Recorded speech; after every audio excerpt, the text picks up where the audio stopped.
The Lord is my shepherd, I shall not want.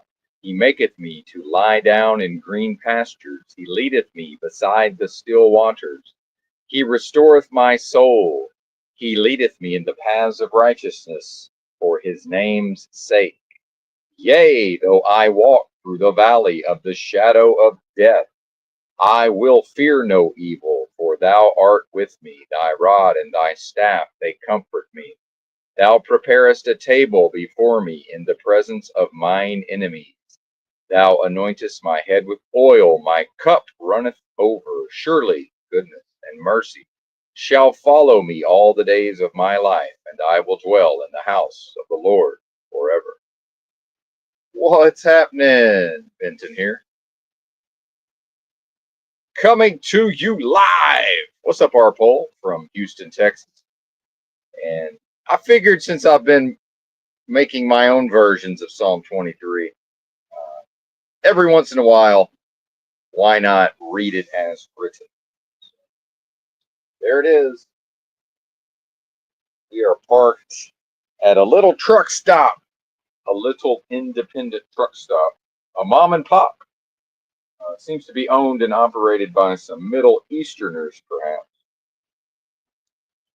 Oh my gosh, the dreaded foreigners.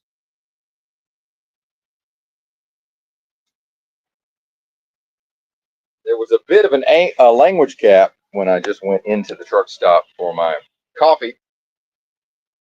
And I'm not sure he believed me, the clerk working the midnight shift.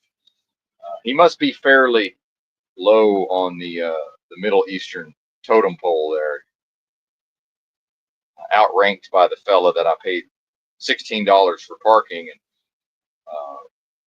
before I talk about the parking, number one, I'm happy they charge for parking. There's that. And then number two, to finish up, I'm not sure he believed me when I told him that I grew up with a father that had a convenience store as a family business. And there goes my perhaps Watchtower Bible and Tract Society of Pennsylvania's, having programmed me to relate to people or attempt to relate to people. I'm not sure he believed me because white people aren't really trying to own and operate truck stops. My grandfather, my famous grandfather, owned a truck stop, and my father operated it for a time. How about that? Also a trailer park, and then the family business, my dad, that I grew up in, convenience store. Yes. Now owned and operated by some Middle Eastern people. Because eventually my father got sick of it, and it made less and less money over time. I guess he wasn't willing to underreport the sales for the sales tax.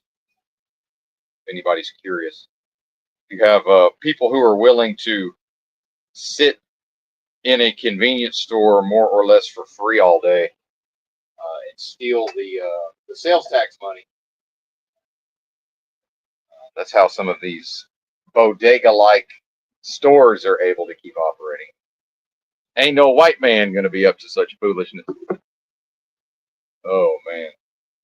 But yeah, I'll tell you why I like the fact that there's paid parking is the big chain truck stops that are actually in Houston proper, as I'm in Houston proper, are a nightmare.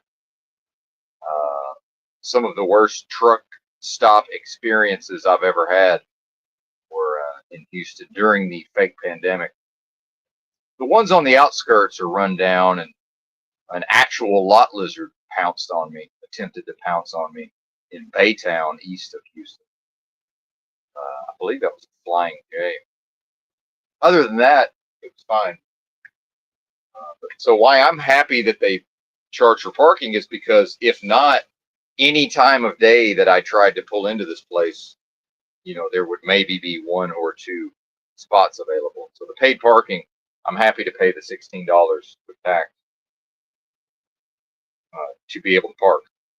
And in fact, even at midnight, the lot is not even half full, I don't believe. Whereas any place foolish enough to have free parking jammed to the gills. Well, we lost half the audience on the truck stop paid parking talk. So I'll tie that in with white trucker grumblings, which is, again, the word of mouthing and the common sensing of everything. Unable to see the big picture, the grumbling, rah, rah, rah, mad at everything, white trucker. And some of the blacks, kind of the same thing in a way. Paid parking. This is America. What is this? Like, I don't know, brother. Do you want to go park in a mud hole? Do you want to go fight 10 other truckers to park in a mud hole, or how about just pay some money to park on a nice, clean lot with paid security, by the way, who rolled up. And at first I was like, hey, are they checking me out? And then it was like, no, he's going to let me know that if some crackhead tries to spare change me as I walk across the lot, he's on it. Right. But the grumbling white trucker, unable to put all of this together. And then as I'm trying to figure out which coffee I want to get out of the urn, because I'd scoped this out yesterday, I wanted the Colombian, and then the guy's coming over there because he's used to the grumbling white trucker coming in there at midnight, grumbling about the coffee. But the thing is, that person's going to grumble about the coffee no matter what happens. It's not a situation where I just started. He's trying to explain to me I just started my shift. He's trying to help me find which of the two urns has coffee in it. And I'm like, brother, I just can't see. Like, I got these glasses. There's, marketing in the way. You got this big sign, like right there on the little spout handle you pull down. I'm like, brother, between my eyesight and the way this thing's angled, I'm just trying to figure out where the coffee is. But if they were both full, I'm going for the Colombian. But it looks like I don't have a choice here. But by the way, gratitude. Shout out to Jessica Jane. Gratitude. I'm great. There's coffee, brother. I don't want to go to my backup stash in the truck, the bottled, Starbucks, $6 48-ounce bottle of Starbucks, which sounds like a lot, but I guess it isn't, comparatively speaking. And then that for 32 ounces of coffee in my own travel mug, $1.99, I believe, with tax. Because again, the grumbling truckers. And I remember many, many years ago at my father's store, the coffee in the styrofoam, the little, an actual 1 cup of coffee, 8-ounce little styrofoam cup. By the way, how are some places like Pilot still serving coffee in styrofoam? Styrofoam not intended for hot drinks, only for cold. But back in the day, this comically inexpensive coffee, and before, this is before the cultural phenomenon of, so-called good coffee. Although some would push back that Starbucks is not good coffee. If you're drinking black coffee, it's certainly light years beyond whatever Big Jim's on Dollaway Road in Whitehall, Arkansas was serving in circa 1986. I mean, just imagine. Probably not even Arabica. Probably not even Arabica bean. Robusto. So, well, my dad likes Folgers. It's probably some version of Folgers, which is, I believe, Arabica. Anyway, but maybe not back then. No, there's no way Folgers would cost too much. Anyway, it was the clerks, these women, these broads, these clerks. And remember, this was a coveted job to work the counter at Big Jim's. Because why? Because smoking was allowed. Most of the customers walked in the front door with a lit stove, and a heater, and it was an environment in which everyone wanted to be smoking cigarettes. So the clerks always with their ashtray at the ready. I doubt we ever had a clerk who was not a chain smoker that way. Up until the state said no more of this foolishness. Right? Hilarious. That's partially the world I grew up in. But so the clerks trying to explain to my father that the coffee drinkers were going to revolt and protest when he raised the price a nickel or whatever. And my dad's basically like, fuck them, And by the way, these people grumble no matter what. So I know these people, right? It's a very negative bunch. They have a complaint about everything.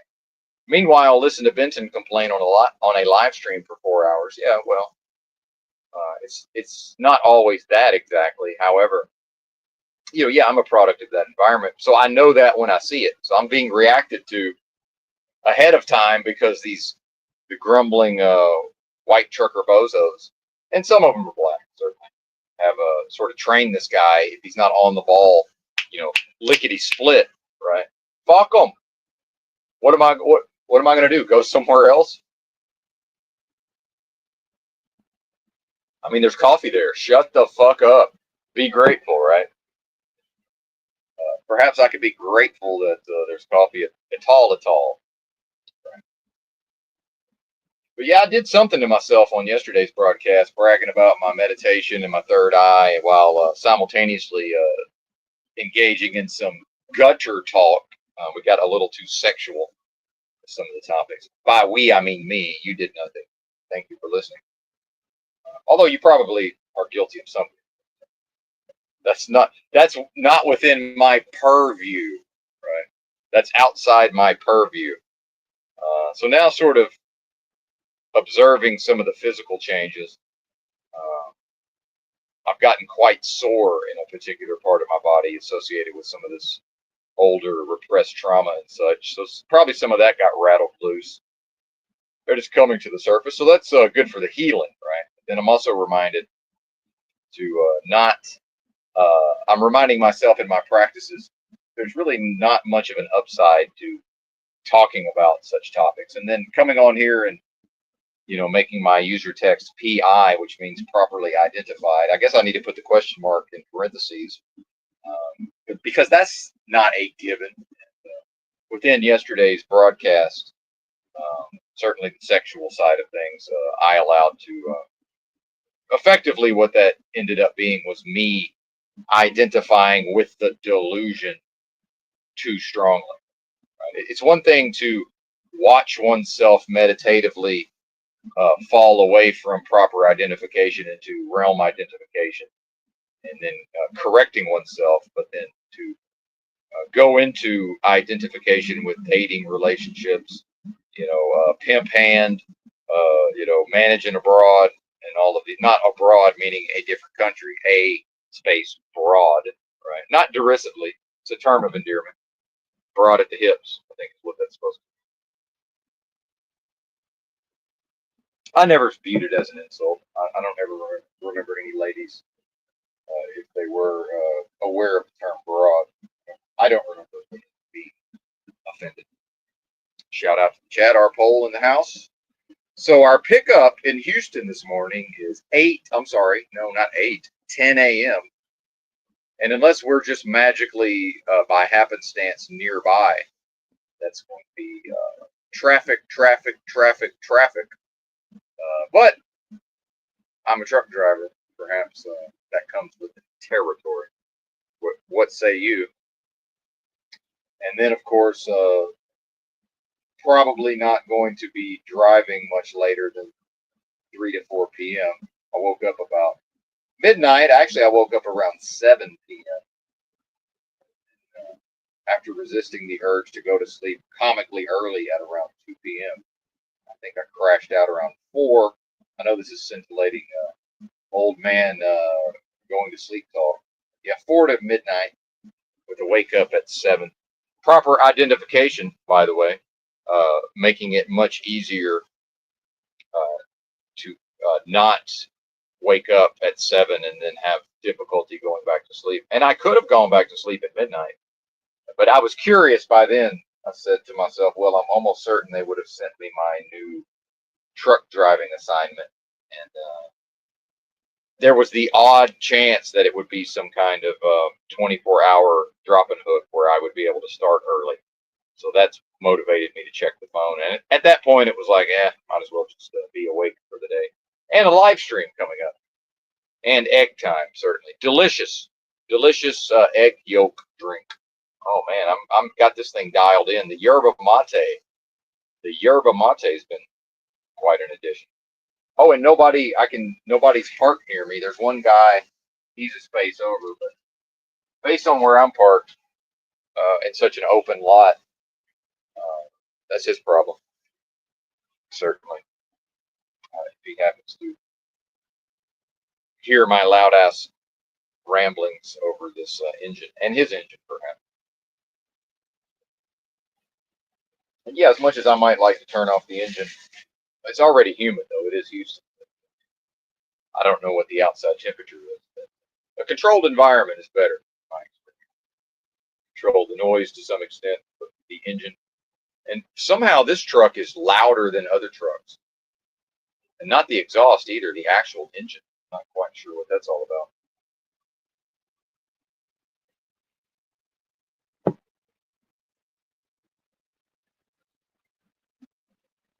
Goodness, was the criticism of white people grumbling that harsh? I looked down and we had 11, so I said, "Shit, I'm probably cooking here." And then maybe it was the proper identification talk, or was it chastising myself for speaking on sexual topics that caused much of the audience to flee? I don't know. Perhaps Up All Night crew is going to get some sleep. Right. Shout out to 5 in the house. Don't be bashful now. Don't drop to 3 because I see you. Right. I don't actually see you. And at this point, does it even matter? Oh, back to 9. Fantastic. Could have been a net split. Anybody knows what that is? Back to the Jessica Jane gratitude. I saw on her community tab a post. I screenshotted it. It was pretty interesting. It seemed to be a list of things for her to work on, right? Sort of a throwing down of the gauntlet, perhaps, publicly. But then in typical, not a narcissistic personality disorder, but a person like me with certain narcissistic traits, immediately in my mind, it's like, oh, wait a minute, does she mean me? But knowing that she doesn't mean me. But then, as I've said before, probably better to internalize versus to say, well, that can't possibly have anything to do with me. So one of the things that in her list of things to work on, perhaps, one of them was gratitude or lack thereof, I guess lack of gratitude. Um, and then mad at God. And I put that in quotation marks. And in fact, what is the title to this thing? Only a fool would sacrifice themselves for this realm of delusion. And I did a little bit of that yesterday, in a way, getting too involved in the dating relationships and sex talk. And again, I'm fairly hard on myself overall, but to me, this is a further example, the concept of being mad at God, right? And I'll bring it back to the basics. God is love, according to the Bible. I would say, so I would transfer that, or translate that into most super intelligent force of love possible at the highest levels of vibrational energy, right? Source of all creation, perhaps, right? Whatever that force is. Coffee's quite good for what it is, and then the kingdom of that force is within me, according to the Bible, right? So, which now I'm looking at it as if to be angry with God. And by the way, of all my foibles and flaws, I've never had this one personally. This is not. I have my own challenges, as we do, but this one I've never really understood the idea of being mad at God. And in fact, I remember developing a concept many years ago of life is not something that's being done to me. Right? I'm not a passive victim of being inserted into a delusion. Right? Because again, what I am, the capital I, capital A M, what I am is incapable of fearing, uh, that I would be inserted into a realm that would do things to me. Right? Like what I am is incapable of fearing the possible fallout from the way I talked on yesterday's stream. Right? That's dead. Now we get into guilt and shame, right? And not correcting Miss Jane, certainly. We are discussing the ideas laid out thereof, and I'm quite, or therein rather, and I'm quite critical of Christians generally, right, over time. And this is instructive because it's one of what I believe to be what could be one of the most valuable criticisms is when a person is in, and of course, all of us within this delusion, guilt, shame, fear, anxiety, it's all a part of the experience at various times. And again, I've solved the why, right? And I've solved the how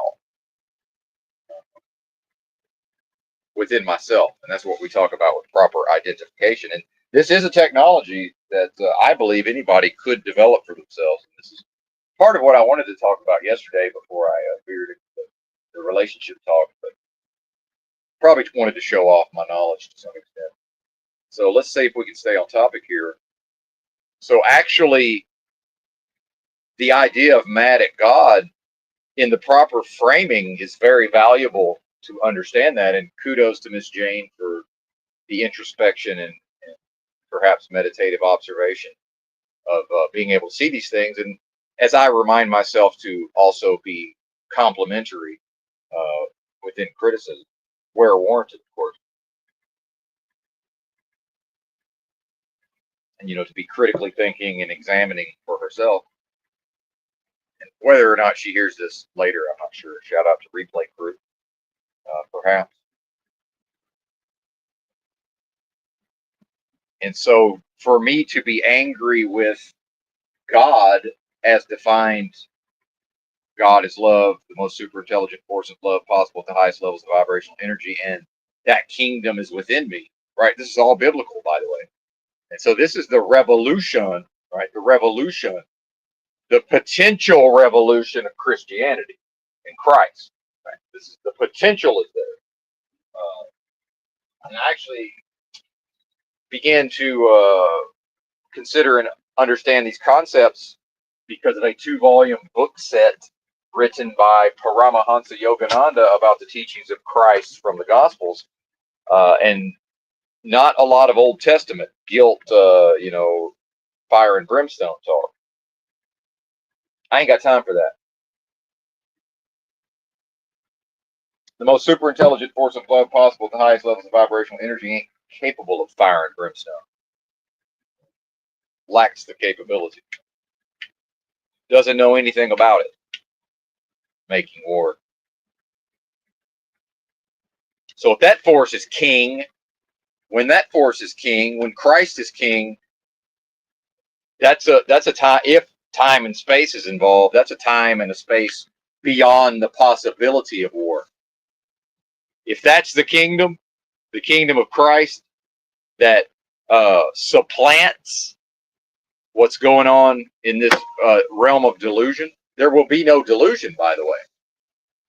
There won't be anything but that force. It sounds to me like that would be a return to oneness with the most super intelligent force of love possible at the highest levels of vibrational energy, meaning direct oneness, meaning no more delusion. Right? Again, as I've said, it seems to me like the antithesis to the proposition of that force would have to always be present. So I'm not sure. So then, would this always be a constant back and forth? I don't know. But seems to me like, that force leading an army, right, into killing, death, and destruction. Well, that's already dead, right? The kingdoms of this earth are already dead. They only exist in a delusion, right? What are we talking about? So yeah, the revolutionary potential in conjunction with the Bible, by the way, in conjunction with the Bible, the revolutionary potential for the Holy Spirit, the Christ consciousness, whatever we're calling it, right, to transform the individual, or for the individual to be transformed as I've been transformed, and to perhaps, again, there's no guarantee, how can I create a man-made system and sell it without saying, well, this is exactly what you're paying me for, is true knowledge of self. Well, guess what? Only you can perhaps give that gift to yourself. And I undertook a process of 15 plus years and eventually received a gift from myself that it turns out was always there. It was in order to uh, in order to get to the gift that was already existing within me was to what? To learn how to get out of my own way, right? By what? Not aggressively taming the flesh, although certainly that's part of it at times, right? And I believe that's where the concept of being angry at God is. It's the person uh, putting forth an honest effort, but doing it assertively through the yang energy. Grab the bull by the horns, pull yourself up by your bootstraps, and then that gets to the gospel of Paul, Saul of Tarsus, who wrote in a letter apparently, if this was a thing, try as I might, my efforts always lead to sin, more or less. That's a paraphrasing of what I know that to be. And what is communicated there, right? Well, that's right, Paul, because you never were the genuine article, sir. If you had learned and taught yourself and actually lived what you were claiming to live after killing a bunch of Christians, apparently, by the way, Saul of Tarsus, we're just going to take his word for it on the road to Damascus that he what. And by the way, what would that vision of Christ, that is a conversion experience, and it's also what? True knowledge of self. Or presumably it would lead to that later on down the road. Seems to me like Paul, even if he had this direct experience of Christ, again, I guess we're going to take his word for it, but in some way, someone would need to take my word for it. But I'm not creating a religion and writing letters and founding churches based on the notion of I was, by the way, forgive me for killing all those Christians because I was walking this road and as a secular Roman Jew, and there's no way that the Roman, government would ever see fit to try to infiltrate this burgeoning religion, right, in its early stages uh, with an infiltrator. That's not possible, right, truthers in the so-called truth community? That could not happen, right? So because of human beings wrote it in a book and called it a holy Bible, then now it's just 100% beyond all possibility otherwise that all of these things Paul was talking about had to have happened, right? So the idea that um, no matter what I do, yeah, that's right, exactly. No matter what the person does through see, the answers are right there. No matter what the person does through the yang energy only, the getting out of one's own way in order to be able to receive, right? Receive passively true knowledge of self, right? I did not go out and get it. I used the yang energy, the aggressive, the dominant, the masculine to till the soil of my internal space over a period of many years. And then through a getting out of my own way, eventually that understanding came to me, right? I did not go to it. Probably because it's inside there. The kingdom of God is within me, right? So this shows you how strong the delusion is when it comes to these basic spiritual concepts. Is the propensity for people when their efforts fail, as Paul was describing, with no matter what he does, no matter how good his intention, he always goes into folly and error, right? Well, yeah, by only using one half of the available energies, how could one succeed, right? The yin and the yang, the mastery of both, right? Mastery of my inner space. So we can see now that the delusion itself has prepared the way, and in the absence of each individual preparing the way within themselves, right? Now the realm and the delusion have prepared the way for the person to externalize, seemingly, by when the efforts fail and the guilt and shame come in, feeling some type of way, and then blaming more or less feeling sorry for oneself based on the realm is doing things to me, right? And then blaming what the individual has been willing to accept and was, by the way, taught psychologically, and doctrine, and dogma from a small age, if they grew up in Christianity, that all of this is real, right? And it leads to guilt and shame in practice. So the person is actually, through externalization, ends up internalizing ideas when that's backwards, right? That's absolutely backwards. And look at how much of this delusion is involved in being asked backwards, right? And I'll look at the comments later. I'm on a tear, and I don't want to. I lack the ability to sidetrack myself intentionally and then get this thing back on the road. I certainly have the ability to sidetrack myself. Maybe in the process of that now, but yes. So so correctly speaking, the moment I realize that I have a beef with the most super intelligent force of love possible at the highest levels of vibrational energy, and that is now, if I combine that with true knowledge of self, which is, oh, wait a minute, that's the only thing real about me.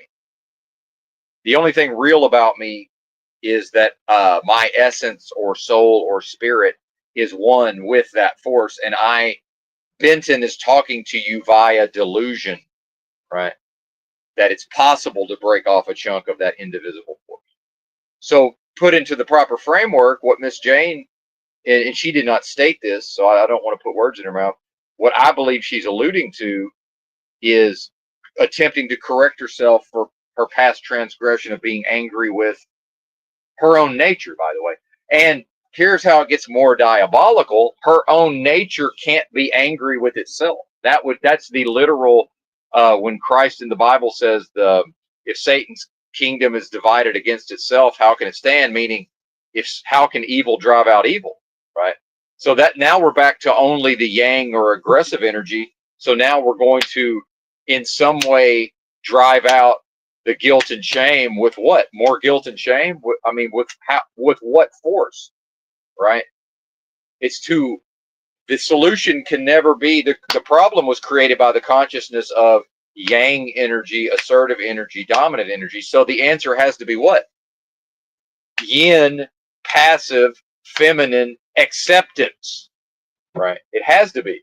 So the answer energetically is always in, okay, I shouldn't say always. In this case, would be to look at the other side of the yin and the yang and to say, well, here's my ability to progress, because I'm already as good as I'm ever going to be in the yang energy. Same thing with Jessica Jane. Same thing with what Paul's talking about.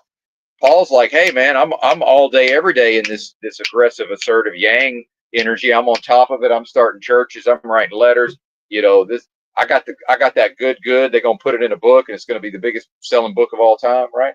And he's basically saying, even I can't manage to do the right thing, right? Yeah, motherfucker, because you won't use the other half of the energies, you fucking bozo.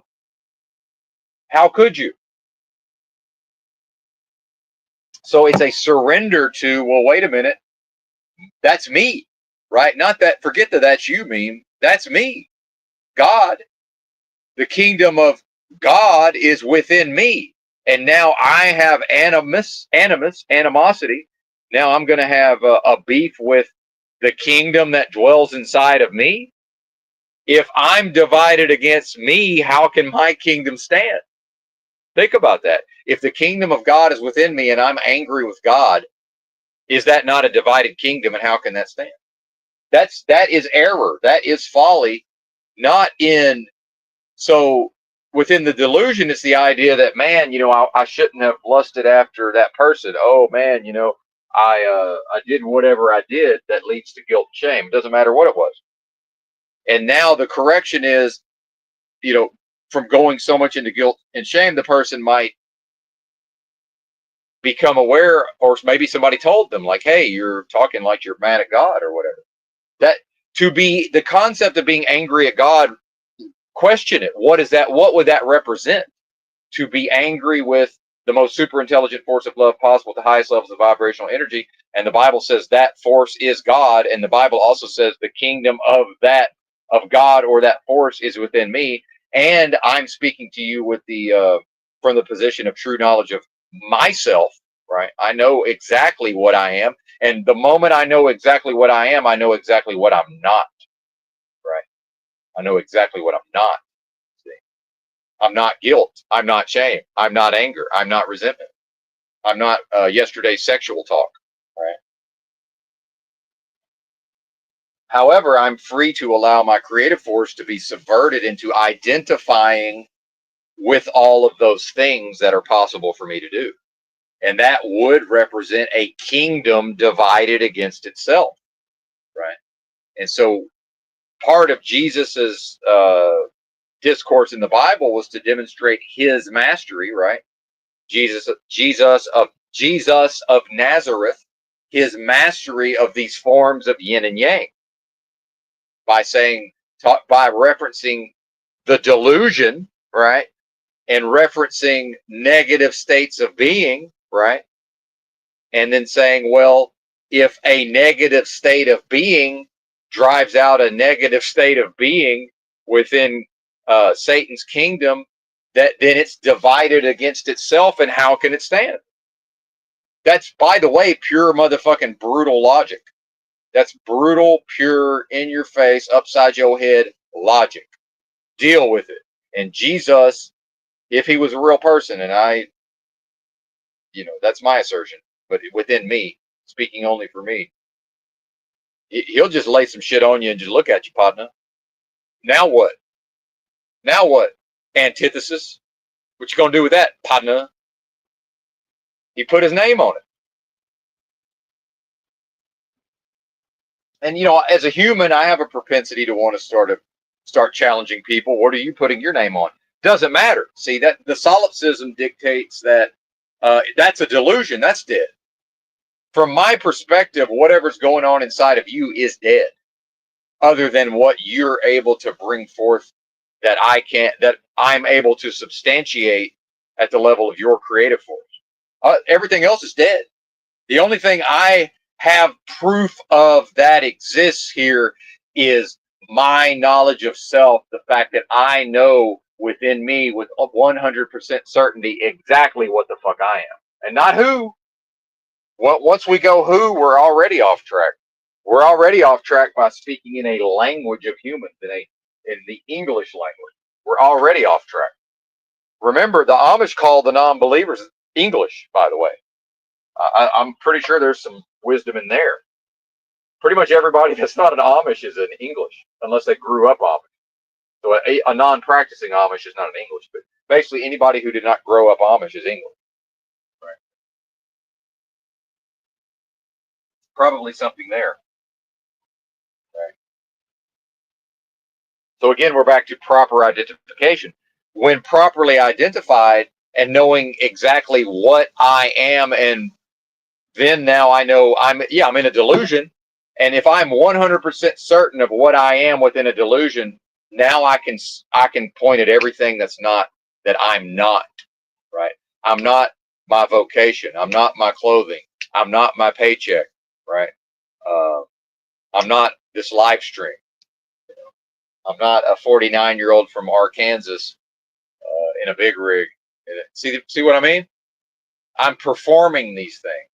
The clothing are tools, right? Or accoutrement, right? Everything in its place.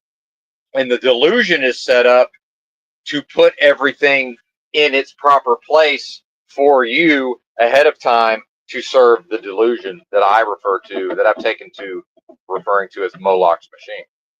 See, designed as perfectly as it can be, Moloch's machine, right? That children enter into this realm through their mothers and are sacrificed to, by the way, a burnt offering sacrifice of the most valuable, right? The closest that a human being can get to, externally expressing its true nature, right? The babe out of the mouth of babes, right? As they say.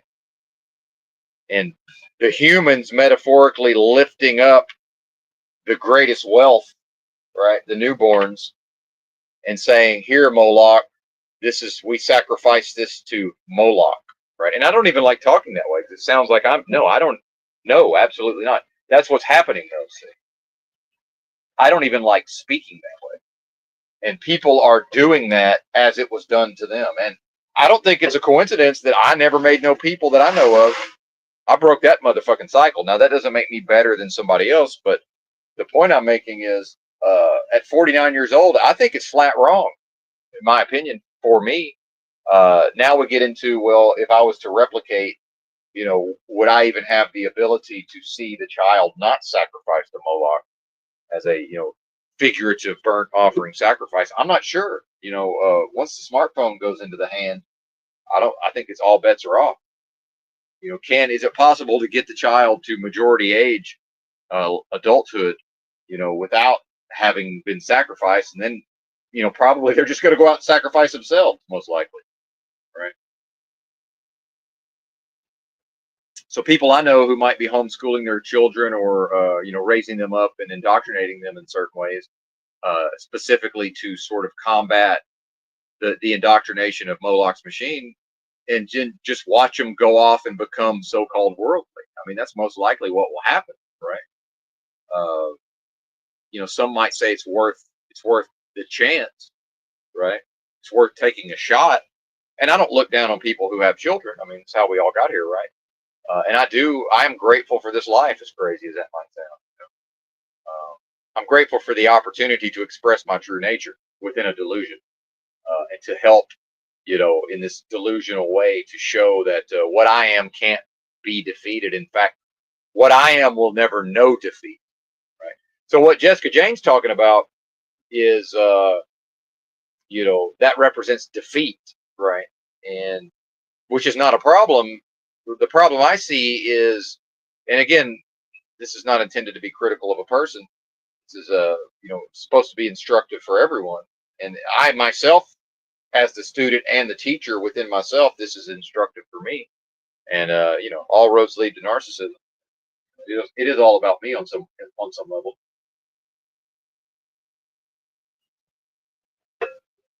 But see, that's the religion operating within Moloch's machine, saying, well, here's here's the list of grievances. It's Festivus. Let's air the grievances, and you done fucked up. So now you must be punished, and now you must punish yourself, and repent, and all of this. Which, yeah, absolutely, confess, repent, forgive, ask forgiveness, and be forgiven. That's a real thing. That's a technology for me to use. Right. It's not Moloch's machine telling me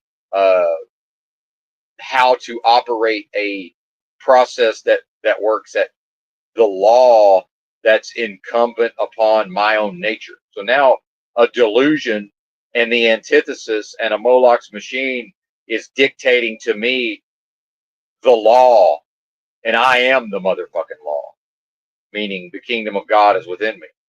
God is love. And what is being referenced is law, immutable law. But again, back to the idea of Satan or the enemy is happy to preach the gospel of Christ as long as the enemy or the antithesis is able to preach it in his own way. Shout out to Thomas Merton. I believe that's where I picked up that concept. And that's what that is. It's like, okay, the system, Moloch's machine, is happy to see you venerate Christ as long as Moloch's machine gets to sign off on how you do it in a corporate structure, by the way. You really think you're going to go to a 501(c) church and serve the Most High in this delusion? Are you crazy? Now, I'm not telling anybody not to go to church. What I'm saying is, does that make any logical sense? How can that ever be a revolution? How can that ever be the revolution of the resurrected Christ within an individual, by the way? Oh, yeah. Let's talk resurrection. The resurrection of Christ, the second coming of Christ, not in the sky, right? Not to take over the kingdoms of a delusional realm and make it slightly less bad for the conservative traditional family values types. Oh no, oh no. The revolution of the second coming of Christ within me, right? Meaning to bring forth and express my own nature consistent with Christ, which seems to me would be contained within what? The most super intelligent force of love possible at the highest levels of vibrational energy. Oh, right, that's right. That's me. I forgot. I mean, I didn't, but that's me. And that's what this delusion is. The waking dream is to be that and to, in a delusion, experience the opposite of that. That's where the mad at God, that's where the lack of gratitude, it's not anybody's fault that all of that happens. That's what happens when the individual is improperly identified within themselves. The improperly identified within themselves individual can only take actions that lead to, if they have the capacity. Now, some people lack the capacity for guilt and shame. But do you see how this becomes a self-perpetuating cycle, right? The child is sacrificed by its parents, who don't even understand that that's a sacrifice, figuratively, to Moloch, and then is raised up through an indoctrination systems actually, part of which is church going. And some people will say, no, we didn't go to church growing up. I came to it later. That's fine. Still the same fucking thing. And the culture, by the way, historically, this was one nation under God type shit, right? That's what it was referred to. But look at how people identify with that. Moloch's machine knows, hey, let's just put, in God we trust on the money, and we'll have this concept of one nation under God. And now, forever within a delusion, these silly sacrifice humans, once these silly sacrifice humans grow to adulthood after being child sacrificed figuratively, as a burnt offering sacrifice to Moloch, then look what they're going to do. They're going to reinforce and perpetuate the system, which that's what we see. And that's, by the way, to be angry with myself and to then metaphor, which would represent a kingdom divided against itself, at least at the level of legalese, when the enemy pauses the game and says, aha, not one of these delusional,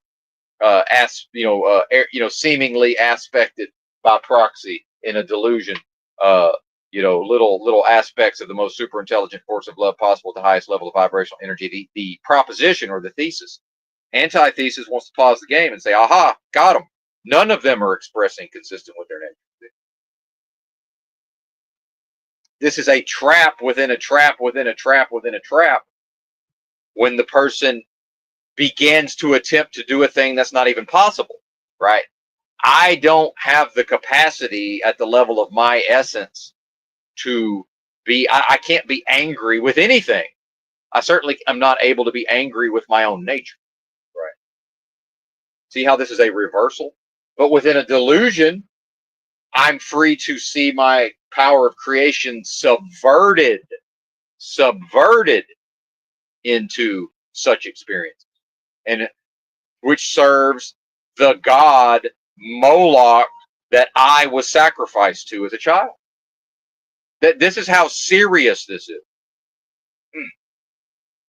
In my view, it could not, within the delusion, it could not be more serious within the delusion, right? Speaking on the terms of the delusion.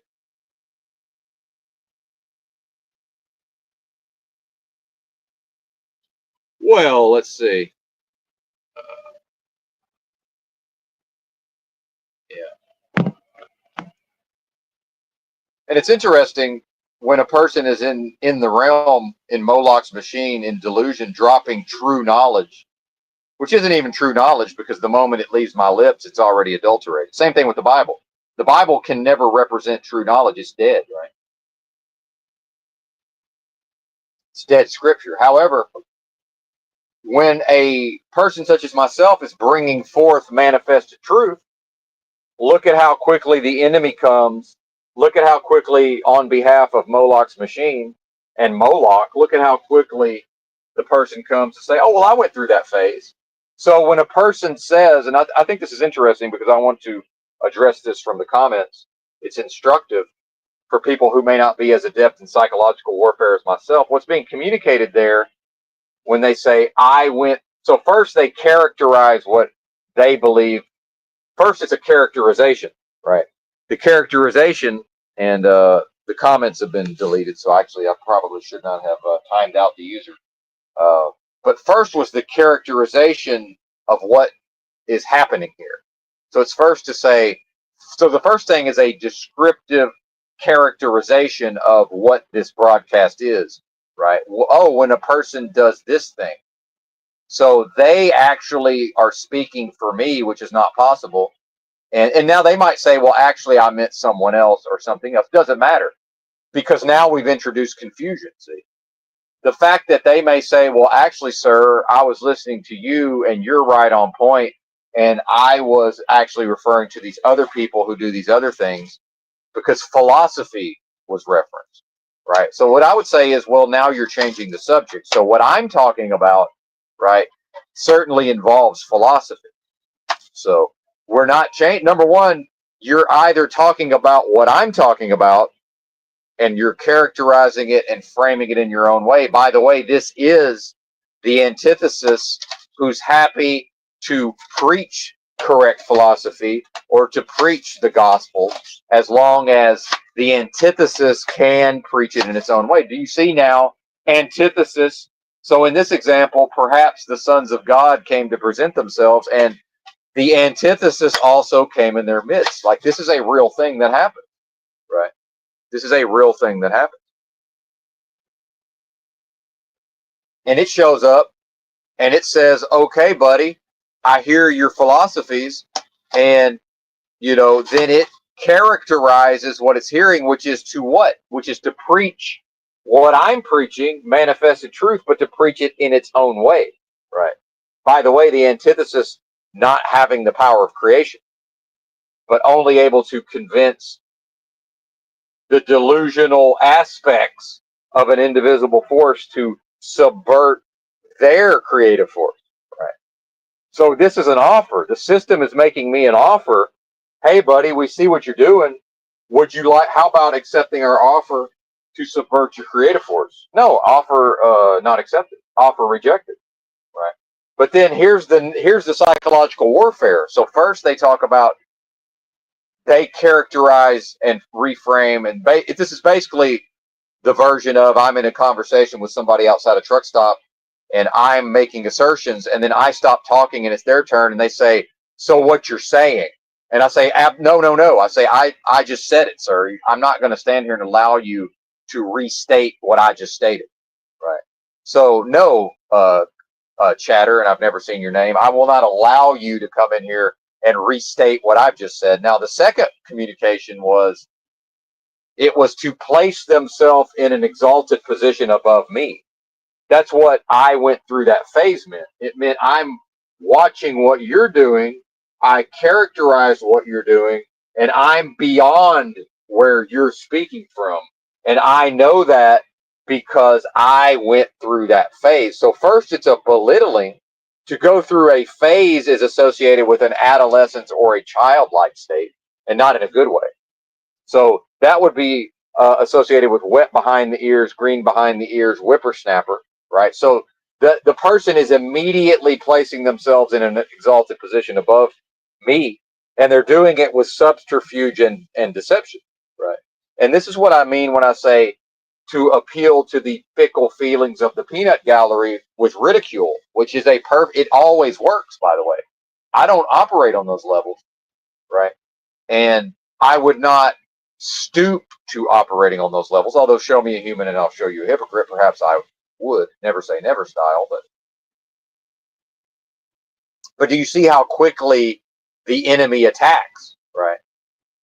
And make no mistake, that is a spiritual attack, the literal antithesis of a being who has allowed, knowingly or unknowingly, their creative force to be subverted into serving Moloch's machine that they themselves were offered up to as a burnt offering sacrifice as a child, as was I and as was everybody else, by the way. As far as I can tell, again, having to leave, perhaps I'm the only being that happened to. But by the way, I'm in a delusion, so I'm actually, again, now we get to, well, what even is bitten? And by the way, if within the delusion, right, if I'm not able to track through all of those details at the level of my intellect, right, and if I lack the spirit for the intellect to express, and if I lack the physicality for the mind and the spirit to express, what chance does the individual have? The individual has no chance, and what will happen is if the individual manages to comprehend enough of what I'm saying to, in their own way, begin to convey that to others, because that is how people, generally do, is they get all on fire for the Lord or whatever, and then they want to go out and start a ministry. It's like, well, wait a minute, buddy. Are you sure you're at the level of starting a ministry? Because I am far beyond that level, and I would not start a ministry. Like, the ministry is within me, by the way, as is everything else. So the ministry's dead, right? If the person doesn't realize that it's to start a ministry is to start something dead within a realm of death and destruction and delusion and decadence and depravity, right? Oh yeah, go start a ministry of death in service of Moloch's machine, but with the intention of serving the Most High God. Let's see how that works out for you, right? What could possibly go wrong? So it's for me to be able. So what would happen to that person if they did obtain enough understanding of the concepts that I'm elucidating here, manifested truth style, by the way, and then so when the person comes into their chat and attacks them, well, they'd have no experience with such attacks. In fact, there's a possibility up until that point they haven't been spiritually attacked at all, because when they're the lukewarm or they are the fence sitters, that's always serving the one, right? Or the zero. So to be in the middle, to believe oneself in the middle, or to trick oneself into thinking, well, I'm serving the Most High, but in fact to be the lukewarm that's spat out of the mouth, well, that's actually to serve the antithesis, because it's always one or the other, right? So that person was not spiritually attacked until what? They began to just scratch the surface of actually occasionally serving the one, right? And turning their back on service where they had been serving the zero or the antithesis, right? In this realm of delusion, there can't be a zero and a one. The idea of a zero and a one is dead, right? Only within this realm, and maybe it exists other places. I'm saying within this realm of delusion, none of that exists within me, right? Now, the building parts, the potential exists within me, right? What I should be more correct in my speech. The potential for that exists, right? But when my spirit, as a quickening spirit, is operating consistent with its nature, right, and immutable in one force that cannot be divided against itself, right? It's not possible. Well, there's no of what use is the zero and the one in that context? Like it's all oneness, right? And I don't want to get over my skis here, but so you can see how the realm and Moloch has prepared ahead of time these attacks. And in the past, those attacks would have at least, I most likely would have used them to what? Begin experiencing anger, what would that mean? That would mean to not be properly identified within myself. Now the same attack comes, and because I'm properly identified, well, guess what? I'm properly identified within myself with that part of me that cannot experience indignation. Because, oh, well, how dare you come in here and suggest that I'm wet behind the ears? That's dead. The concept of me being wet behind the ears is dead, right? So what are we even talking about? The idea of it now it's going to become a competition between my level and this other person's level. That's dead. Render unto Caesar and let the dead bury the dead. By the way, render unto Caesar, let the dead bury the dead. And so this is where also, now we get into a concept where people might say, well, wait a minute, why am I being censored? And what about my free speech? And it's like, it's the same thing as when I stop talking in a conversation and the person says, so what you're saying, and then I don't allow them to restate what I just said in their own way. Well, some might say, well, why are you censoring and why aren't you letting this person speak? And I'm like, I'm happy to listen, but I'm not going to listen to this person restate what I'm stating, right? And they're free, by the way, to go find their own audience. Not that I own the audience, but they're free to go and preach their own gospel, right? Why interrupt what's being preached here. You know, why interrupt this? Of what use would that be, right? Now, it certainly serves to, at a minimum, interrupt what's happening here, right, in some way.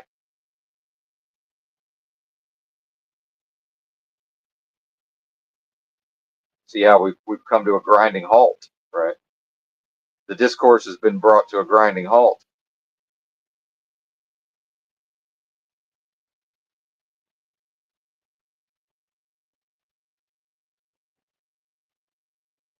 Oh, I was checking the chat. I looked. I thought that the commenter had come back. I was going to time them out. For some reason, StreamYard times out for 300 seconds. I wanted to do the 24-hour timeout.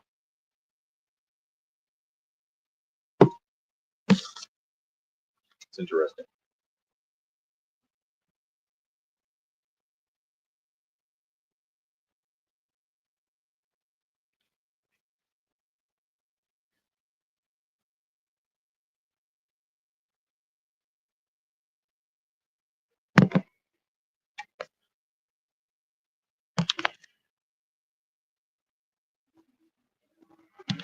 And what I would say to people is, if you want to contribute to the conversation, fine, but find a way to do that. So now that I've sidetracked myself and a quarter of the audience has fled, well, see, this is what's interesting. Holy brother, what's up, man? Do you think there is any hope for the future, or are we all completely fucked in this hell realm? And that sort of answers itself, right? And actually, I realize I probably just 6 is probably closer to what the number should be at this time of the morning on a Monday morning. Probably I ran off the half of the audience that wanted to stick around to watch the back and forth with the chatter, right? The trolling chatter. So what I would say is break down, what are you asking me here? So I'm being asked, do you think there is any hope? And I would stop there, right? So the tendency of the human is to keep going with the thought, right? So what do you mean by hope? And this is where the pedantic, this is where the idea of overthinking, which is, by the way, not a thing, right? So question everything. So what is meant by hope, right? Hope for what? And when people say, like, this realm is a simulation, that always bothered me. Although part of me, since I enjoy conspiracies, I was happy to examine the conspiracy side of simulation. But then eventually I was like, okay, but what is being simulated? And then same thing with hope. What do you mean by hope? So when, and I'm not criticizing the commenter. What I'm pointing out is that until the communication becomes specific, right? Until the communication becomes specific, what we have is a concept outside of a context, right? And again, this is not the intention of the commenter, but who does it serve to attempt to examine these concepts in a vacuum without context, right? I would argue it would serve confusion and deception, right? A muddying of the waters. So it's to already engage in a discourse and not even really know what is being meant here.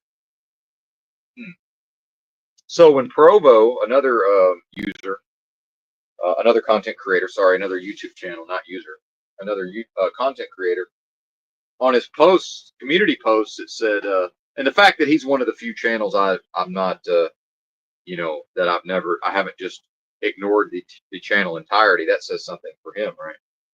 Certainly. But he said something about, do you think what's happening in this realm,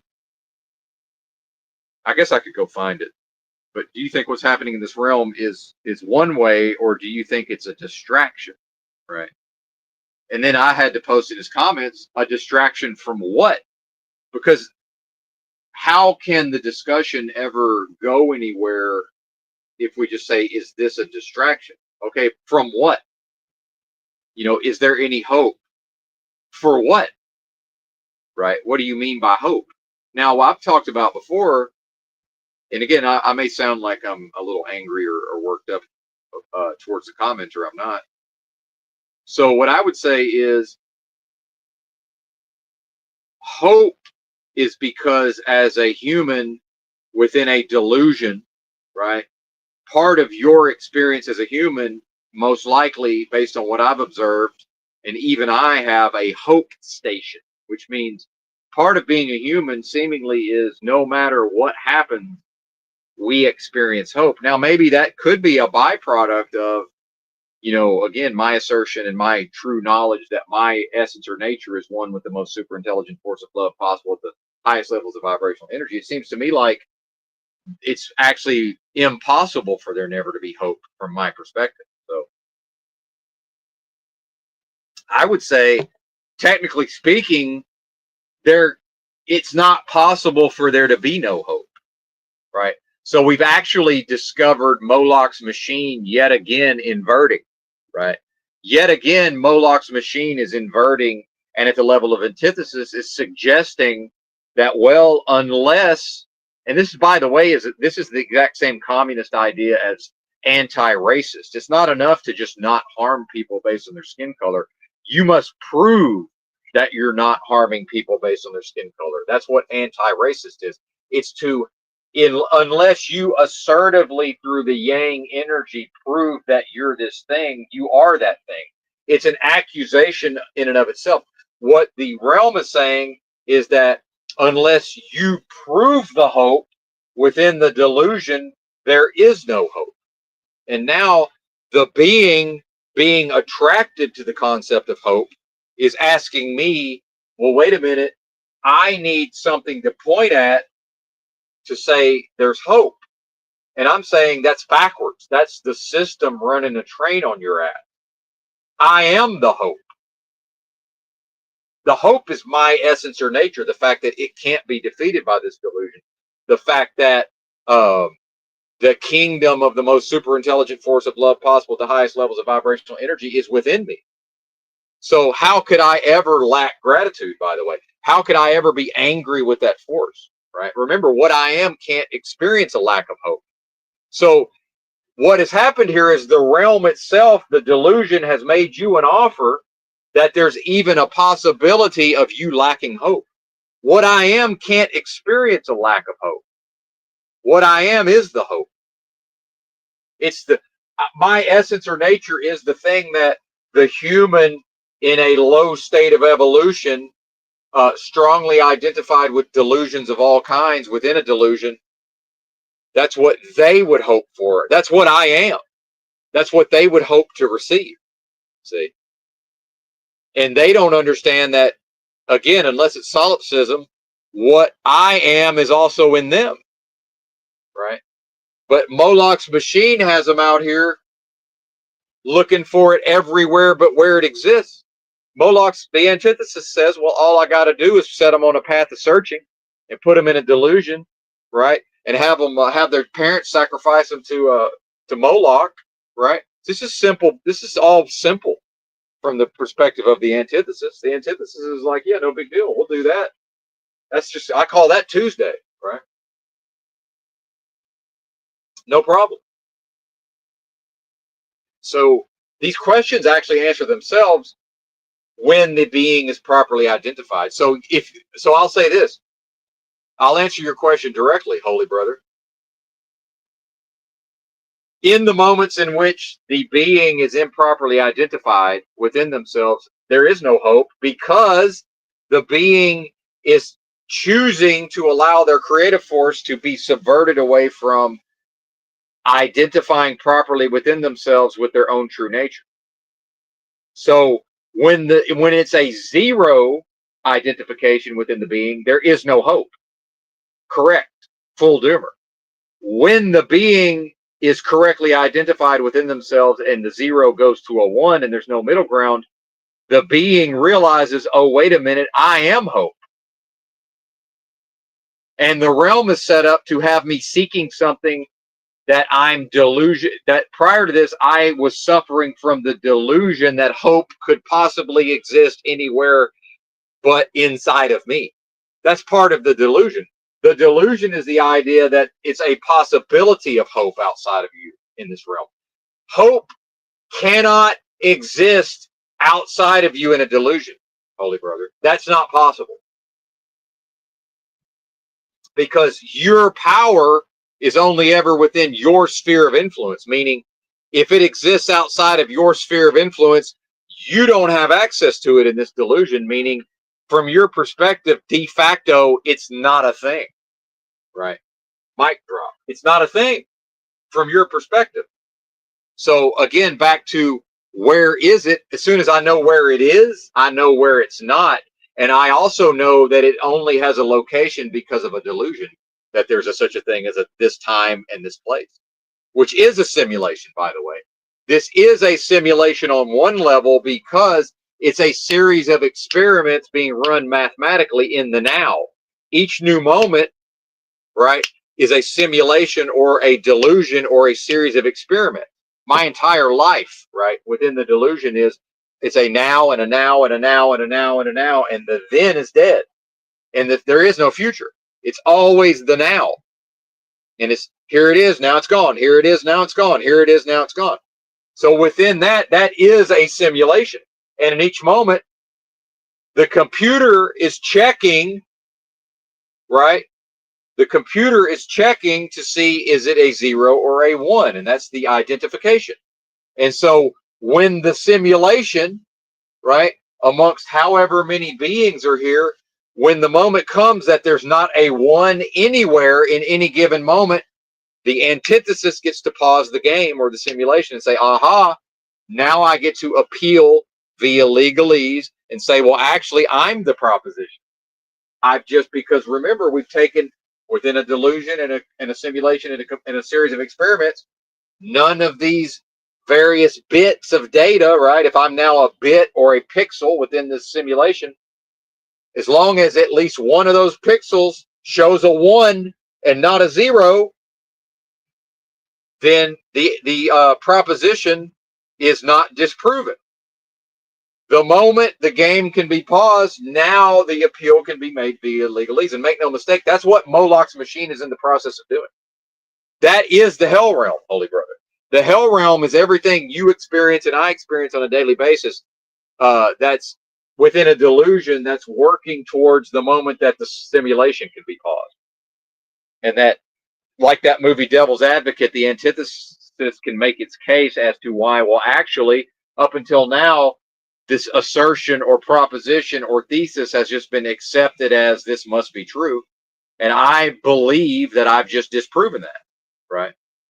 And so let me present my evidence. That's what this is. That's what you live in. So when you ask me, is there any hope for the future? Right? There is no future, sir.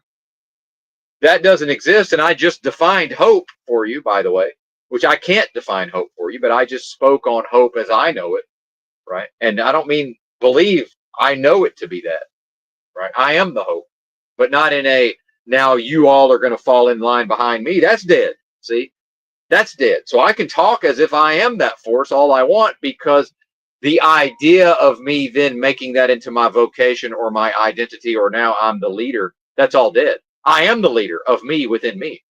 And I'm also the follower of me within me.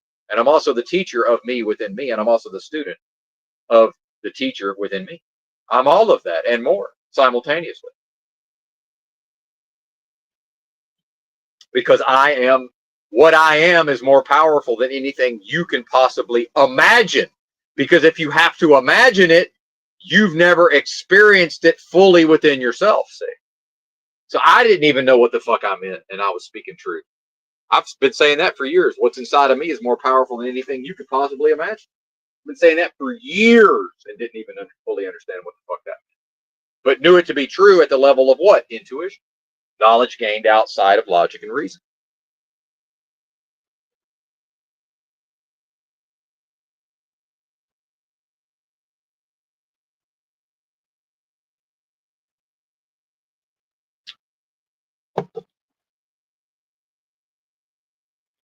Well, and see, I'm not even going to read these comments in their entirety, but I do want to point out the flaws of logic. See, so you're bringing logical fallacies into the chat, right? So we already know, based on the logical fallacies, that you cannot be speaking on the basis of manifested truth, because speaking on the basis of manifested truth cannot bring forth logical fallacy, right? So you've actually disproven, right? You're actually disproving what you're attempting to imply. You are doing that, right? Because you're speaking in the concept, you're speaking in the framework of a dead thing, which is religion. Religion is a dead thing. Religion belongs to Moloch's machine. Everything that belongs to Moloch's machine is dead. Right. So I see, and I haven't even read the entire comment, but I glanced down into the chat. I see a name that I don't believe I've seen before, or perhaps I have. Maybe I have, maybe I haven't. And it's referencing Abrahamic religion. Oh, you mean a man, a dead man? So number one, Abraham, a dead man, and then religion, a dead thing. So which kingdom are we addressing? Are we addressing Satan's kingdom of death and destruction and depravity? And now we're going to drive out death with death, or am I manifesting truth based on life and the highest force of creation, right? The source of everything. Because remember, each new moment is a choice between the realm of death and destruction and the source of all creation. There's no middle ground. That's what the lukewarm being spat out of the mouth means. There's nothing in between. So if I do anything short of fully expressing the oneness, the one in the binary system of zeros and ones, where antithesis is zero, anything that falls even one iota short of fully expressing the one serves the zero by default. See? So all these attacks have to do, they don't have to carry the day. All the attack has to do is convince me to fall one iota short of expressing the one, and now that turns into a zero. And then Moloch's machine is attempting to get all of the potential ones to simultaneously be at a zero. And then then the antithesis could just stand there and point at the machine in court, right? The metaphorical court, and say, it's all zeros. It's all zeros. It's all zeros. It's all zeros. Because the antithesis knows that it can't go to court and just try to catch the one time, maybe for one moment, it's all zeros. Well, that's not going to be good enough. See? It's going to need to be able to go to court to point at the simulation underway and go, it's all zeros. It's all zeros. It's all zeros. How long am I going to have to stand here, Your Honor, and emphasize this point? Because the logs, right? The logs of the simulation indicate it's been all zeros for like 5 days in a row now. Like, how long is Your Honor going to expect us to all stand here and wait? Right? This is what's happening here. Right? This is the game. So when people say it's a simulation, yeah, it is. On those levels, absolutely. Absolutely, it's a simulation. Now they say it's a distraction. Provo says, is the realm this, or is this a distraction? Or maybe he's talking about the political system or whatever. A distraction from what, sir? Oh, a distraction from the concept of my creative force that never lies dormant in each new moment either serves a one or a zero, and that is the spiritual war. Do you mean a distraction from that? Well, of course, that's part of it. That's too simple, right? It's that and more, but yeah, that's definitely part of it. So just being able to talk about Abrahamic religion, right? And it's also, I'm now being painted with a brush of death. Do you see the enemy in here painting me with a brush of death? Because remember, folks, all the comments, whether they're directed at me or not, are directed at me on some level. How long have I been saying that? Long-time fans of the channel will know that. So let's read the comment now. It says, as long as you... Now, some might say, and this is how confusing the language is, they say, well, I didn't mean you, Benton. Well, again, all the comments are directed at me on some level. So as long as Benton, right? That's dead, by the way. So as long as a dead thing, Benton, right?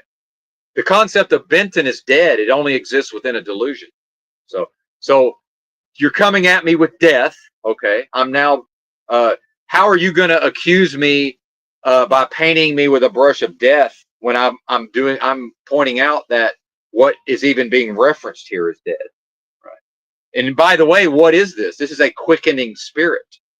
When the Bible refers to Christ or refers to a quickening spirit, see, you can't paint with your brush a quickening spirit, because the quickening spirit says, okay, I see you coming at me with that brush and that black paint on it, that black paintbrush. Now my spirit quickens, and I've taken evasive action, and I've ascended beyond the possibility of being able to be painted with this brush. See? By what? By quickening the spirit. How is the spirit quickened?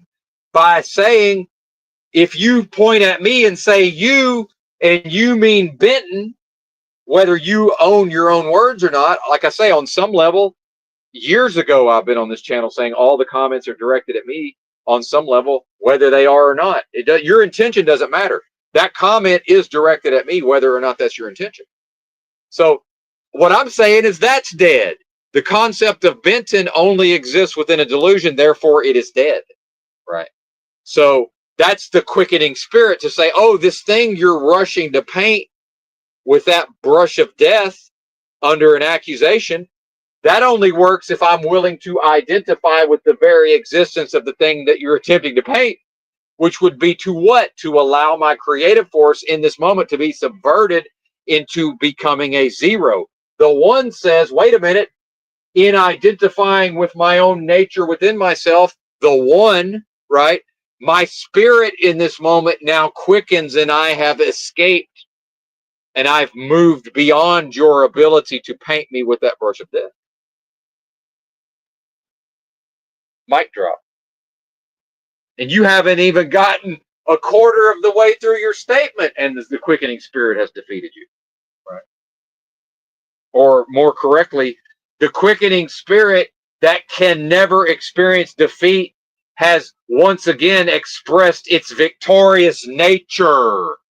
That's a revolution. The quickening spirit that can only experience victory, surprise, surprise, is victorious yet again.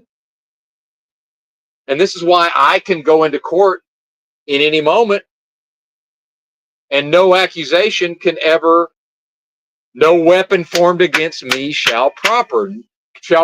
No accusation can find footing, because I can't experience the possibility of being defeated by an accusation. Because what I am cannot be defeated and can only experience victory. Praise Almighty God in the mighty name of Christ Jesus. Jesus Christ is Lord. And if you think that's a religion, I don't know what to tell you. Religion's dead. That's a revolution in the now. That's a revolution in the now. It's nowhere else. By the way, in a delusion that there's even a now, and in a delusion that there's even a place, and that there's material, that physical, mass physicality exists. No, it doesn't. My physical body does not exist. At least not in the way that it seems to exist. Right? So, what I am cannot experience a defeat. Period, and certainly not based on whatever's being typed into the chat. So, do I even need to read the rest of the comment?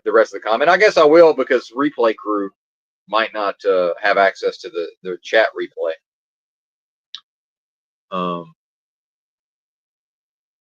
Well, and see, now I'm being told what things are, right? Like, well, but what's the purpose of telling me what things are? See, now I look down at the chat and I'm being told what things are, right? But let's go back to the comment. As long as you remain beholden, right? So now we have a characterization, by the way. So we've characterized Benton as beholden, right? And in fact, remaining beholden, Right. Now, am I even, is my essence capable of that in a delusion? Is my essence capable of inhabiting a static state within a delusion? So if your offer to me is a characterization that I'm remaining beholden or capable of remaining beholden, what I would say is that's dead. Right. I will never, what I am is not capable of accepting the offer of the antithesis that would suggest that I am capable of remaining beholden. But see, the enemy is now seeking to characterize what's happening here. So the antithesis stands by on the sidelines and watches the performance of the most super intelligent force of love possible at the highest levels of vibrational energy, the source of even the antithesis itself, by the way, the source of everything, including also the antithesis, right? It stands on the sidelines, not able to act, right? Only able to what? Critique and counterpunch and react.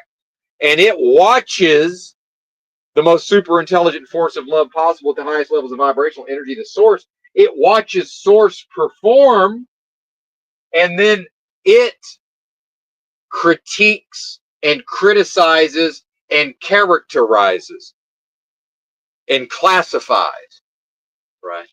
And then presents assertions, but they're not assertions, presents ideas via offers to the most super intelligent force of love possible at the highest levels of vibrational energy, and says, well, what about this? Are you willing to try this on for size? Perhaps, have you considered my servant Job? This is like the reverse of that.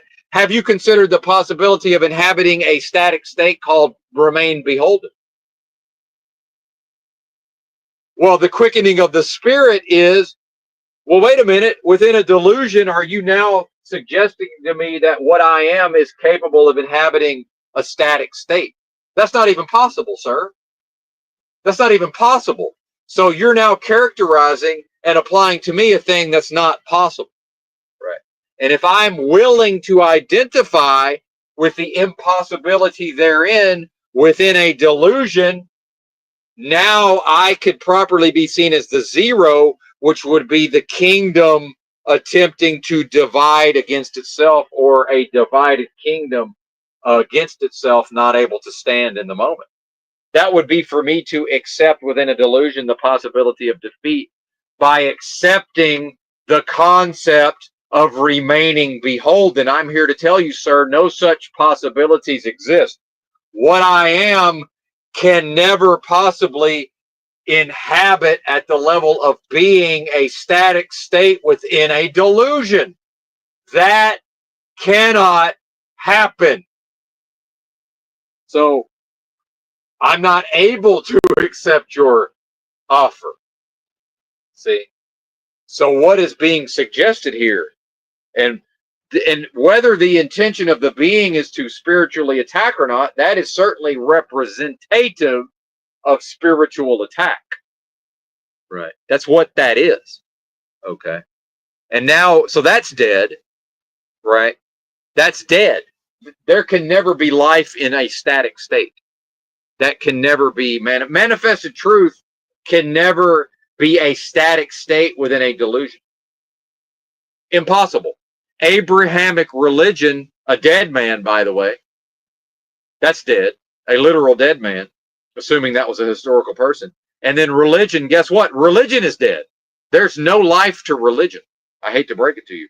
Religion only exists in the context of delusion. Religion only exists in a context of death. Religion only exists in a context of destruction, depravity, and decadence. Fear, guilt, shame, anxiety, depression. It's dead. What are you talking about? You're making offers. Abrahamic desert cult. I am spiritual awareness. See, this is what we're talking about. You're proving that you don't know what the fuck you're talking about, sir. Because he says, as long as you do this thing, you will never achieve true spiritual awareness.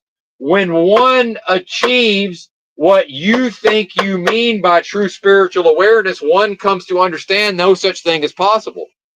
That's what I am. I am true spiritual awareness. Meaning, I cannot achieve that. I can only come to true knowledge of what I am within myself in a delusion. That's not achievable. Now we're back to yang energy. Now we're back to go out into the world, boldly make your way in the world, make the world your bitch, make something of yourself in the eyes of this world, true spiritual awareness. If one is foolhardy enough to identify as being a preacher in a way. In my case, performing as a preacher, right? Effortlessly. Every man hath not the same office, right? So Moloch's machine, having seen the child sacrificed as a burnt offering to Moloch by its parents, who were also sacrificed in such a manner, now sees the child grow to maturity, and Moloch's machine says, I've prepared the way, and I'm not Moloch, so I don't even want to speak for Moloch. Moloch would say that the way has been prepared so that when the baby that's now an adult that was sacrificed to Moloch begins to become aware of these spiritual concepts and has an ardent desire for spiritual seeking, Moloch has prepared the way to always capture within the delusion and to ensure that the being never, ever apprehends their own nature. And it does that by saying, yeah, this is achievable. If you go out through the yang energy, if you go out only through the assertive energy, and you go out only through the dominant energy, man will dominate man to his own injury, by the way. As long as you stay away from the yin and the surrender and the acceptance, and you only go into the yang form, Moloch says, well, Moloch's got you, buddy, so have at it. And that's what is being referenced here by the commenter. It's, the commenter shows that the commenter doesn't understand what the commenter is talking about. Because the commenter, if the commenter understood and comprehended and had true knowledge of self and was speaking from true knowledge of self, would not even suggest such a thing as spiritual seeking of spiritual awareness. When the being is seeking spiritual awareness, Moloch's machine is set up to guarantee that such a thing cannot be found. How do I know? Because I spent about 15 years doing exactly that. Until finally, I got out of my own way enough through the yin, the submissive, the surrender, the passive. What did I surrender to? What did I passively accept? My own nature. My own nature. By comprehending and realizing, oh, wait a minute. The kingdom of God is within me. God is love. See, it struck me as an epiphany. If God is love, and love can be defined in a specific way that I've defined it, and that's in me, I now know exactly what I am. It's that simple, folks. That's the revolution. And dead religion can't touch that because that's a quickening spirit. Dead religion can't touch that because that's a quickening spirit. It cannot be defeated. It doesn't know what defeat is. It doesn't have a concept of defeat. It only has a concept of victory. Only the antithesis is making the offer of, well, have you considered my servant Job? So in the inverse, rather, of have you considered my servant Job, antithesis does an imitation of the most super intelligent force of love possible at the highest levels and says, have you considered the possibility of defeat within a delusion? And then, no, I haven't, sir, because I'm not able to. So the offer is to quicken the spirit, right? And to thus continuously prove in the moment exactly what I am within a delusion. So the offer is, hey, quicken the spirit, and that's the simulation, that's the now. The offer is quicken the spirit, or accept the realm's offer to fail to quicken the spirit in the moment, which is the zero, which is to affirm death, destruction, and delusion. No, thank you. No, thank you. I'm good on all that. Better luck next time. And the surrender, by the way, is also to, as the being understands that they're seeking, right? And ask and ye shall find, by the way, or seek first the kingdom and all of these things, right? So if the being understands that that's what they're doing, the surrender is to saying, well, I don't know what the thing I'm seeking, I don't know what that looks like. I don't know where that is. And it's also trust, which, by the way, is not yang. Trust is yin. It's to trust that I will know it when I find it, or see, when I am able to fully accept it, because in this case, it was within me all along. I was bringing it everywhere I was going, just like when the sons of God came to present themselves unto the Lord in the book of Job. And the antithesis, or Satan, came also in their midst. See? It was with me all along. I was not fully aware of it. So to seek that awareness only through the yang energy, or the aggressive energy, or the masculine energy within Moloch's machine actually guarantees that the being will never, ever accept it, because it's only apprehendable through both forms. Only by proving and perfectly working with both energies. So as long as the being is unwilling to surrender, and Moloch's machine has certainly prepared the way for Americans to never surrender, right? To never view themselves as surrenderers, then the being is precluded from expressing the one. And Moloch's machine only cares about one thing. Are you expressing a zero right now, or are you expressing a one right now? It's the only things Moloch's machine is capable of caring about. It's running a series of mathematical experiments in what's functioning as a computer system, and every new moment, every new now, it's checking to see, is your creative force representative of a zero, or is it representative of a one? And it has ensnared within a delusion. It has prepared the way where many folks are living their entire lives, and it's always a zero. And maybe every once in a while, serendipitously, almost as if by accident, it expresses as a one and then goes right back to expressing a zero. That's how serious this is, folks. That is the spiritual battle, by the way. And victory is mine. In fact, I am the victory. I am the victory. What I am is only exists beyond the possibility of defeat. What I am cannot exist even within a delusion, within a possibility of defeat.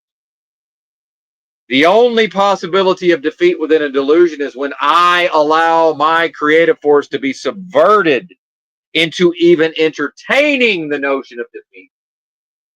Right? And that's what's being offered here by the commenters, sir. Perhaps perhaps you'd like to try this wine. Right? Let's make you an offer. No, thank you.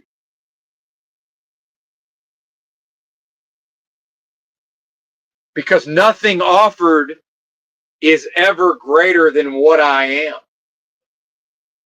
Ever. Ever.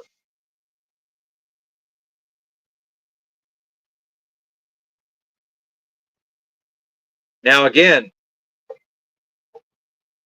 if forced to choose, I'm going with solipsism, but if I'm willing to entertain the notion that each of you are discrete beings, and in fact, you're also in this delusion based on you got here because for whatever reason, the most super intelligent force of love possible at the highest levels of vibrational energy is willing to entertain the notion that it's possible to divide an indivisible force, right?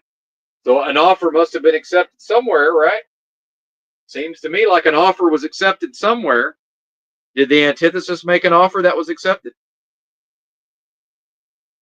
Did the antithesis make an offer that was accepted?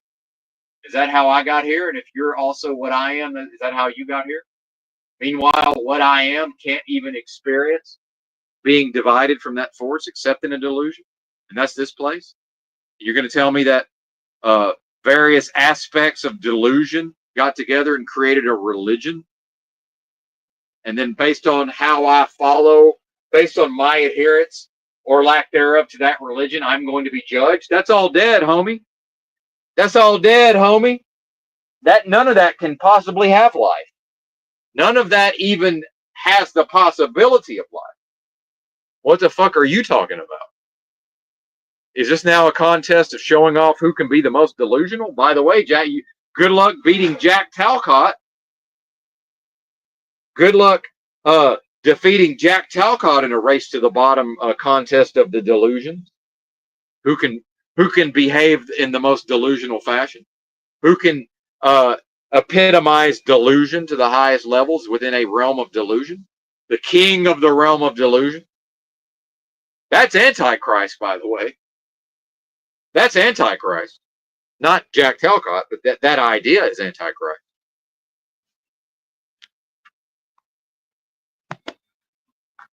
Well, what I speak of or don't speak of, see,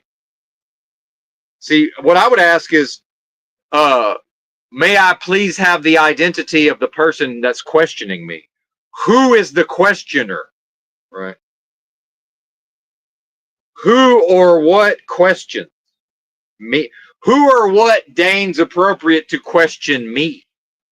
Right? Who or what deigns to question the most super intelligent force of love possible at the highest levels of vibrational energy?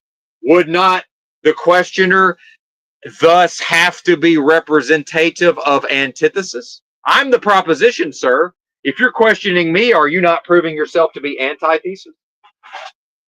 So, at the level of legalese, sir, please identify yourself, Spirit. In the name of Christ Jesus, Jesus Christ is Lord, I command that you identify yourself, Spirit. Because that spirit, the spirit of antithesis, not being possessed of free will, not being possessed of creative force, right, has no choice but to follow legalese. I'm the one who gets to choose. See, I'm free to choose to accept the offers of antithesis. That's called, what do they call that? There's a word for this. That's my prerogative, see. The questioner of the most super intelligent force of love possible at the highest levels of vibrational frequency, antithesis of that proposition, has no free will. It has to follow legally. So identify yourself, Spirit, that dares question, right? That serves its master, Moloch, within this delusion. Servant of Moloch, do you have a name? See, or is your name True Metal Jake? See, who or what is that? What is that? Who is that? Right? Is that a spirit? Is that a human being inhabited by spirits? Because remember, if I'm one with the most super intelligent force of love possible at the highest levels of vibrational energy, that can never be multiple spirits, can it? Again, the idea that it's possible to divide an indivisible force, right? But certainly antithesis, right? There would be the capacity for multiple wicked, unclean, demonic spirits to enter in, right? So which of those spirits is now questioned? That's what I would like to know. You think you're going to put me on trial? Well, good luck with that. Good luck putting me on trial. That's you, partner. That's you. So who dares question? in this moment? Who dares? And on behalf of who or what? Within this delusion of child sacrifice, burnt offerings before Moloch. Right? Who dares question manifest truth? It would have to be antithesis, right? Or more correctly, on behalf of antithesis. So now I know the nature of the questioner. Beholden to legalese, possess not of creative force, possess neither of creative force nor of free will. Right?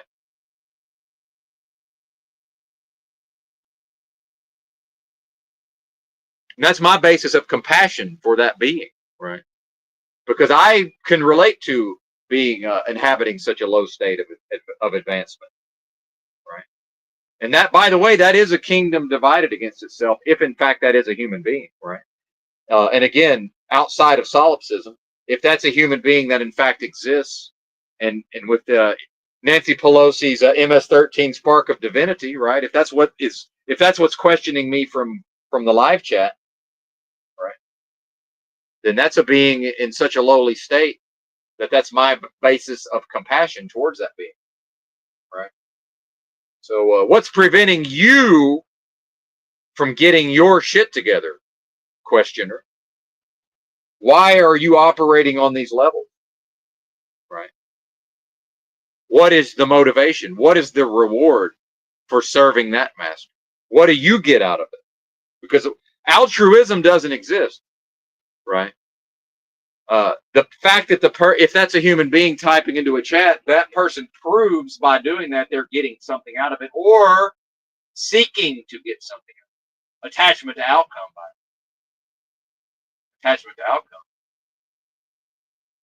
See, what's interesting about accusations is what happens when that's a fire and we fight that fire with fire of our own. Right? Yeah. What happens then? What are your answers for that? Right. Now, I'm certain it's always a raising of the bet. Right. Because to call the bet is to accept an offer. In this poker game, in this spiritual poker game, when I make a wager, I'm allowing the other person to fold their cards. Meanwhile, to call the bet is to accept the offer in a way. Right. So that's why these folks always raise the bet, which in poker is a maniac, right? So am I now going to look into my chat or our chat or the chat? Am I going to look into it and see a raise? Now, I suspect I'm not going to see a call. Now, maybe if they had any sense, then maybe they do, but perhaps they would fold their hand. Because remember, what I am is not capable of getting to the showdown of the poker game, turning over its hand and holding anything other than the highest possible card. Right? Now, the maniac raiser of all bets, they know they can never have the winning hand at showdown. So the only possibility of victory within the delusion is to convince the holder of the highest possible hand to throw their hands into the muck. That's the only way I can lose, is to accept the offer of, oh, you think you're making a wager? Well, how about I see your wager and I counter with my own raise, meaning, hey, don't you want to accept this offer of calling my bet or folding your hand?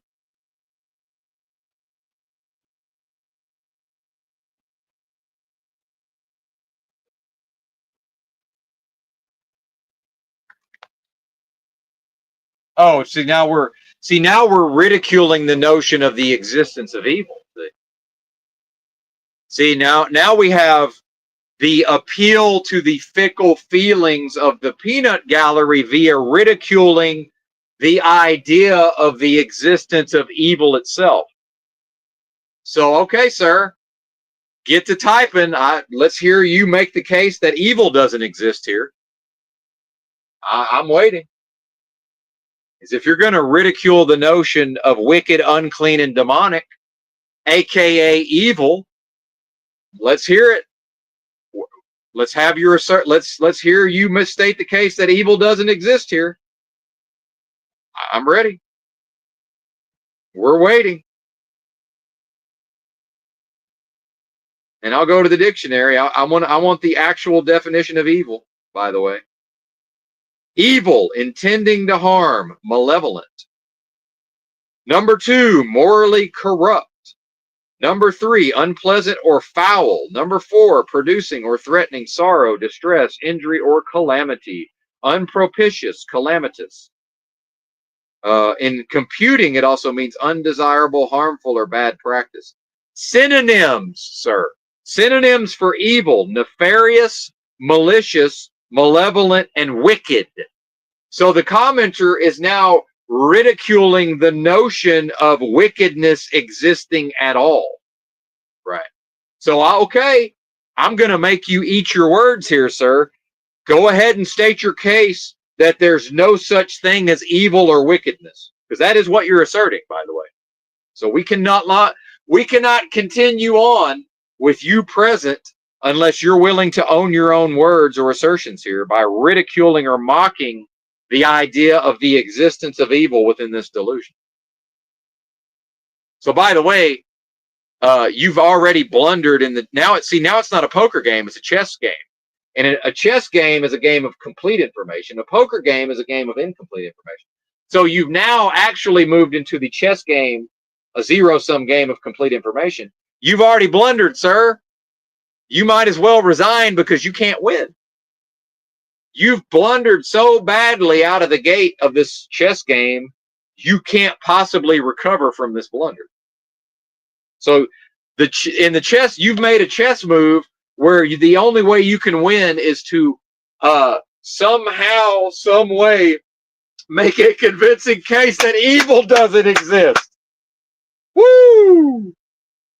I can't wait to hear whatever this is going to be. Mocking the notion of the existence of evil within this delusional realm. Can you believe somebody would be that bold to ridicule the very existence of evil? So let's hear it. I'm ready for you to state your case that evil does not in fact exist. Because what did the commenter do? He said wicked, unclean, and demonic. So he's quoting me, and he posted a laughing emoji with tears coming out of its eyes, thus appealing to the fickle feelings of the peanut gallery via ridiculing of the very notion that such concepts, number 1, would exist in the first place, and number 2, could possibly inhabit him. Because remember, folks, there's no possibility of him being influenced by wicked spirits, unclean spirits, or demonic spirits. That's not possible. He might be a Christian then. If he's not willing to entertain the notion that he himself could be inhabited by or under the influence of such forces, starting to sound like a Christian to me. Because a Christian is happy to accept that Christ in the Bible traveled around teaching. A Christian is happy to accept that Christ in the Bible traveled around healing. A Christian is unwilling to accept the notion, or maybe now a Christian forgets that Christ also traveled around in the Bible, equal to teaching and equal to healing, equally casting out demons from people.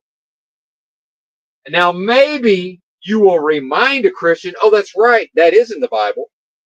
But you will never convince a Christian that possibly demonic forces and unclean forces and wicked forces, spirits, might inhabit them and might then need to be cast out of them in the name of Christ Jesus. Jesus Christ is Lord. You will never convince them of that. So I'm starting to think we might have a Christian on our hands. But go ahead. I'm waiting. We're all waiting for the intelligent argument to be typed into the chat box to explain to us how evil doesn't exist. We're waiting, sir. Where is it?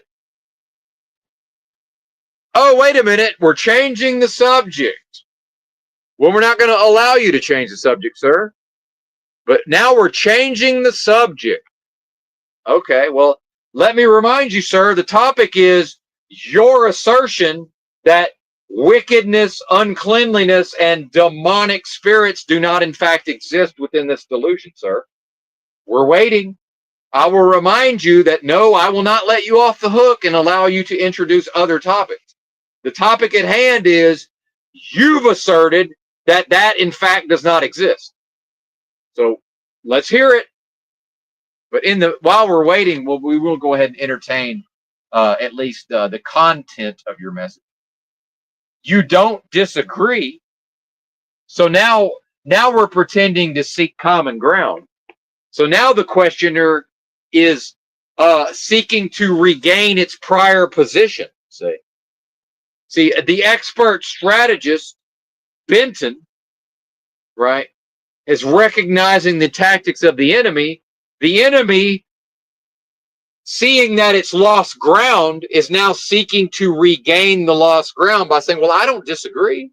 Meaning, now the offer is, will you allow me to return to my prior position within the chess game? No, I won't. You made your move, sir. You moved from one square on the chessboard to another square. I won't allow you to move back. So the I don't disagree is an offer. Okay, will you allow me to go back to where I came from because I now see that you see that I blundered? No, sir, no, absolutely not. You agreeing or not agreeing means nothing. Who the fuck are you? Right? Again, the exalted position is to put oneself in the exalted position of, well, I don't disagree. Who the fuck are you, sir? I've already asked you who and what you are, and you've refused to say. Now, legally speaking, I suspect you are beholden to answer, and in fact, you did answer. See, when the being mocked the very possibility of the existence of evil, wickedness, uncleanliness, and demonism, I believe the being thus answered and said, I am those things. See? And I'm not. I don't even like to talk that way. What I am can't possibly be any of those things. So do you see at the level of legalese, folks, that the being answered me? And I missed it. The being, when commanded, answered. See, and I misunderstood the answer. The being answered by saying, name yourself, and said, wicked, unclean, and demonic, but did it in a mocking way. Which, by the way, guess what? Satisfies the legalese. So do you see that if that is a human, that's a human that's inhabited by literal demons, and at the level of legalese, with the invocation of the name of Christ Jesus, that being had no choice but to answer. And I missed it. I missed it. So I apologize. Please allow me to apologize for missing it. So I will now remove the requirement, right? By the way, having already won the chess game, right? There is no chess game. Because in fact, the being was answering as required. I just missed it because I'm a silly person sometimes. Sometimes I'm a silly human. I missed it. Yeah, did you see that? Asked and answered, sir. Asked and answered, sir. When asked to name itself, what did it type into the box? It typed wicked, unclean, and demonic with a laughing emoji, a laughing, crying emoji. That's the answer. When I asked who is the questioner defined itself as wicked, unclean, and demonic, thus satisfying the legalese, because it has no choice.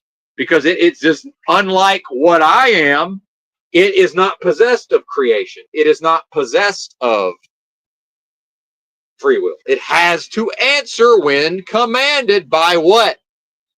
It has to answer when commanded by what? And this is the revolution. Authority. I am authority over my sphere of influence. only within my sphere of influence, guess what? What I am always has authority over the evil of this realm. The evil of this realm exists only under my authority. I am that one. How about that? How about that? And then the human side, this is when Christ was tempted in the desert, by the way. It's to the offer of the antithesis to say, well, certainly you, Jesus, would understand how powerful it might feel to understand that evil only exists under your authority, sir. Yeah, that does feel some type of way. So what? Because I'm not able, what I am, in order to prove itself to be a one in this moment, has to quicken its spirit, see? Meaning, I can't accept the offer of identifying with a feeling of power by having authority over evil. That would be representative of a zero. That would be to make myself less than what I am. And if I make myself less than what I am, that's to prove myself to be the opposite of a quickening spirit, which would mean what? It would mean that based on antithesis, I'm not in fact what I ever asserted that I was in the first place. I can't simultaneously be what I am and identify with a feeling of power by recognizing, oh, evil exists only under my authority. Right? And I feel some type of way. That's the flesh, sir. I'm not the flesh. That's the flesh feeling some type of way. Just for a moment feeling powerful within a delusion. How am I going to feel powerful within a delusion? When what I am is so much more powerful than any delusion ever could be. Right? Again, a quickening spirit on display. Cannot be defeated. Beyond all possibility of defeat. First, the warrior places themselves beyond the possibility of defeat. That's directly out of the art of war. How? By properly identifying with their own nature within themselves. That's how. So, get your house in order. If in fact that is a human being questioning me in the chat, get your house in order and evict those wicked spirits, unclean spirits, and demonic spirits. Why are you allowing them to speak for you if you are in fact a human? And in fact, you are possessed of Nancy Pelosi's MS-13 spark of divinity, right? Which is in itself a mockery, right? Because you're certainly not letting it shine, right? So what in the fuck is going on here, sir? Get your house in order. How? By properly identifying. Oh, that's right, you can't. Because the demonic forces that inhabit won't allow you to. Because via legalese, what are the forces within you going to do? If you try to evict them, they're going to appeal to legalese and say, well, look at what he's doing. Based on his actions, we have every right to be here. So until you, sir, confess, repent, seek forgiveness, and are forgiven, those demonic entities have a legal claim to your sphere of influence, sir. What a sad state of affairs. Oh my goodness. How have you allowed this to happen? Probably because you were born into a delusion and your parents sacrificed you to Moloch from day one. That's probably how.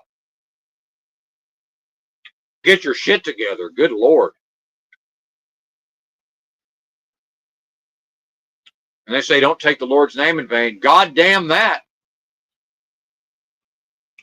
Or more correctly, everything that's not one with the most super intelligent force of love possible at the highest levels of vibrational energy is damnable, or more correctly, is damned. Oh, but the Christians, don't take the Lord's name in vain. What are you talking about? What are you talking about? Everything that's not specifically the most super intelligent force of love possible at the highest levels of vibrational energy and frequency is damned. Including your motherfucking psychology. It's damned.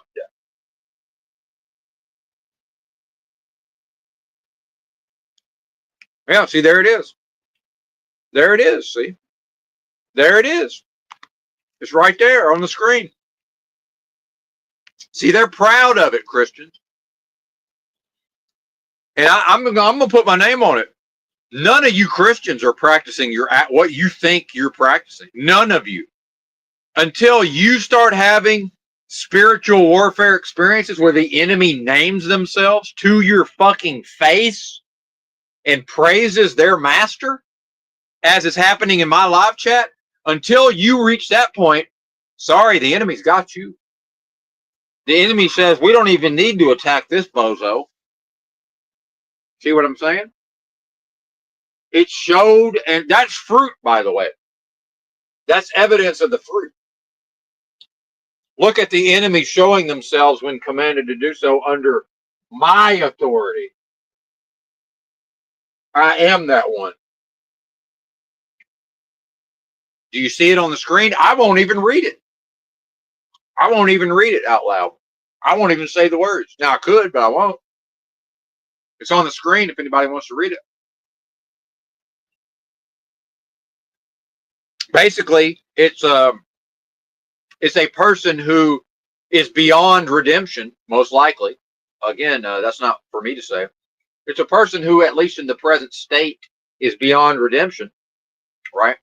And sorry for the chewing noises. My apologies. It's a person beyond redemption, praising their master. But anyway, I'll be right back. I'm going to eat this chocolate.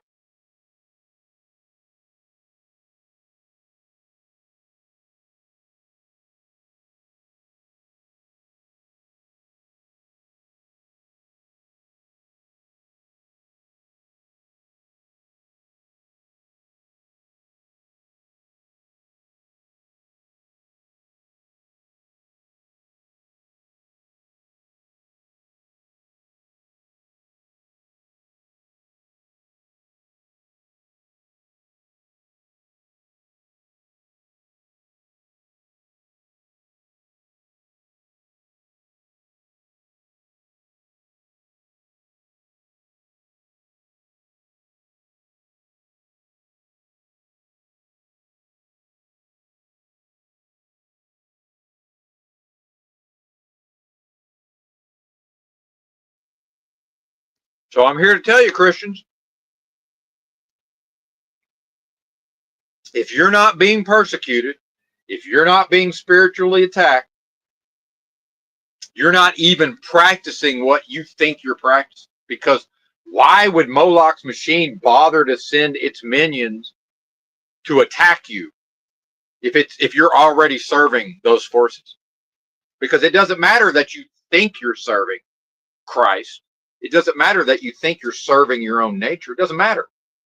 That's irrelevant.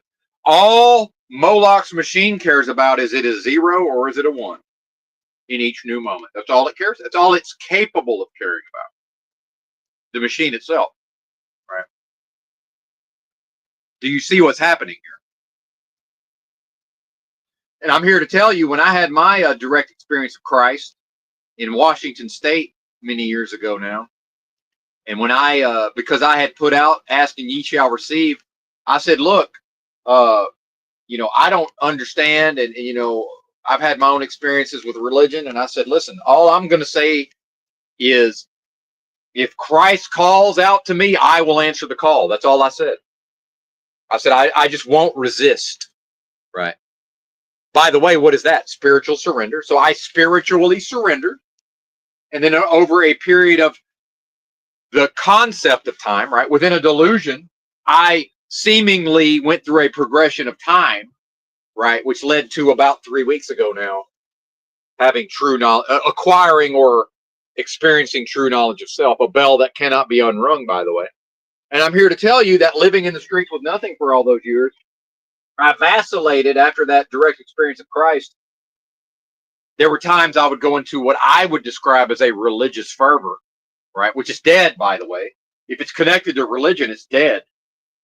Anybody operating in a concept of earthly religion is in a death cult. Call it Christianity. Put a picture of Jesus on the wall. It's a death cult. It's right there in the Bible. all they that hate the most super intelligent force of love possible at the highest levels of vibrational frequency love death. Christianity is a motherfucking death cult. Why do you think I won't call myself a Christian? Because I'm not in a death cult. That's why. What I am can never experience death. It's not possible. How can I be in a death cult? Right? Now, again, it's not your fault that you were sacrificed to Moloch by your parents and they were sacrificed to Moloch by their parents, and that part of that was being put into a delusion in this system of things that involves religion. They're all death cults. There's not a single religion that's not a death cult. Not one. Catholicism is a death cult. Whatever flavor of Protestant Christianity you were raised in a death cult. Jehovah's Witnesses, death cult. Mormons, death cult. Scientology, death cult. That's what it is. Life cannot emanate from that. That can never be the source of life or a source of life. Christ is not to be found there. So what is to be found there? The other, the anti. What will be found in the Mormon church is the anti. What will be found in the Catholic church is the anti. What will be found in the Jehovah's Witness church is the anti. Christ cannot be there. It's not possible. How is Christ going to be? Now, I guess you got the underworld from the Bible, right? And all of that. But I mean, in this delusion, how is Christ going to be in a death cult? Does that make sense to anybody? So people in church, in a building, praising the Lord in a death cult, and who are they praising? They're praising the one that's listed on the screen there. And I'm not even going to say the name. Now, there's no power in that name, certainly. Because the only power in that name, the power in that name exists only within a delusion. Right? The name of Jesus, that's a sound vibration. That's a live. See? That exists beyond. That exists beyond. Outside this delusion. That other one's dead. See? There's no life to the other. There's no life to that other. It's the anti. It can't be life. It can't live life. That's the jealousy, by the way. It can't live life. It doesn't get to live life. Again, my basis for compassion. Love thy enemy. Yeah, I can imagine how miserable it would be to inhabit such a state. Therefore, that's me loving my enemy. Right. Realizing how horrible that must be. Compassion. Right. Now, if that being were to quicken its spirit, what might happen? See? Because the only way to be antithesis of a quickening spirit is to do what? Slow down the spirit. Just like when they turned my truck down from 75 to 68, as I'm on the highways and byways, at times the only way to the only way to accomplish some of the things I used to accomplish by speeding up is now to slow down. See, antithesis is only ever able to slow down. See, the quickening spirit quickens, or it proves that it's not in fact what it is. See, it disproves itself if it refuses within a delusion to quicken its own spirit. See, so the only way to be what I am is through what? Quickening spirit. That's the answer to everything, Christians. Everything that's not quickening of spirit is literally dead. Your church is not a quickening spirit. Your pastor is not a quickening spirit. Your King James version of the Holy Bible is not a quickening spirit. Christ is. Antichrist is what? The antithesis of a quickening spirit. Obviously. Obviously. Right. And by the way, these folks are proud of their master. You know, I don't know if y'all know this, Mr. Miyagi, if anybody knows who this is. He's been involved in the history of this channel. He told me to my face that in some way, and this is a paraphrase of what he told me, that humans are very audacious and foolhardy by being willing to attack or mock the idea of Lucifer by saying, well, outside of Earth, Lucifer is seen as quite powerful.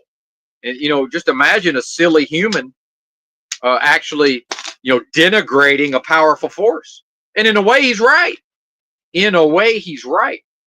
An improperly identified human would be foolish to speak out against such a being, which is what the biblical concept of the people in the Bible trying to cast out demons in the name of Jesus and going to the brutal man who beats everybody up and attacks people, and they go to him, and I might be conflating some of these stories, but they go to a man who's very demonized, and they invoke Christ and they invoke Paul to drive out these demons.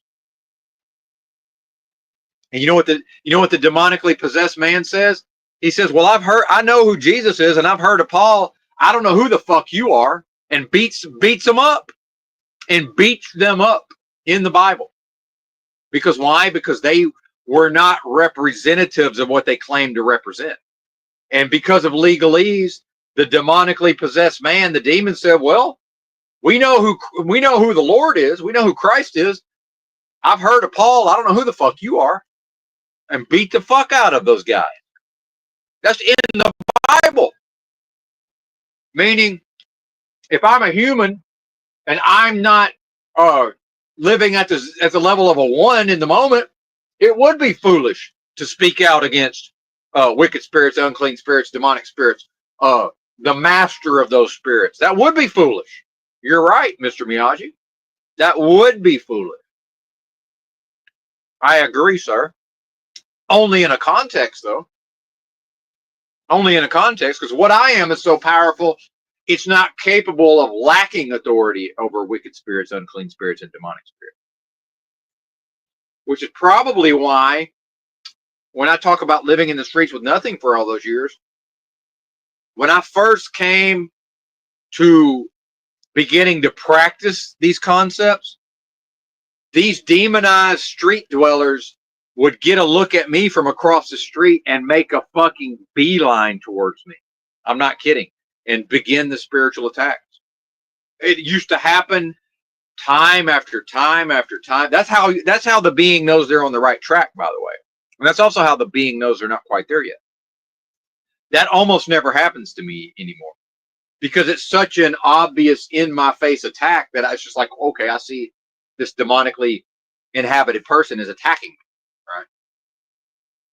It happened famously on a bus in Austin, Texas, where a homeless person, got onto the bus, detected who and what I am, and came and sat near me and more or less began praising the Lord, but meaning Lucifer.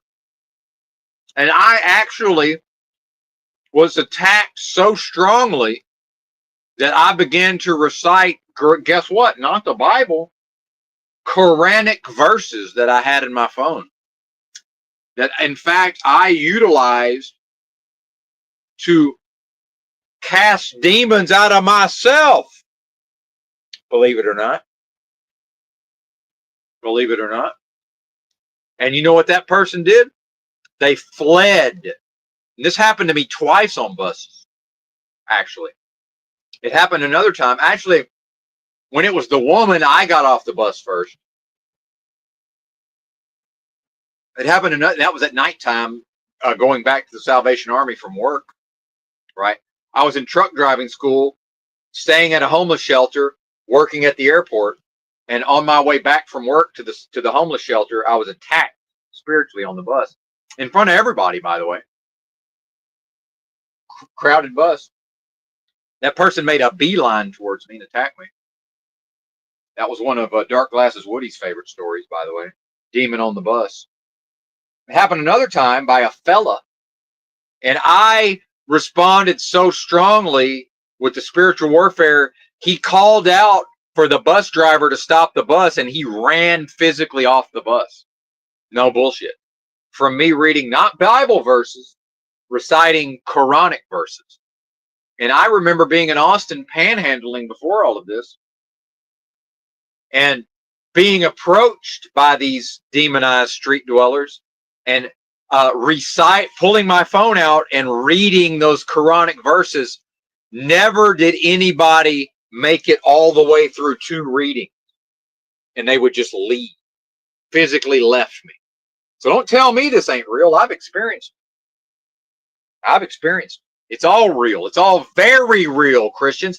The fact that you Christians don't experience it proves you're in a motherfucking death cult. Why would a death cult need to attack you when you're already in a death cult? You're already a 0, according to this realm. Why would it doesn't need to send its minions to attack? But you see what's happening here? I'll be right back. Let me finish the chocolate.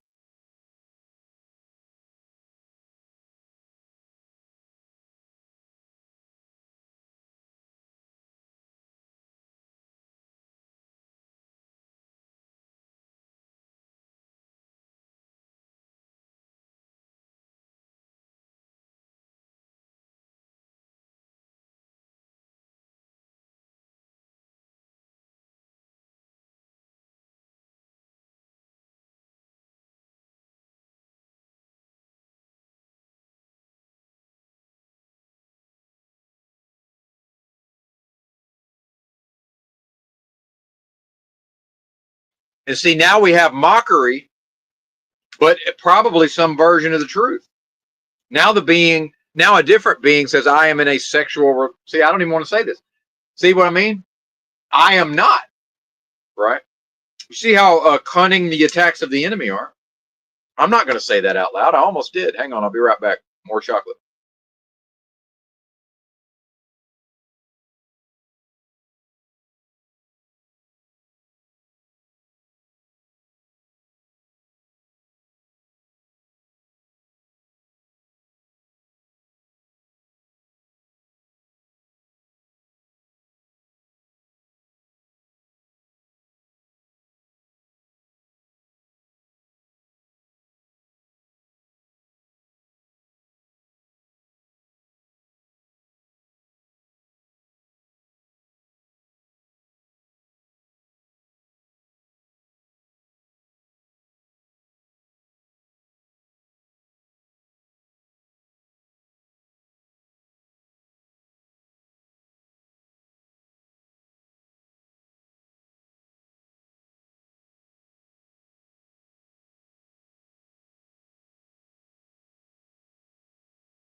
By the way, these are lovers of death. These are lovers of death. Right? Think about that, folks. Lovers of death. How you gonna love a demon? How you gonna love death? Right? And now it's hilarious because I see the comment from before. I don't disagree that evil exists. Well, but wait a minute. You made a statement that implied that those are ridiculous ideas. Right? So now these are also people who, when it suits them, will disavow their own words. Right? A disavowing of one's own words. Right? But then, the human within the context of the delusion, and this is part of how this idea of America, early Holy Brother was talking about the concept of hope, right? And all of these things.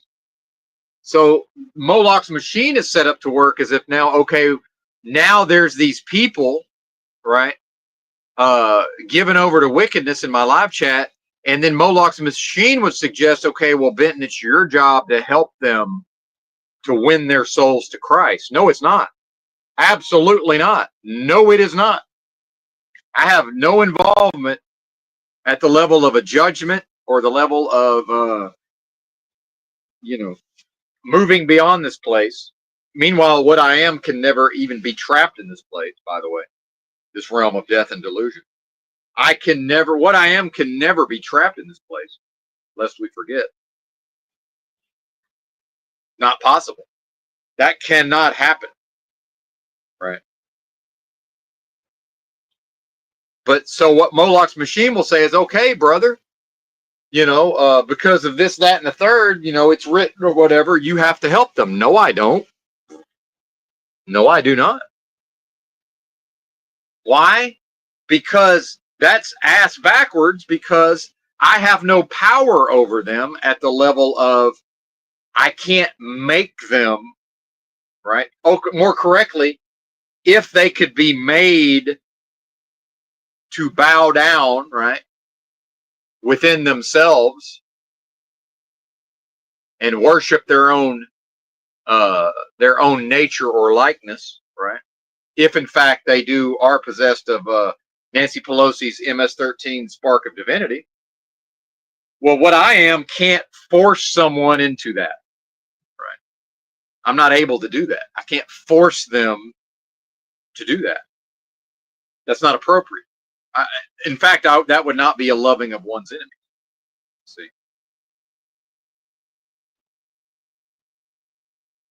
But it gets very technical here because legalese, they say, well, okay, how were you able to exercise authority over them earlier by making them name themselves?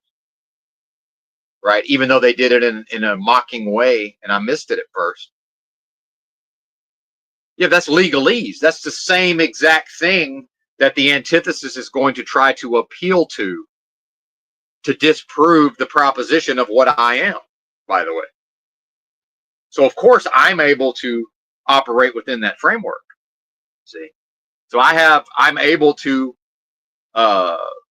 operate at that level of authority, right? What I'm not able to do, I lack the ability to force them to be in the way that I say they're supposed to be. In fact, this delusion, within the delusion, they are exactly as they have to be within the delusion. How about that? Forgive them, Father, for they know not what they do. Right? This is the only way they can be. Now, again, if, and again, back to the solipsism, but if in fact these are human beings with Nancy Pelosi's MS-13 spark of divinity, and they're so divorced from that, that maybe it's not even possible for them to even, be able to, unfuck themselves enough, right, to ever be redeemable, right, at the level of what? At the level of properly identifying within themselves based on their nature as a quickening spirit, the most super intelligent force of love possible at the highest levels of vibrational energy. Well, they love death, see. These are lovers of death. So step one would be to stop loving death, right? So when you see these people wearing t-shirts with Baphomet and they got Baphomet stickers on their cars, these are the lovers of death, right? So step zero for them would be they have to stop loving death, because that's active. The loving of death, that's assertive, that's yang, that's masculine energy, right? So first, stop loving death.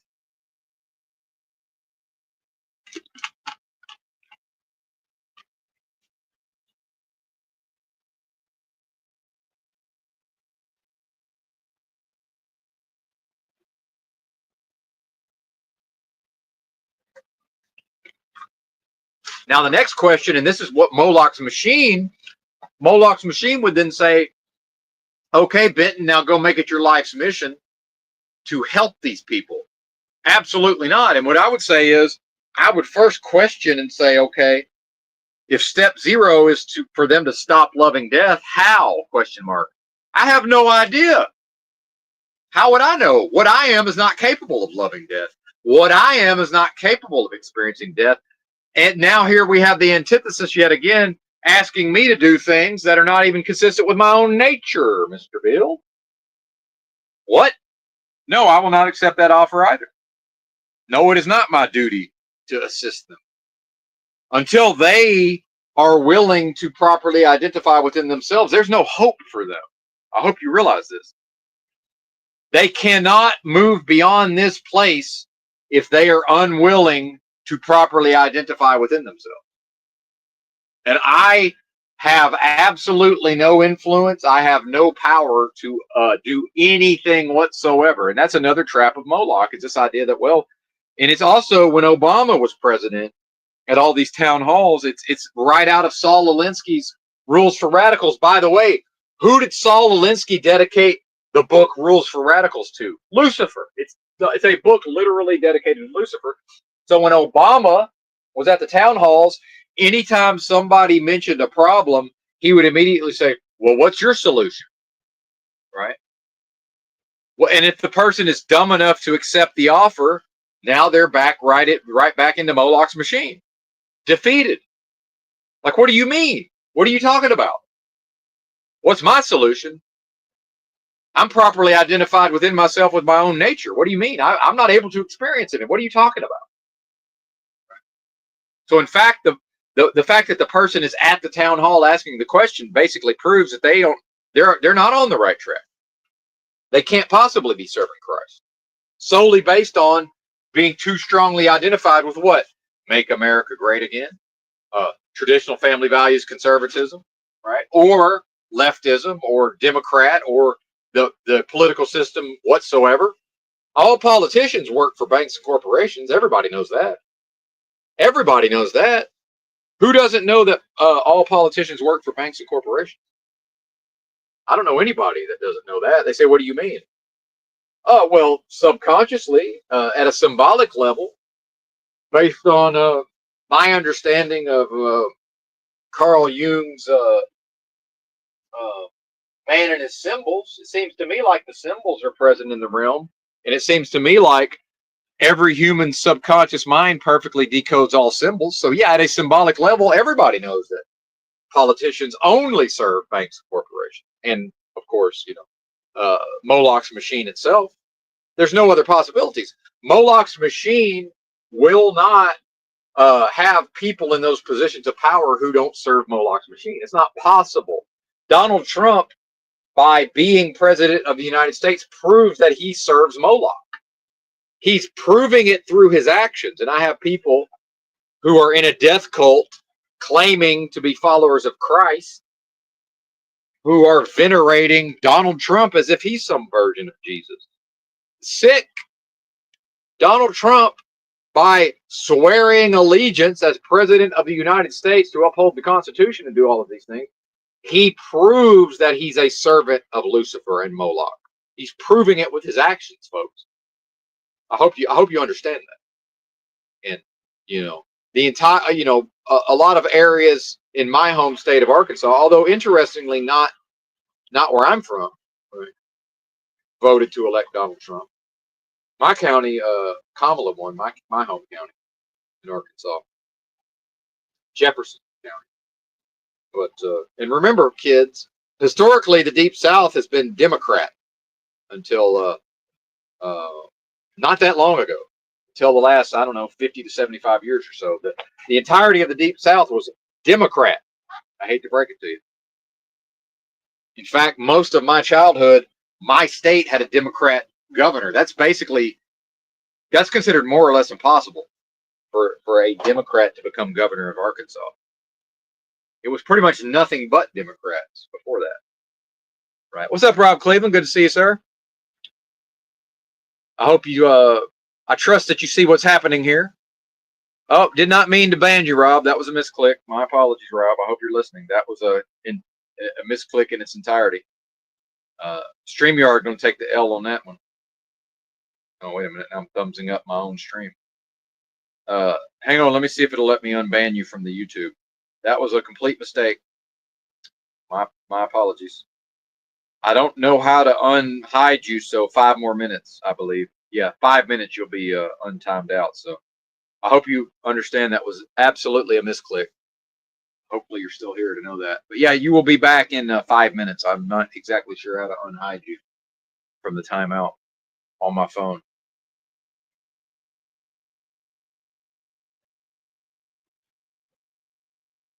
Well, see, this is what I mean. See, that now I'm being attacked for not showering, right? For not showering.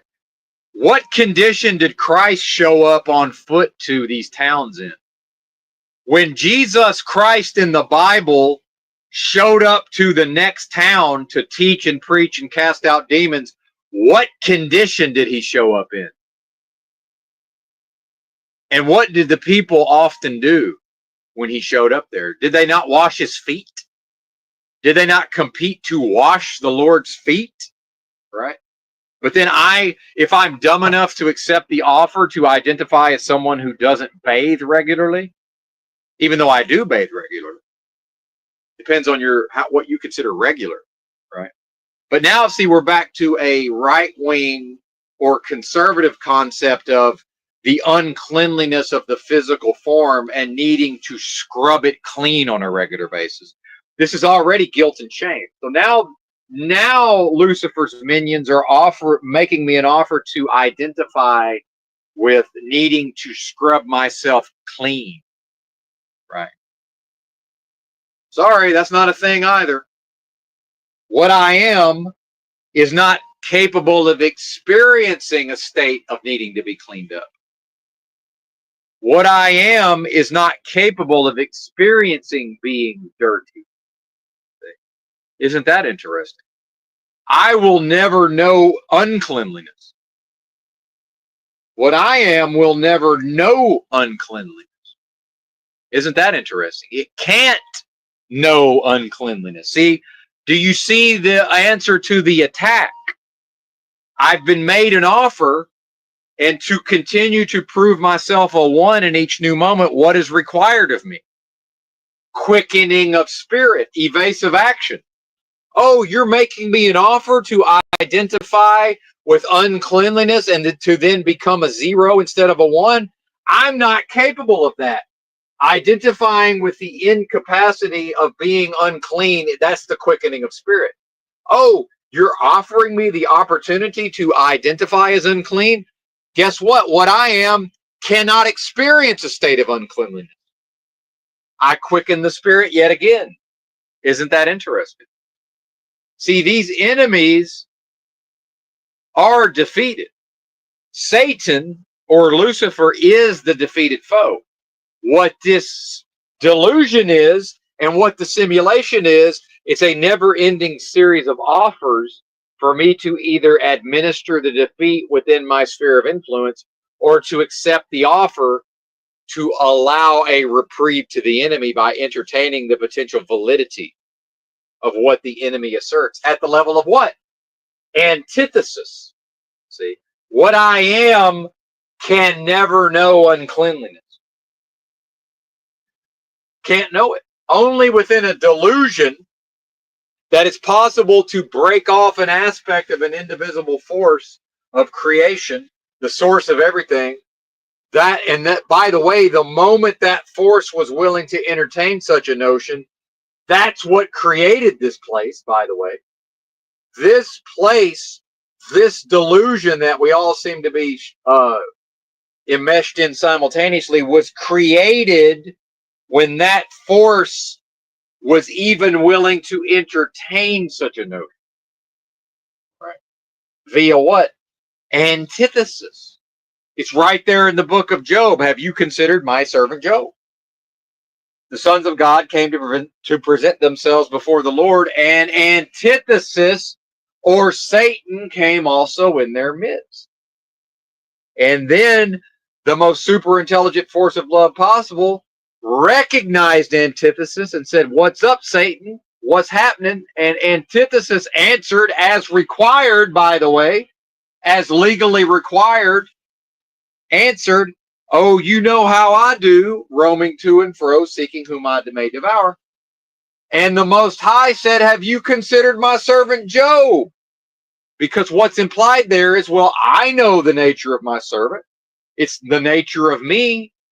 And go ahead, because as long as Job actually is what I know him to be, and as long as I am what I know myself to be, I can't fear what calamities might befall Job, because I can't even conceptualize what calamities might befall Job, because I know what I am, and if Job is what I am, nothing can touch him. He can't conceptualize defeat. he can never experience defeat. He can't experience death. And that's what's meant when the Lord said, just don't physically harm him, meaning don't kill him. And by the way, Job can't know physical death. Job only exists beyond delusion, beyond time, and beyond space. Job only experiences the concept of time or place via delusion, which is what? Dead. So in a way, I'm not even here experiencing this at all. Now we're back to the idea of a waking dream. I'm actually not here experiencing this, in a way, when viewed from a proper lens. Now, how many people are not developed enough to even entertain these concepts and not go insane? Right. I am. See, I am.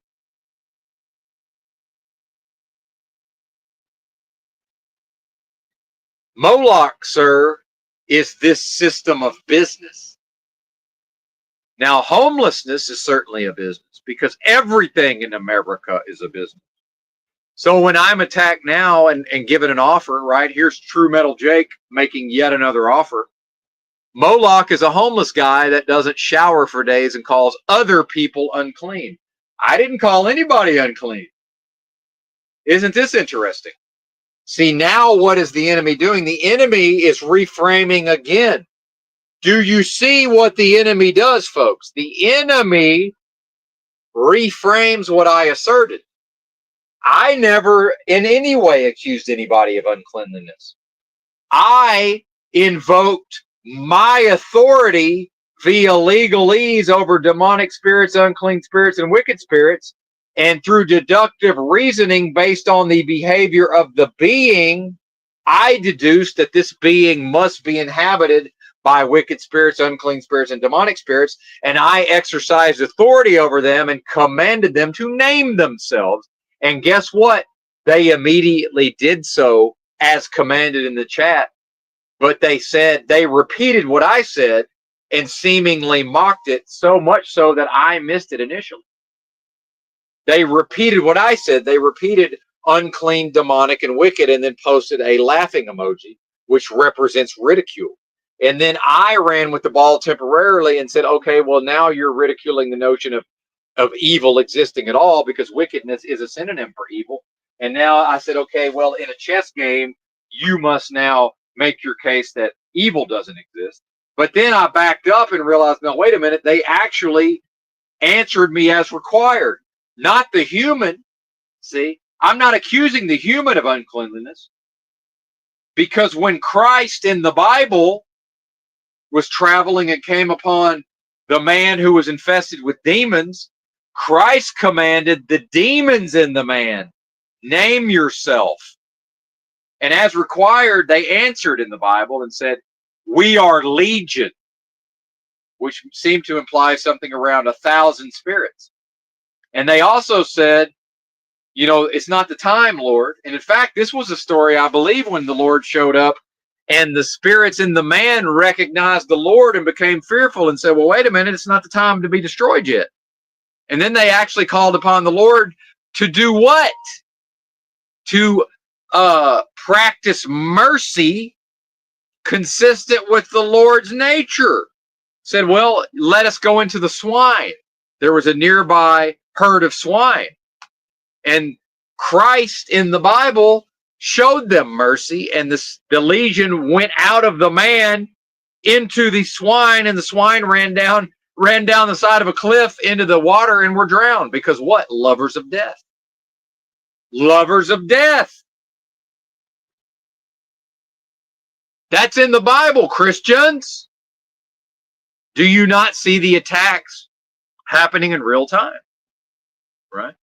And now I'm being offered to align myself and identify myself with, oh, well, we have a homeless guy in the chat. We have a homeless guy on a YouTube channel delivering a discourse calling other people unclean, and he doesn't bathe. Well, I bathe in the continuous renewing of my spirit, sir. That's what I'm bathed in.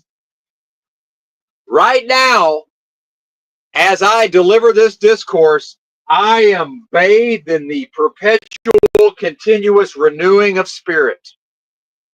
I'm never not bathing, sir. When properly identified, I am bathed each new moment, sir, with the renewing of my spirit, which is one with the source of all creation, sir. Is that a good enough shower for you? Or do you need me to go in here and give them $10 for a shower so that I can wash the flesh, which doesn't even exist, which is only a delusion? Is that what you require of me, Satan? Is that what you require of me, Satan? Oh, that's right. You can't require anything of me, Satan. You can only make offers, right?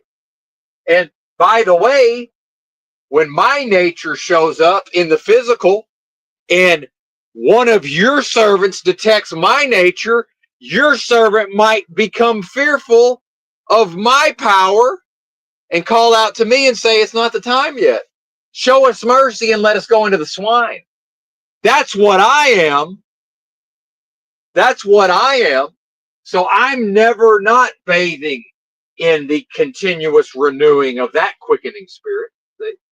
I'm never not bathed in that.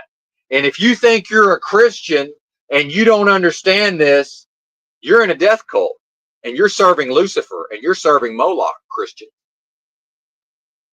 Because oh, by the way, thank you, enemy, for helping me quicken my own spirit and realize, well, actually, I bathe in every moment that I'm properly identified within myself with my own nature, because I'm bathed in the renewing spirit of my own essence. I'm never not bathing in that within myself, unless I'm foolish enough to allow Moloch's machine to temporarily, via making me an offer that I fail to refuse in a moment, and I thus, through the subversion of my creative force that never lies dormant and always brings something new into existence, when I temporarily identify with anything other than my own nature. So I'm bathing in the renewal of my own spirit in every new moment when properly identified.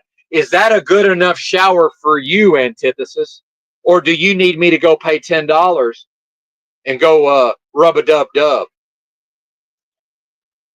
Meanwhile, when my essence showed up in the Bible and walked from town to town, he probably looked like he could use a bath.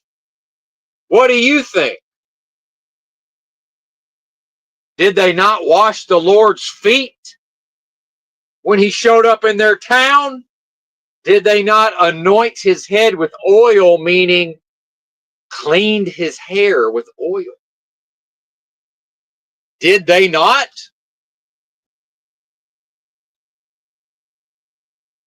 So offer not accepted. Quickening spirit. In each new moment, the answer to the offer of the antithesis within delusion is always to quicken the spirit. Because remember, folks, the antithesis raises all bets. The antithesis always seeks to occupy the exalted position, but where and how? Always in relation to me and my nature. That's the raise. The raise is always within the poker game, and it's always in relation to what I do. I assert, I create, I act, I perform, and the antithesis reacts. And the antithesis says, oh, really? Well, how about this offer? Oh, really? Well, how about this offer? Oh, really? Well, how about this offer? Maniacally. Again, this is my basis for compassion. This is a being that will never experience Psalm 23, which is going to be read now. These are beings who will never, ever experience Psalm 23 because they are beyond redemption. I'm not cursing them to that. They've cursed themselves. They've cursed themselves by what? Refusing the blessings of the Most High. It's all blessings, folks. These beings, by refusing the blessing of their own, what may and very well at one time have been their own nature, by refusing those blessings, they've cursed themselves. and they cannot experience the Lord is my shepherd, I shall not want. He maketh me to lie down in green pastures. He leadeth me beside the still waters. He restoreth my soul. He leadeth me in the paths of righteousness for his name's sake. Yea, though I walk through the valley of the shadow of death, I will fear no evil. For thou art with me, thy rod and thy staff, they comfort me. Thou preparest a table before me in the presence of mine enemies. Thou anointest my head with oil, my cup runneth over. Surely goodness and mercy shall follow me all the days of my life, and I will dwell in the house of the Lord forever. They can't dwell in the house of the Lord. My cup runneth over. How? Through the continuous renewing of what? My spirit. My spirit. My essence. My nature. That's what that means. My cup is not capable of anything but runneth over. Which, as far as I know, that sounds like a shower. That sounds like a fountain. If my cup runneth over, spiritually, sir, is that not a fountain that I can bathe in each new moment? So how can you accuse me of uncleanliness? You can't, because based on my essence, I can't experience uncleanliness. I never knew you. That's what the Bible means when it says, lo here and lo there in the gnashing of teeth. And we did this in your name, Lord, and we did that in your name. And what does Christ respond in the Bible? I never knew you. Exactly. I can't know what you're asserting here. I can't know any of these offers. I don't know nothing about that. I don't know nothing about that. What that is can't touch me. See, what I am is not capable of existing within those spaces. And if within a delusion, if I identify with any of that, even temporarily, I cannot be what I claim to be. And that is the spiritual war, folks. That is the spiritual war. Praise Almighty God in the mighty name of Christ Jesus. Jesus Christ is Lord of my sphere of influence. Meaning everything that's not Christ has no power over this sphere of influence. That's the revolution. That's the revolution. To say everything that's not Christ ain't from here, and this is not its home. Benton psychology is not from this sphere of influence. It does not belong here. Now, is it here operating within a delusion? Sure. Everything in its proper place, right? Everything in its proper place. But make no mistake, everything that's not specifically Christ does not belong within this sphere of influence. That's the emptying of wickedness to be filled with the Holy Spirit. By the way, guess what I pray for, folks? I prayed one specific prayer and one specific prayer only for years now. To be emptied of wickedness and filled with Holy Spirit to serve the kingdom of what? The most super intelligent force of love possible, the highest levels of vibrational energy. Oh, guess what? What I already am in the first place. Praying to be able to surrender to myself, within myself, to express my own nature, right? By what? Submitting or surrendering and what? Getting out of the way of what? Benton. Out of the way of Benton psychology. Out of anything in this delusion that Benton might identify with, whether it's a pretty gal or a attractive fella or a paycheck or a business, right? Or an enjoyable endeavor, right? Or identifying as a leader of a flock or a preacher, right? Or as someone of reputation. I'm no count. I have no reputation in a delusion. How could I? Moloch's machine makes the offer of, hey, Benton, don't you want the people around you to see you as somebody of reputation? The quickening spirit says, what do you mean? How can I possibly be of reputation in this realm? Now, obviously, the servants of Satan and Lucifer know me when they see me. Yes, they do, when I'm properly identified, at least. They know me when they see me. But how can a Benton and a psychology and a collection of stories and experiences, how can that have reputation in a realm of death, destruction, and delusion? Is that even possible? No. That's what I mean when I say I'm no count. I have no account here in this delusion. By the way, render unto Caesar, let the dead bury the dead. Let the dead bury the dead. Let the delusion be the delusion. All I know how to do is be the quickening spirit. All I know how to do is prepare the way for that spirit to enter in. Welcome home.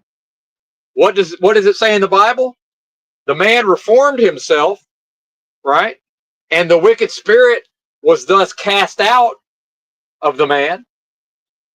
Now, what's implied but not stated is that the man must have confessed, repented, asked forgiveness, was forgiven, invoked Christ, or maybe Christ himself came along and evicted the wicked spirit, right?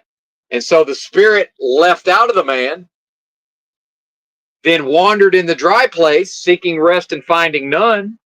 By the way, that's the condition of the spirits that inhabit the people that are trying to attack me in the chat right now.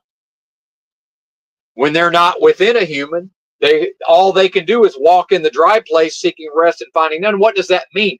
That means the nature of the wicked spirit is to want to experience wickedness and uncleanliness in a gross, low-level, low-vibrational energy form.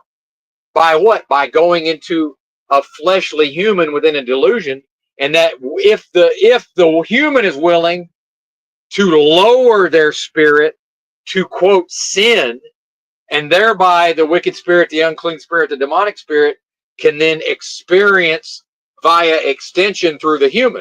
See? When that's not possible, when the spirit is disembodied, all it can do is wander the dry place, seeking the rest of wickedness, but not finding it. See? So after wandering and seeking rest, meaning trying to find someone else in error to appeal via legalese, to then say, well, I'm entitled, or they are entitled to enter into that person. Not finding it, they say, well, I think I'll go back to what? My home, meaning meaning that spirit previously found a home within that man. And in the story of the Bible, that spirit went back to the man, found the home was cleaned up and well swept, meaning the physical condition of the man he was cleaned up, he was bathed, he had nice clothing, he probably had a job and an income, maybe he had a family. Everything in Moloch's machine was pleasing, but because of the spiritual condition of the man, via legalese, the spirit entered back into the man because the man wasn't behaving correctly. And they said also what came with that spirit was 7 more spirits, each one more wicked than the last, so that the final condition was worse than it was before the spirit initially left out of the man. That's in the motherfucking Bible, Christians. Why don't I ever hear a Christian preaching on that? I've never heard a single Christian in my entire life preach on that. I've heard, I'm not a Christian, but I'm the only person I've ever heard preach on that. What's that all about? What's that all about? Where are the Christians? The Christians are too busy serving Moloch's machine to get involved in that level of preaching. They're too busy affirming the validity of a death cult within a realm of death, right? That's what they're doing. And they have their reward, by the way. They have their reward. Their reward is make America great again. Their reward is Trump. Their reward is an economy and a viewing themselves powerful because of the military might of America. That's their reward. Have at it. Have at it, Christians. Have at it. Bam, there you go. Gordon Zola's right. They profess adherence to Christianity and then celebrate every Molochian festival. And a little more specifically, Moloch is seems to be more basically the Industrial Revolution, more or less. You know, the system of business, industry. By the way, what do these conservative, traditional family values Christians uphold above all? The economy, jobs, right? The ability to earn a living, right? The Son of Man hath not where to lay his head, brother. How am I going to worry about how to make a living? Oh, I got kids. I got kids. Oh, okay. So I guess you go serve Satan then, because you have children. So you got to serve Satan to put food on the table. I don't know. I'm familiar with the book that talks about, look at the birds of the air. They don't sow or reap or gather into barns, and I feed them anyway. Aren't you better than they are? What are you worried about? What are you worried? Oh, you got something you're going to do anyway? Something you're going to do anyway? Serving Moloch's machine? Oh, well, I'd love to do what you're suggesting, but I got kids. Okay, great. What's the relevance of that? Of what relevance is that? That you have kids. Good for you. So what? That makes it okay to serve Moloch's machine, a business, industry, military might, right? Okay. Job creation, as if that's somehow something to venerate. The almighty job, the almighty dollar, the national religion of consumerism, all of that somehow venerable. That's all Moloch, Bubba. The economy is Moloch. The economy is a pagan deity. The job market is a pagan deity. The banking system is a pagan deity. You were sacrificed to a pagan deity via a figurative burnt offering sacrifice by your parents to a system of corporatism, a system of education, a system of working for a company or business, a system of serving a nation's economy and making its military strong, and identifying with a flag and a nation and a collection of peoples. That is Moloch.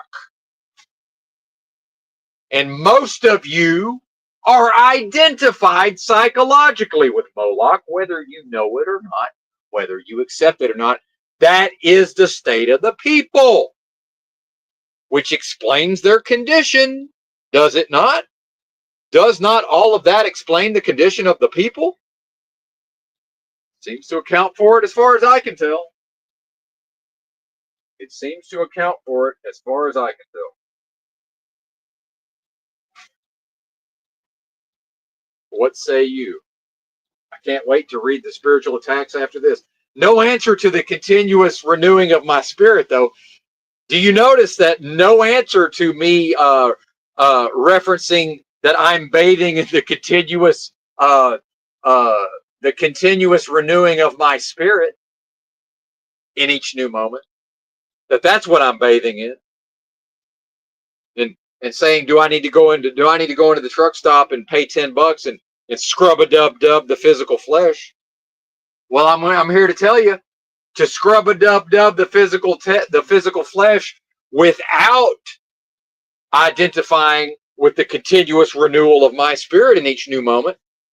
One of them's dead and one of them is alive. Now, can I do both? Sure.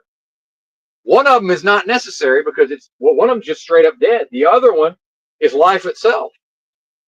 So do you see that Moloch's machine within the delusion in a system of death offered me to identify with needing to scrub my flesh clean, right? And the quickening of spirit answered with, well, what are you talking about?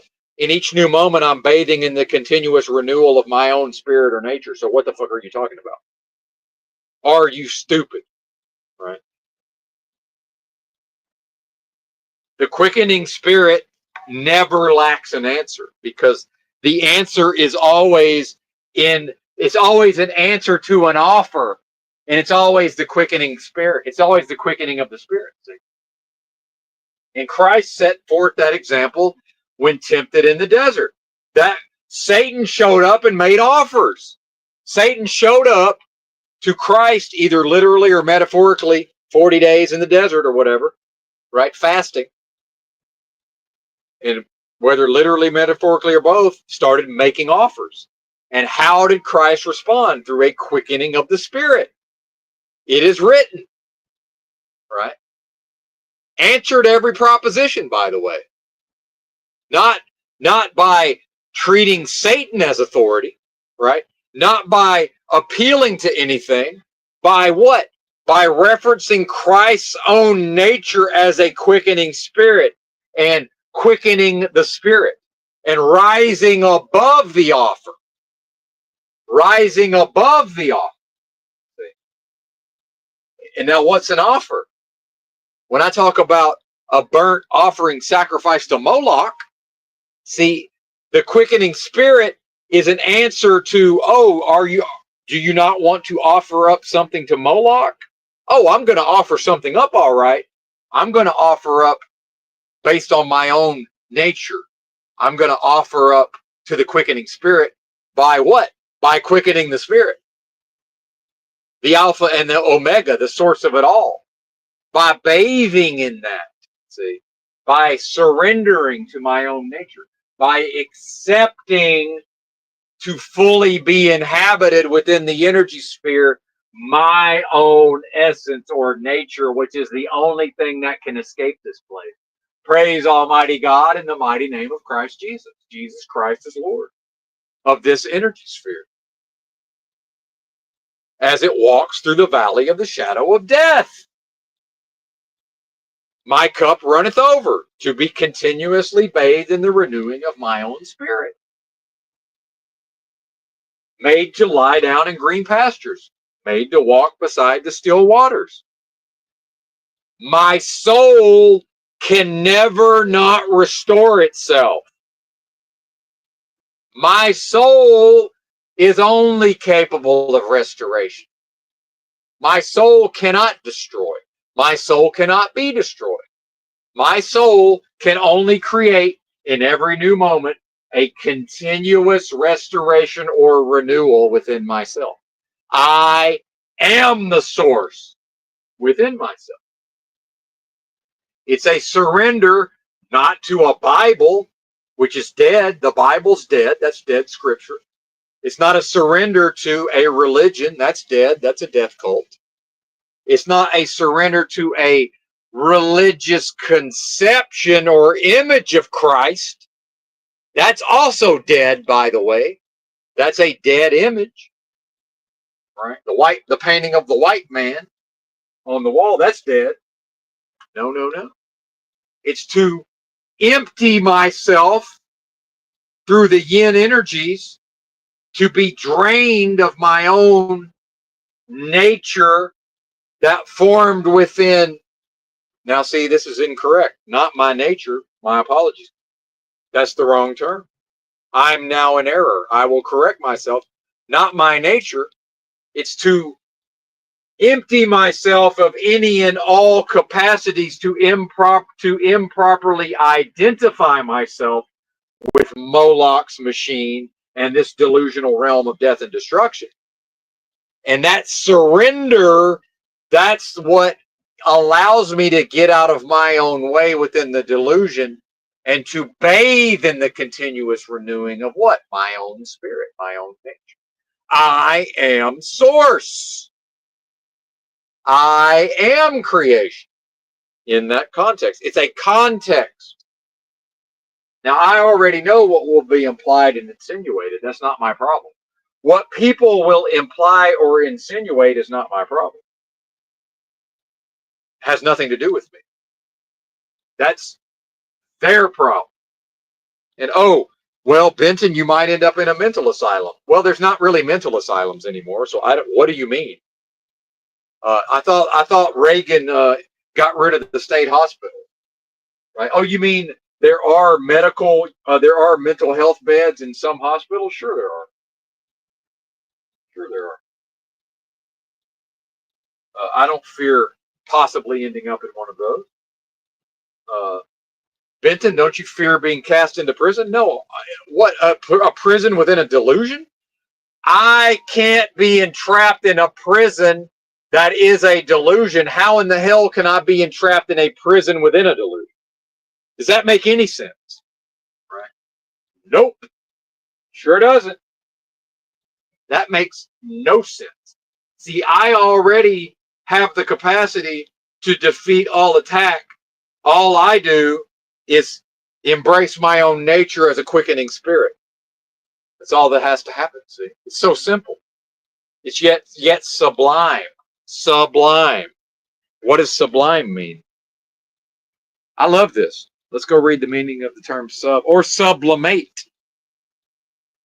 Through a process of sublimation. Right. Now, what's interesting about the term sublimation is that exists in relation to the realm. So it's the realm itself viewing a process of sublimation from its own perspective. See, sublimation is the transformation of an impulse into something socially constructive. Now, see, that's already a context. So if you're going to talk about the context of Moloch's machine, I don't know. But it also means, just like many words in English mean multiple things, it also means elevation, exaltation, a making sublime. So what's exaltation? The act of exalting or raising high. Sounds like a quickening spirit to me. Also, the state of being exalted or elevation. Isn't that interesting? The refinement or subtilization, I've never even seen that word, subtilization of a body or the increasing of its virtue or principal property. Again, the quickening spirit. So the sublime or the sublimation is what? It's that I never lack the capacity to go ever higher. That's the quickening spirit. That means whatever heights I just quickened to, evasive action style within a delusion to avoid accepting the offer of the antithesis, I always can go higher. I never experience a lack of an ability to ascend ever higher, exaltation. That's what sublime means. Let's look up sublime. It's right here in the language, folks. Sublime.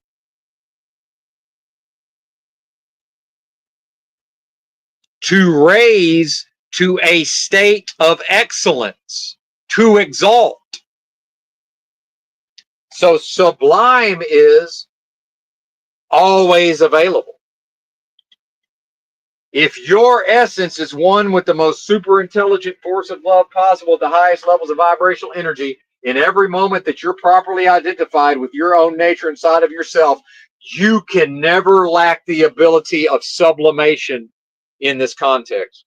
Now, the word sublimation also means something in the other context, and we'll get to that in a moment.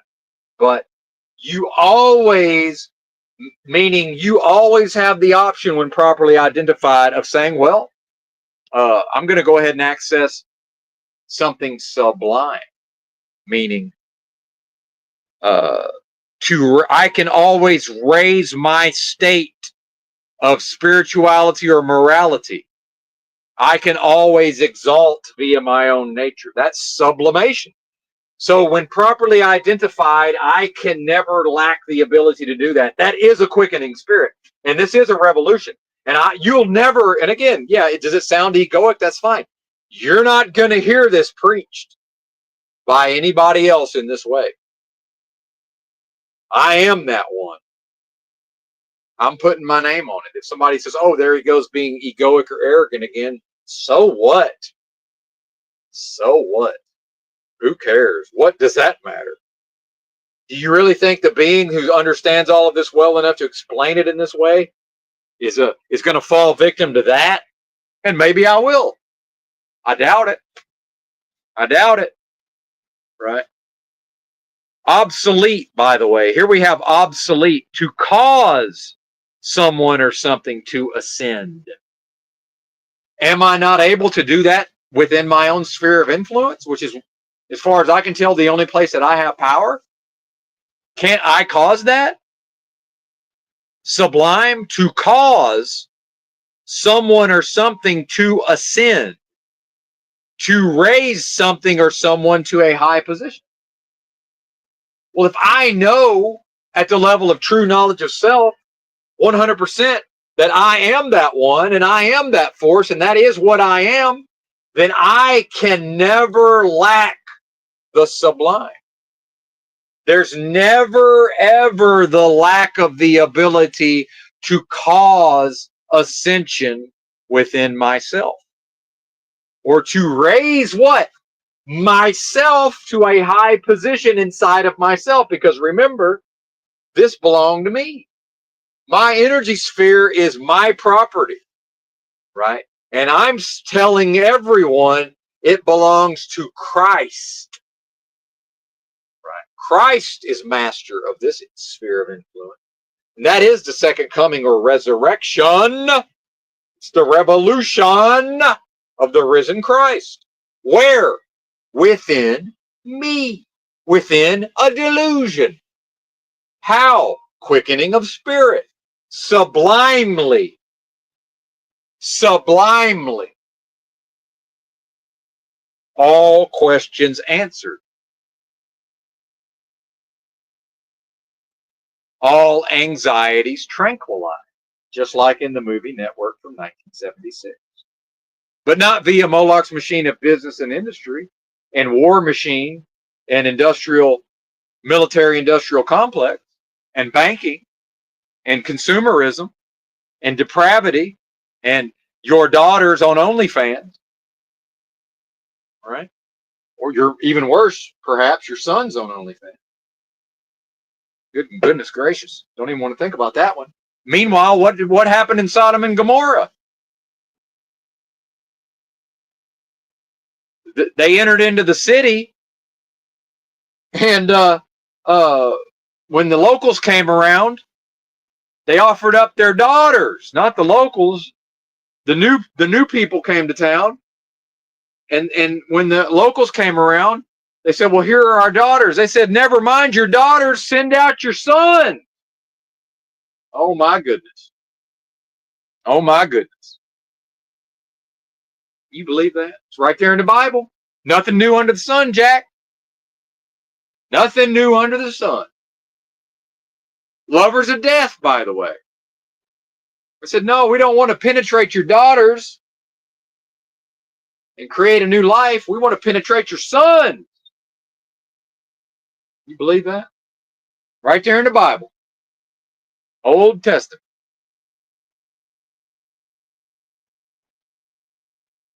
In service of what, by the way? Moloch, Satan, Lucifer, the antithesis of what I am. Right? And what happened in the Sodom and Gomorrah? It was the appeal to, right? The appeal to creation saying, well, don't destroy the city. And then creation is like, I don't see myself anywhere. Creation's like, yeah, I'm looking at Sodom and Gomorrah. I don't see anything consistent with my nature. Everything that's not consistent with my nature is damned to destruction and death. I never knew Sodom and Gomorrah. Therefore, I don't destroy Sodom and Gomorrah. Sodom and Gomorrah destroys itself by refusing to quicken its own spirit individually. See, by refusing to, in each new moment, through a continuous renewing of its own spirit, see, individually. So much so that creation, represented by God in the story, says, well, I don't see anybody worshiping me. Right? By what? Surrendering to its own Nancy Pelosi spark of divinity within MS-13 gang members, right? Which is, again, the system, Moloch's machine, mocking the concept of each human being, being endowed with, the image and likeness, right, of the Most High, which would have to be true if, in fact, that's what this realm is. Again, if you make me choose, I'm voting solipsism if made to choose, right? Because why couldn't this be a simulation in which, via delusion, I am an indivisible force who's in a delusion experiencing the possibility that I can be divided? So how can you also be that? Well, you could also be in your own computer simulation where from your perspective, I don't exist, and from my perspective, you don't exist. So what? What's the difference? Same thing as far as I can tell. What's the fucking difference? Because remember, this is a wholly individual experience spiritually, meaning my salvation can never be your salvation, and vice versa. Meaning, if you choose to express consistent with venerating Moloch's machine, and I don't, that can never have anything to do with me. I can't be touched by any of that. Ever. Wholly individual experience. WHOLLY. How about you? Damn, is it 4:30 already? Goodness gracious.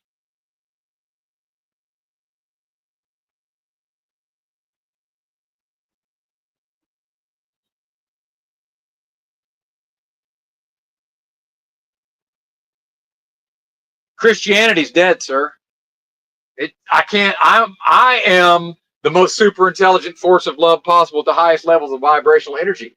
I can't ever be defined in relation to something that's dead. See, more offers in the chat. Quickening spirit answers all challenges. The quickening spirit answers all challenges. Look at the offer being made. Look at the antithesis' offer. The antithesis says, for not being a Christian, you sure cite the Hebrew Bible a lot. The Hebrew Bible's dead, sir. And the Christian religion is dead. And the concept of Christianity is dead within a delusion. I can't ever be defined in relation to those things. So your offer of me choosing to define myself in relation to those things, offer not accepted, quickening of spirit. I just ascend ever higher. See, I ascend ever higher within myself by saying, you've listed dead things, sir.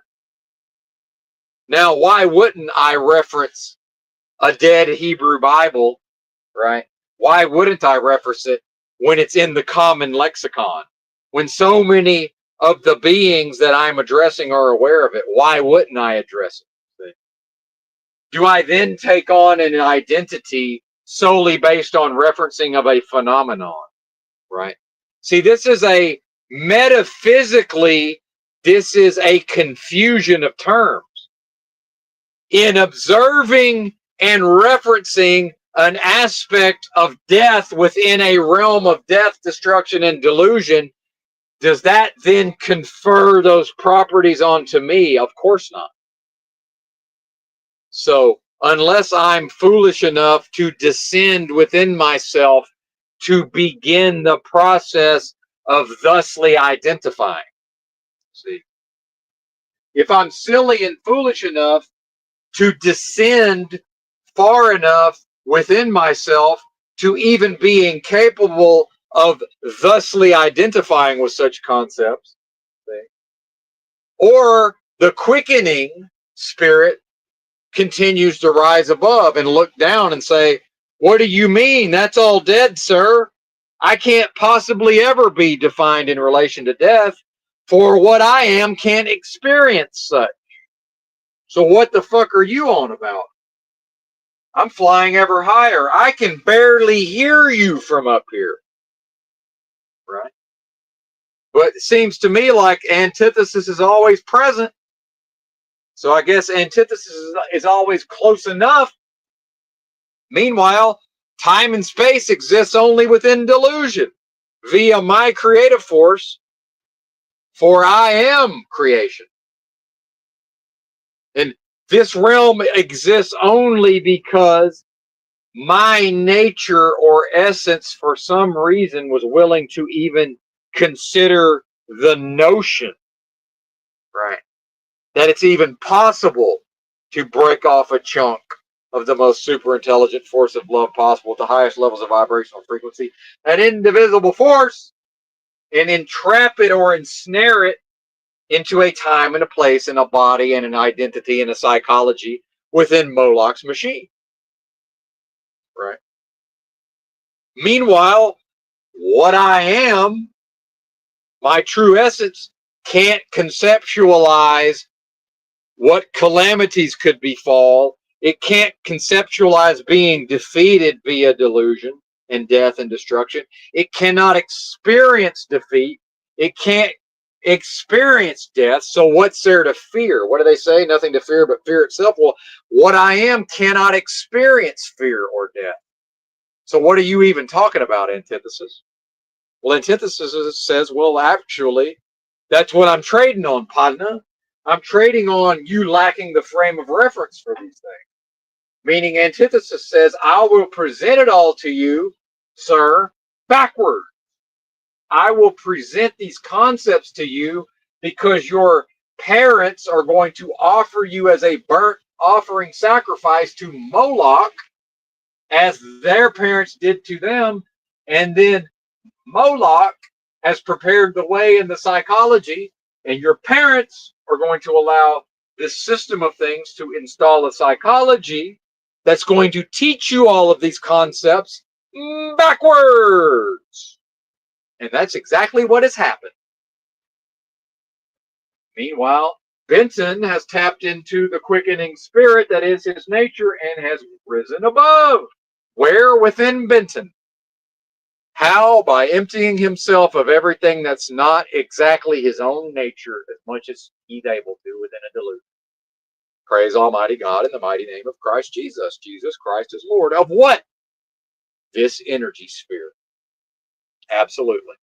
Satan is the defeated foe, meaning Satan can find no home in this energy sphere.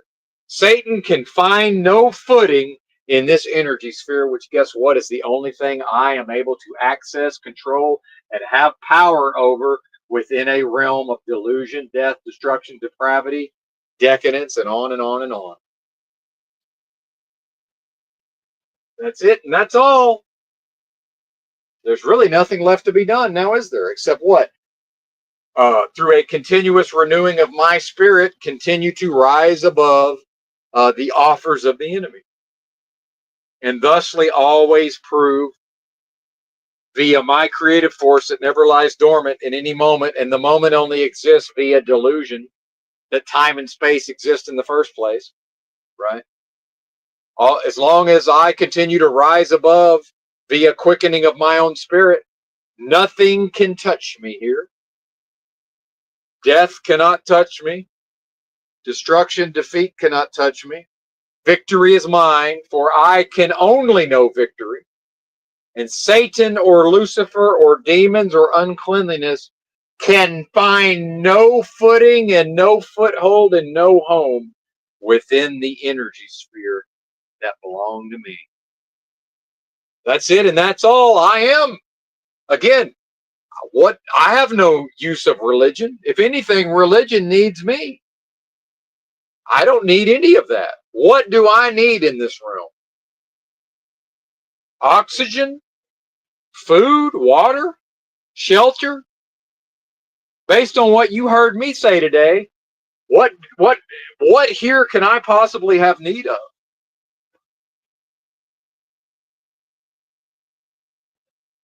Tell me what I need. You tell me. I'm asking you, delusion. I'm asking you, Moloch. What is present within this delusion that I need? That the most super intelligent force of love possible at the highest levels of vibrational energy. What exists within this delusion that I need? I'm ready. I'm waiting. Tell me. Tell me, what do I need in the delusion? That this is even real, by the way, which it's not. It's a waking dream, a paradox. A series of paradoxes, actually. The paradox of the psychology of being taught all of these concepts exactly backwards, by the way. So that, and back to what Holy Brother asked about, is there any hope here? Why would you have hope for a backwards ass realm where new beings are immediately offered up as a sacrifice to a pagan god of death and destruction via economy, systems of money, service of corporations and banks, making rich people richer each moment unto perpetuity just to feed one's family? To feed them what? Dead food? The barest, what barely passes for sustenance? Are you really that desperate to feed them that? I don't know, man. Might be better to let them fucking starve to death than to have their parents offer them up as sacrifice to Moloch. Yeah, I probably, if I had children, I don't think I would have wilted to see them starve to death, but that seems better to me than offering them up to the enemy. Right? If that's the only two choices, because that's the answer to everything for everybody that wants to uphold Moloch and Moloch's machine. They say, well, I got kids, I got mouths to feed, I got to go out here and serve Trump's economy, and I got to go out here and serve the United States of America and the Federal Reserve and the banking system, right? And my jobs, my economy, my unemployment rate. That defines me, because I got to put food into the mouths of these babes.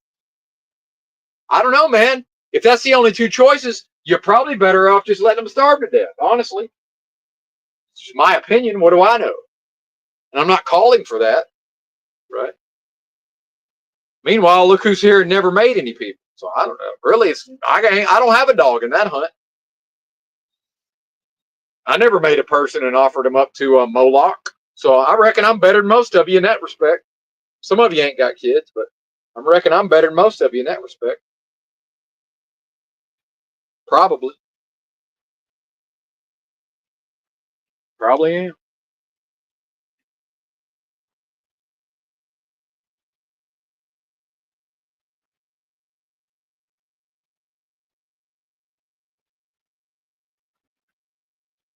Well, I guess this discourse was worth it. Because, I'd considered driving the truck back to the yard yesterday and moving on to the next phase of my life within this delusion. Right? But I don't know. I reckon I'll stay a while. We'll see.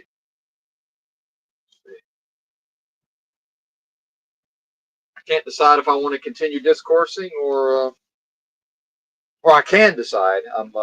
I'm in the process of deciding for egg time. I think it's egg time. I think it's egg time. But perhaps we can do both, and we'll see. Perhaps, since I'm doing so well addressing the chat, perhaps the chatters have some ideas down there.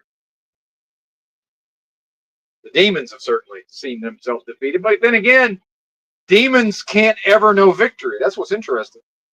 Demons can only know defeat in the long run. The demon will never know victory in the way that I know victory. So they have their reward, don't they? So it seems to me like what the demonic, unclean, wicked spirits, what they claim victory over is when they can convince someone like myself, right, to bow down to something lower than myself within Moloch's machine, right? And to fall into folly and error. And when I do, they get to point and laugh, right? That's their victory, hollow as it may be. But I'm pretty sure those days are over. I seem to have demonstrated a high enough level of understanding and ability to practice that most likely all of that is impossible, right? For me, at least. And again, back to the solipsism, what else is there? From my perspective, there's nothing else. What else is there? From my perspective, there is no team. There is no mass of people. There is no, back to Holy Brothers asking about, is this just, or is it just, there's just no hope in this hell realm? I am the hope. True knowledge of self, sir.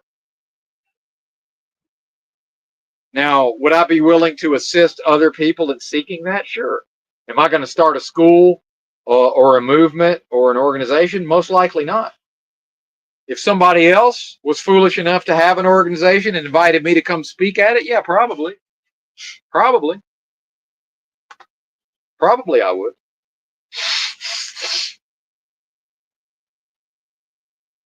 They might run me out of there on a rail. I might get tarred and feathered and ran out of town on a rail. Who knows?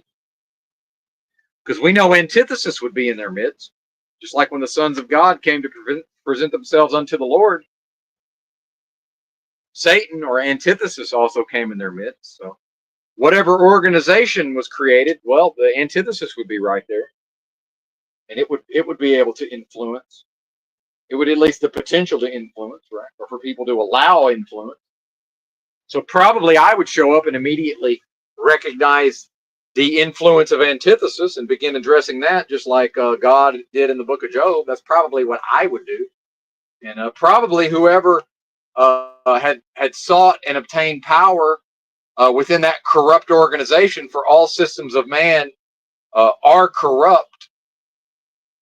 And humankind collectively is incapable of creating and operating systems that are free of corruption, by the way, meaning free of antithesis, free of the potential for antithesis to enter in. So most likely I would just begin addressing antithesis, and probably whoever had obtained power via antithesis would then run me out of town on a rail, metaphorically. I'm assuming that's what would happen. But yeah, I would probably show up and give it the old college try, as it were. Right. But what y'all gonna tell me? What you gonna tell me, Jack? What you gonna tell me, Jack?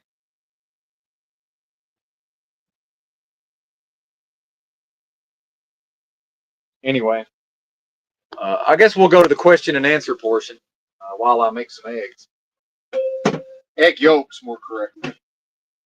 And I'm getting a bit stinky, by the way, so we'll cleanse the pits with some Dr. Bronner's. Get rid of that foul odor because of the whatever hormones I've begun to make that my body's emitting.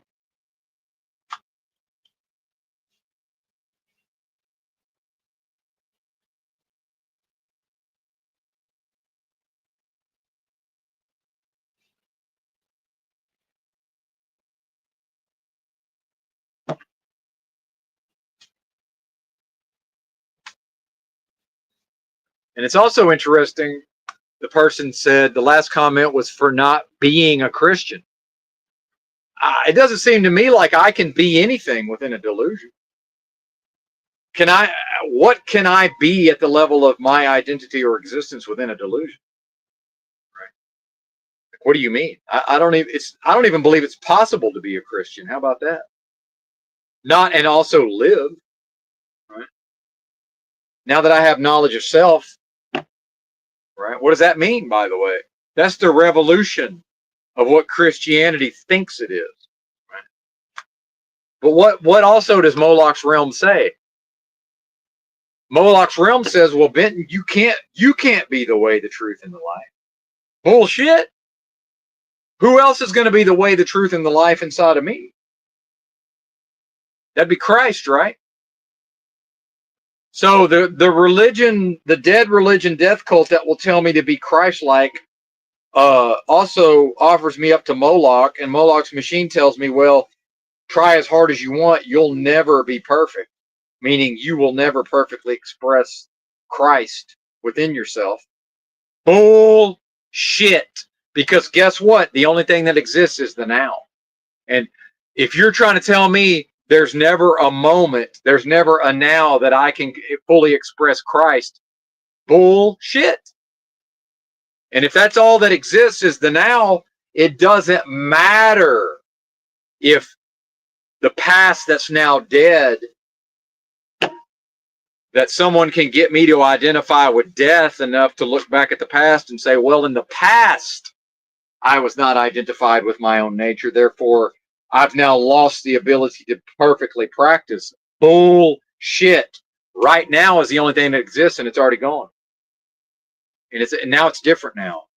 See, absolutely, I am able to perfectly express my own Christ-like nature. Absolutely, I'm able to do that. Except if I did do that perfectly, I don't know. How would we tell the difference? How would you be able to distinguish? See, now this is the revolution, because Moloch's machine says you can't ever say that you are the way, the truth, and the life. Well, if I in this moment express the nature of Christ, isn't that what I'm expressing? The way, the truth, and the life? Meanwhile, Moloch's machine has made it taboo to even say those words. That's the revolution. Because Moloch's machine says, well, if you talk that way, you end up in a rubber room in a mental institution. What mental institution? Google mental institution on Google Maps. What comes up? I didn't realize there's not a mental institution. What are you talking about? Remember that movie? One Flew Over the Cuckoo's Nest? That's gone. Mental institution.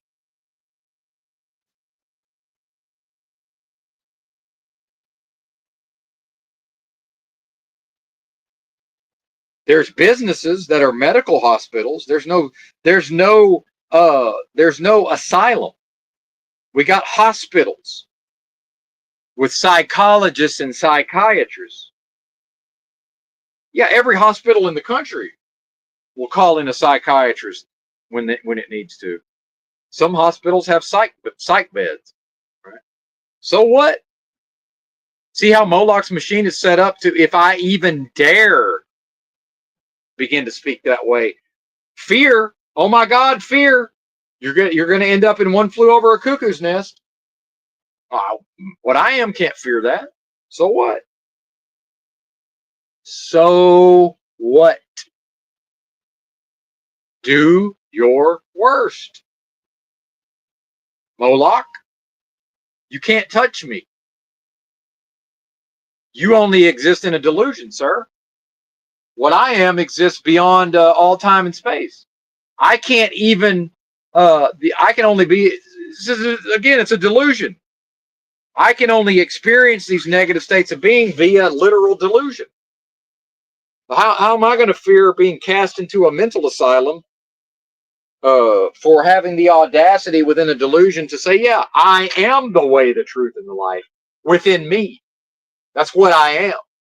I'm none of that outside of me, meaning I can never be that for any other discrete being, if in fact there is such a thing as other discrete beings. I can never be that. So what is there to fear? Logically, I mean. Because remember, my nature can't even experience fear except in a delusion. Right? Now I'm in a thought experiment trying to say, well, what logical case is there for me to even fear these concepts? There's not. But look at how Moloch's machine is perfectly designed to dissuade me from even speaking correctly. Right? Isn't that interesting?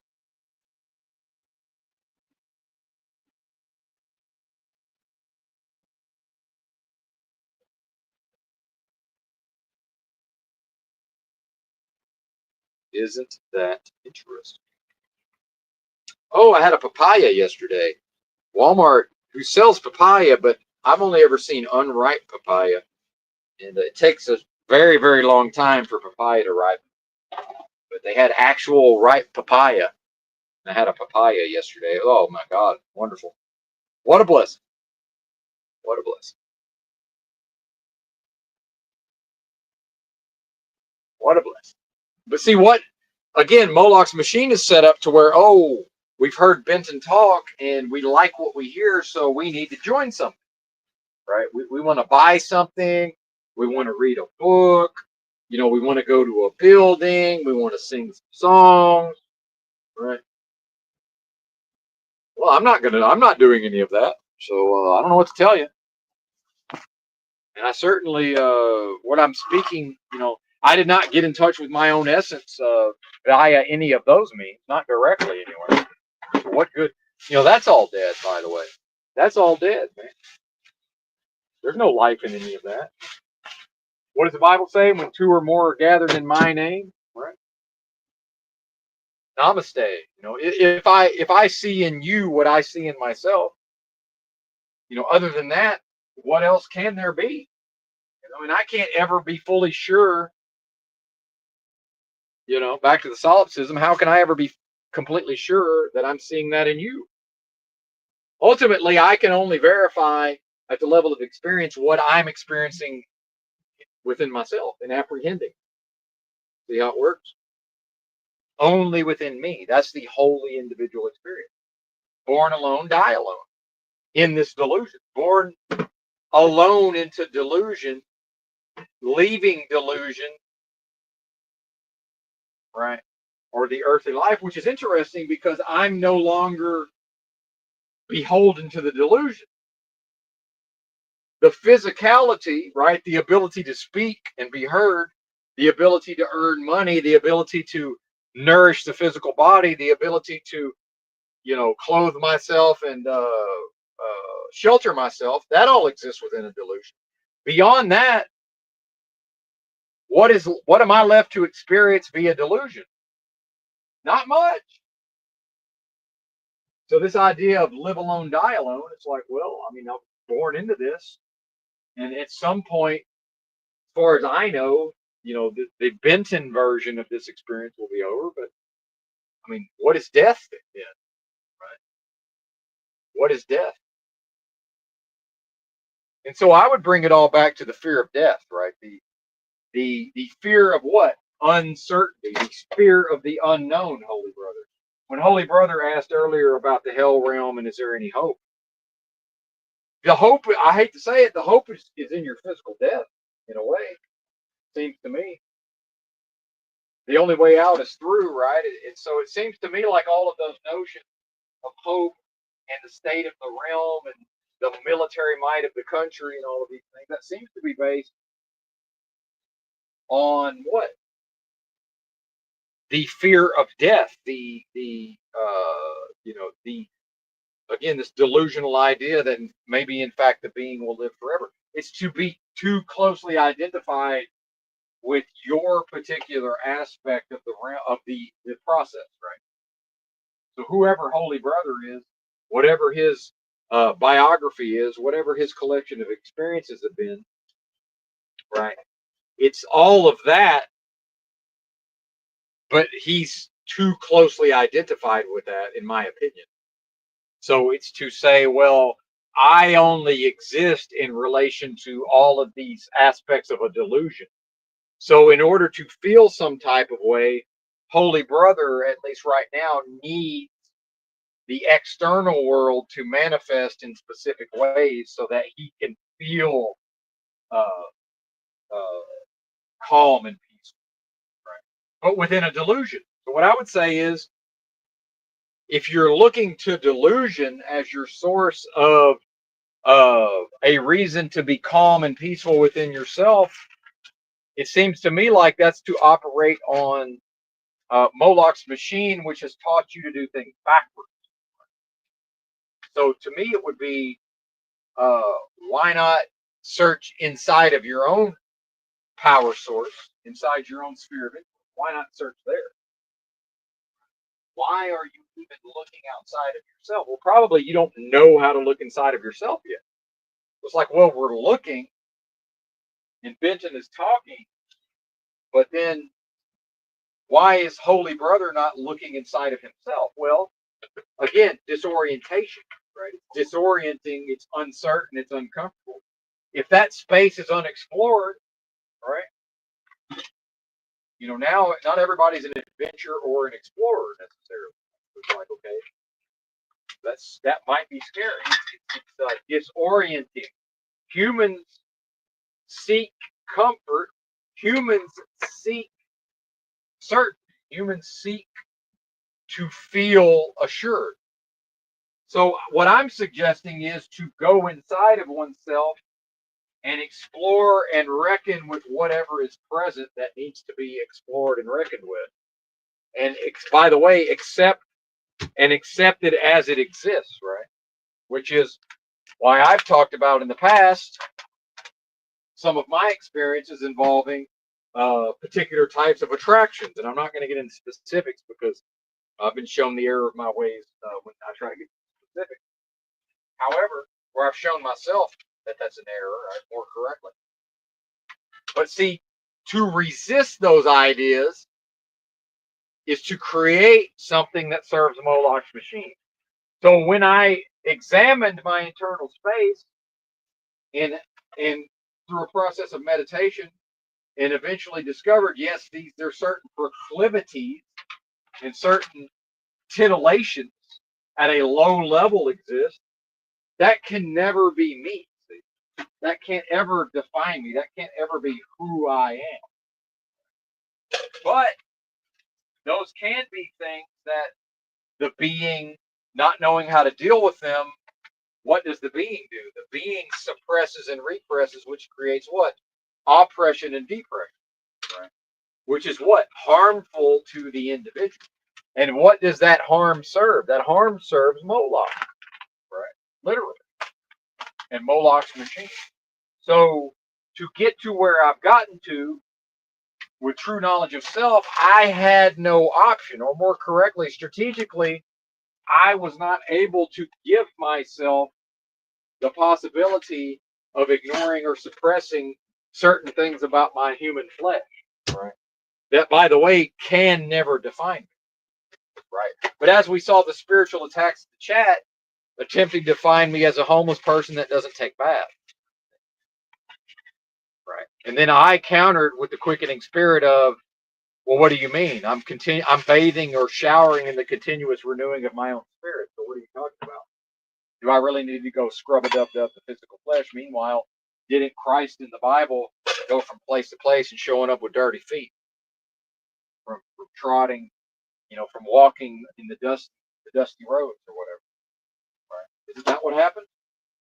And what did they do when the Lord came to town? They bathed his feet, right, and anointed his head with oil, right? They washed the dirt and the grime out of his hair with oil, right? Isn't that what happened in the Bible? I'm pretty sure that's what happened in the stories. Right? Christian. But then the backward aspects of Moloch's machine says, oh, okay, well, Benton, he seems to be onto something.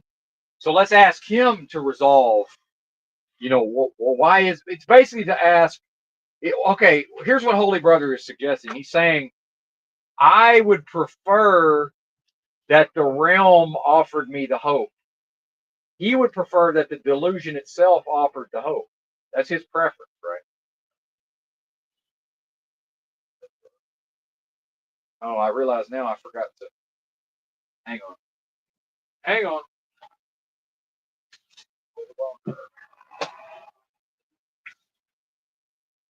Forgot to rinse out my water jugs from when I made the eggs prior, but that's okay. Wasted a little bit of water, but that's all right. It happened. And I wasted half a liter of water. Damn near. The bummer. Pay money for this water. Well, the water's dead because it only exists in a delusion, so I guess that doesn't really matter, does it? I guess that doesn't really matter, does it?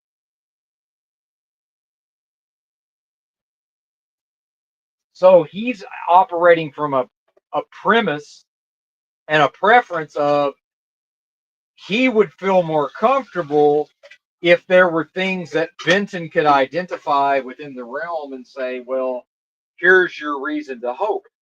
And that's always at a collective level. But what does it matter what's going on collectively within a wholly individual experience, by the way, that's happening within a delusion? There's no relevance, sir. I hate to break it to you. What the collective does is basically irrelevant, other than what? To define circumstance. What the collective does or does not do, that via delusion in part defines your experience if you allow it to, right? So your day-to-day boots on the ground experience, when improperly identified, is dictated to you, right, by something outside of you that you are experiencing within a delusion, which is what are humans collectively doing. And the mistake is to identify with the collective so strongly as to say, I need the collective to solve problems. I need the collective to behave in specific ways so that I can then not be in error, so that I can then earn a living, so that I can pay my bills, so I can watch Netflix in the comfort of my own home. Right. What I'm here to suggest is all of that is dead and belongs to a realm of delusion, and everything that's not one with the most super intelligent force of love possible at the highest levels of vibrational frequency, it's nothing. It's worthless. Right. So the idea of an American nation is worthless. The idea of an American job market is worthless. The idea of an American economy is worthless. The idea of a Federal Reserve banking system is worthless. The idea of an American military is worthless. The idea of a Make America Great Again is worthless. The idea of a Donald Trump and tariffs and all these things is worthless. The idea of bringing manufacturing jobs back to America is worthless. It is. It has no value. But the being is able to assign it a value. And collectively, humans show that they are unable to assign the value except as based on corruption, because humans are not able to create and operate systems that are free from corruption. And where there's corruption, you will have antithesis, you will have demonic forces, you will have unclean forces. That's what you will have. And that's where evil will find its foothold, is in the collective. Only within your own individual experience is there even the possibility of slamming the door on the antithesis by taking ownership and saying, well, actually, this belongs to Christ. This ain't your home, partner. You ain't got to go home, but you got to get up out of here. You don't belong here. Right? Quickening spirit. See what I mean? What effectively what Holy Brother's asking me about does not in fact exist. I hate to break it to you. Make America Great Again does not exist. The job market, now it exists in that at the level of delusion, I'm driving a big rig and earning Federal Reserve notes and making egg drinks that I purchased with money because of the job. Yeah, that all does exist at the level of delusion. Right. But in a collective spiritual experience, we're going to make a great country and venerate the Lord and we're going to do all of these things. No, that's never going to happen. Mankind lacks that capability. Mankind is not able to do any of those things. It can never happen. Individually, absolutely. That's the revolution. The continuous renewing of my spirit. And if your spirit is one with my spirit, right? Otherwise, what are we even talking about? Nothing. So everything that's not specifically that is nothing. It may as well not exist. The fact that it exists within a delusion, well, okay, that seems to be happening. I'm telling you it's not. It's not actually happening. It's happening in a delusion, right? A waking dream. It's as real as whatever you may remember of your dream. That's exactly how real this is. But yeah, spiritually, sure. Absolutely. Individually. Once again, individually.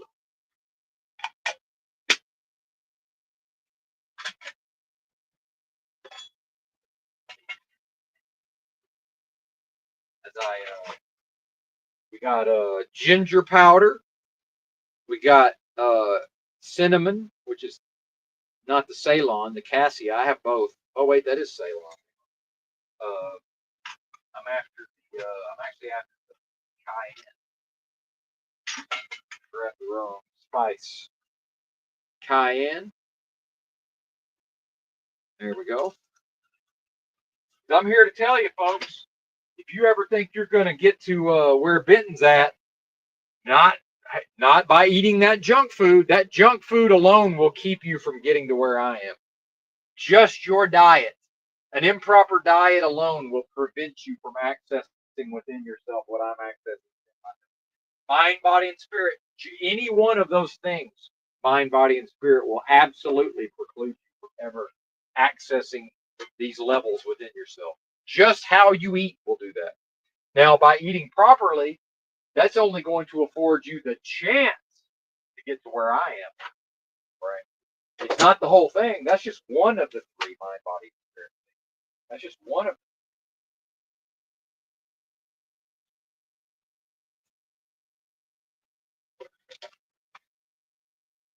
And I real well, never mind. Yeah, that's just one of them.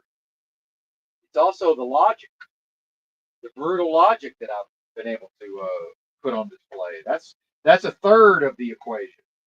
The physical is a third of the equation, right? And then the spirit is the other third of the equation within this experience. So, and you know, when I went through, and it's all for a reason, right? You know, ask and ye shall receive. And you know, this very serious physical illnesses I've gone through in the last 3 to 4 years. You know, the reality is that was me asking to receive. You know, that's the method, that's the means by which I was able to achieve a physical purity, right? Because I wasn't going, as disciplined as I am, I simply was not going to discipline myself to completely get off of the bad food. Because I'm just like y'all, you know. It's just I maybe didn't eat as bad as some folks. Meanwhile, as a young person, I had probably the worst diet possible, right? Physical food and all this, a lot of junk food. But then I cleaned it up as an adult to some extent.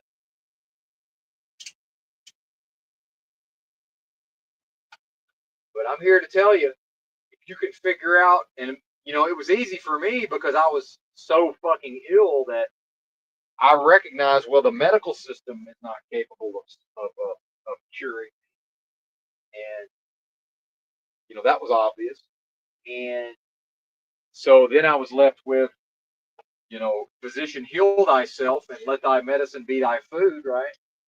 And it was just like, well, I'm just going to do what I know how to do at the level of herbs and supplements, and then, you know, figure out what kind of food I can eat that won't make me sicker, right? And that's been done, you know. And it's led to, again, sublime, right? An ascension where, you know, some of this food certainly is adulterated. You know, the 100% cocoa. Yeah, I mean, I'm sure there's something in there that's not supposed to be there. Again, I don't know what these chickens are eating that are producing these eggs, but you know, I'm getting as close to real, actual food and never any junk food as I can. And between that and finally getting rid of all of my weapons of war, by the way, uh, my opinion is that was the last, you know, barriers to the recent, you know, about 3 weeks ago, the true knowledge of self. Right? And that's another thing, you know, the idea of, you know, not knowing just how close one is to that breakthrough. I had no frame of reference. I knew I was quite progressed spiritually and intellectually in certain ways. I had no idea that I was that close to true knowledge of self. No, I had no way of knowing. It's just like this idea of the gap between the rich and the poor. There is no gap between the rich and the poor. One's either rich or one's poor. There is no gap between true knowledge of self and no true knowledge. There's no gap. One either has true knowledge of self or one doesn't. So the idea of moving closer to that is not a real thing. But again, being on the precipice of that, I had no way of understanding that. Again, it's the trust and the getting out of one's own way and the submission and surrender spiritually to, you know, this may never happen, but I'm going to do everything possible to make it more likely or less unlikely. Because imagine when I was born, and my parents sacrificed me to Moloch as they were sacrificed, as you were sacrificed. I had, as far as I know, the same exact mathematical chances of achieving this true knowledge of self as everybody else. Why am I seemingly the only one who's managed to do it? And I don't mean the only one ever. I mean, based on when and where I was born. Until I hear somebody else that talks like me and had similar upbringing and experiences, I'm going to assume I'm the only one. And probably I'm correct. So, like, what's the difference? I would argue that it was my own development at the level of comprehension of the yin and the yang to recognize, oh, I've progressed through the yang form as far as I can. And now I see that I must make more progress to achieve my goals. And that's only achievable through the feminine or the yin, right? But without knowing how to do that. And without, by the way, with nobody to teach me how to do that. But guess what? I taught myself. Because if another human is capable of teaching it, how can I not be capable of teaching it? If another person is capable of being a student of it, how am I not capable of being? And now I don't see anybody who's mastered the yin and yang to the ability and I mean as far as being able to act with those energies and to work with those energies. I don't see anybody else doing that. So, yippee skippy yay for Ben. But probably if other people recognize that that's where they were on their journeys, right, they could at least say, well, we have a resource at Ben. Let's go ask him when we get stuck, right? Or, and I hate to criticize Jessica Jane because I know her heart's in the right place, but, I read her community post and she seems to be trying to correct herself in a way. And I respect it by putting that out there publicly, but I read it and I say, well, this is all yang. All of this is because where's the yin, lady? All I see is yang. All I see is assertion. All I see is, guilt and shame based on putting forth an effort and then seeing that the effort, again, like Paul in the Bible saying, I have the proper intention, but no matter what I do, it ends up in folly and error and sin. Yeah, that's because where's the yin, brother? Where's the trust? Where's the surrender? Right? Where is the getting out of your own way? Where is the allowing it to come to you, sir? But remember, Moloch's machine has taught you the way that serves Moloch's machine, which is anything to be achieved is only achievable through the yang. Bullshit. A lot of what's accomplishable will only ever be accomplished through the yin, which is to what? To trust, to get the fuck out of my own way by stopping my effort, by saying, okay, I cease these efforts. I trust that I will be in the right place at the right time to receive, by the way. Most Christians have a spirit of charity and want to give, but at the same time, they think it's wrong to receive charity. That's viewed as bad or wrong. Oh, well, for me to be in a lowly position to receive charity, to be a charity case. Well, by the way, if a Christian has a spirit of wanting to give charity, you can't give if there's nobody willing to receive, bozos. I figured that out when I was 13 years old. I watched all these people in my local community. Every one of them would talk about how they wanted to have a Christian spirit of charity, and every single one of them would never ever want to be seen as a charity case. And I was a little kid and said, well, fuck. I said to myself, well, how can anybody receive if nobody will? How can anybody give if there's nobody there to receive?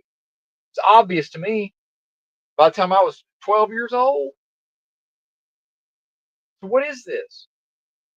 And then eventually, oh, giving and receiving, same motherfucking thing. Same motherfucking thing. So when I bobtailed yesterday to Walmart and I saw a poor unfortunate soul walking with his two empty backpacks and his one tooth in his head, I pulled over and gave him $20.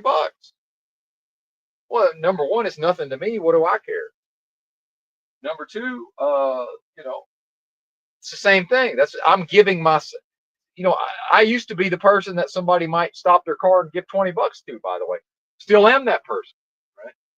Still am that person on some level. Right? Wasn't that long ago? Folks on this channel were sending me money. Probably gonna go back to that. So why wouldn't I practice it in both directions? Right? We got people out here wanting with a proper intention and a proper heart, but only wanting things to go in one direction. It doesn't work that way. If Moloch's machine has you, if you're only ever going to try to operate in one direction, we're only going to operate in yang, we can't serve the Most High. And I don't mean an actual we, I mean a royal we. A being can only serve Moloch if they're only ever willing to serve in one direction. That's just how it works. I didn't make it that way. Don't kill the messenger. It's just how it is. Both forms, both directions must be worked with equally. Right? That's the balance. That's the Tao. That's the yin and the yang. It's to be able to equally well work within both forms of energy, domination and submission. Right? Which actually I would say is to prove allegiance to neither one. Right? Man will dominate man to his injury. What is domination? To force submission. Right? Well, if I'm at times accessing the yang or dominant and situationally, and if other times I'm accessing the yin or submission or surrender or allowing it versus making it happen, right?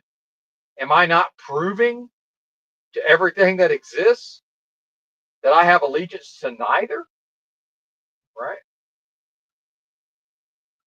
Seems to me like that's what I'm proving. And that within this realm of duality and delusion, that I will, as the quickening spirit, right? Or a quickening spirit, as the situation calls for, right? Consistent with what? My nature. My nature. Which cannot, by the way, this is the revolution of Christ. This is the revolution of the risen Christ within me. The resurrection of Christ within me is when I express based on my nature, I can't be in error. It's not possible. So why would I identify with my own human sin or error? That's not me. That belongs to this realm of delusion, death, depravity, and destruction. Right? To even fall into error only exists in a delusion. The capacity for the most super intelligent force of love possible at the highest levels of vibrational energy to be in error only exists within a delusion. Think about that. Outside of this delusion of time and space, the possibility of what my nature is to fall into error does not exist. I am that one. That's the revolution. What else matters beyond that? All right. People can accuse me and say, well, he's declaring himself this and declaring himself that. You said that. That's what Christ in the Bible said. In the Bible, they called Christ into court and made statements. And what did Christ answer? He said, you say. And they took it to mean, oh, he's agreeing with us. He's confessing. No. What Jesus said in court was, that's what you are claiming. And he just refused to defend. Right? But that's not the same as confessing or agreeing. He's agreeing that he's being accused, right? That's all. Yeah, if someone accuses me of that, I will agree that I'm being accused. I'm not even probably going to entertain such notions. How could Christ defend himself without entertaining the validity of those notions? He couldn't, right? The willingness to entertain the validity of the notion. What is that? That's to affirm what? That's to affirm not identifying with the quickening spirit.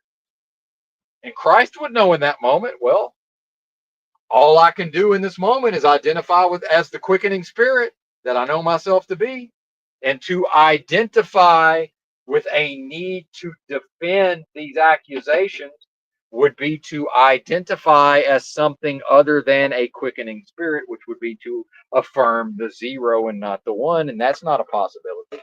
And in fact, that's the trap that the antithesis was attempting to lay, right? That was the trap. The Pharisees are the accusers trying to always catch Christ in a technicality, right?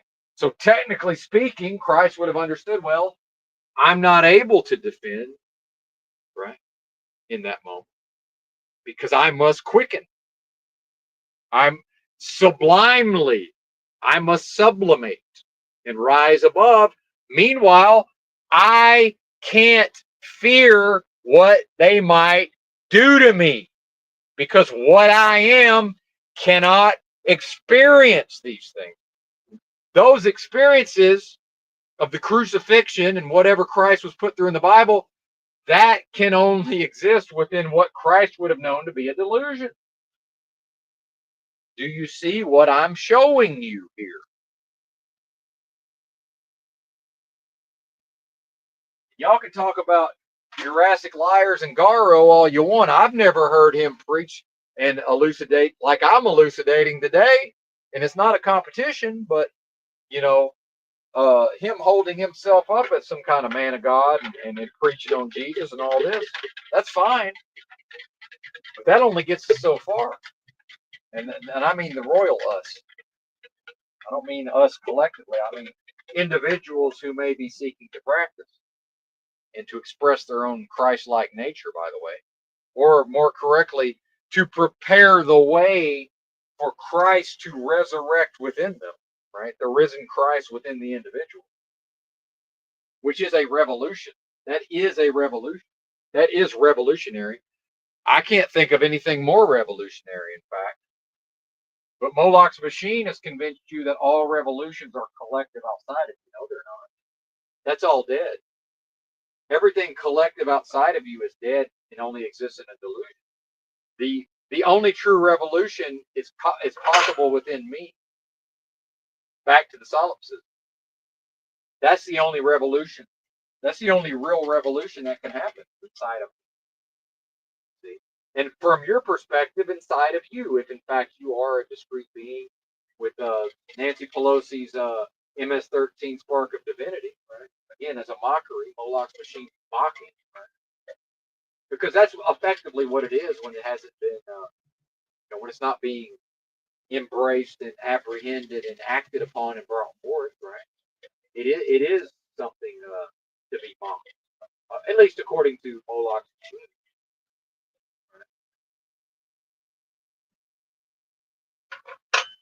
So when somebody says to Nancy Pelosi, "What about MS-13 running amok?" and she's like, "What are you talking about? They got the spark of divinity," and she's not wrong in a way, right? In a way, that's kind of the correct way to approach it. In a way, right? Which is more or less saying, well, I mean, I don't know if that you're any better than they are, basically. I mean, that's kind of what she's saying. Was, well, I don't know that you're any better than they are, because if I'm supposed to take for granted that you're a Christian with a spark of divinity, well, guess what?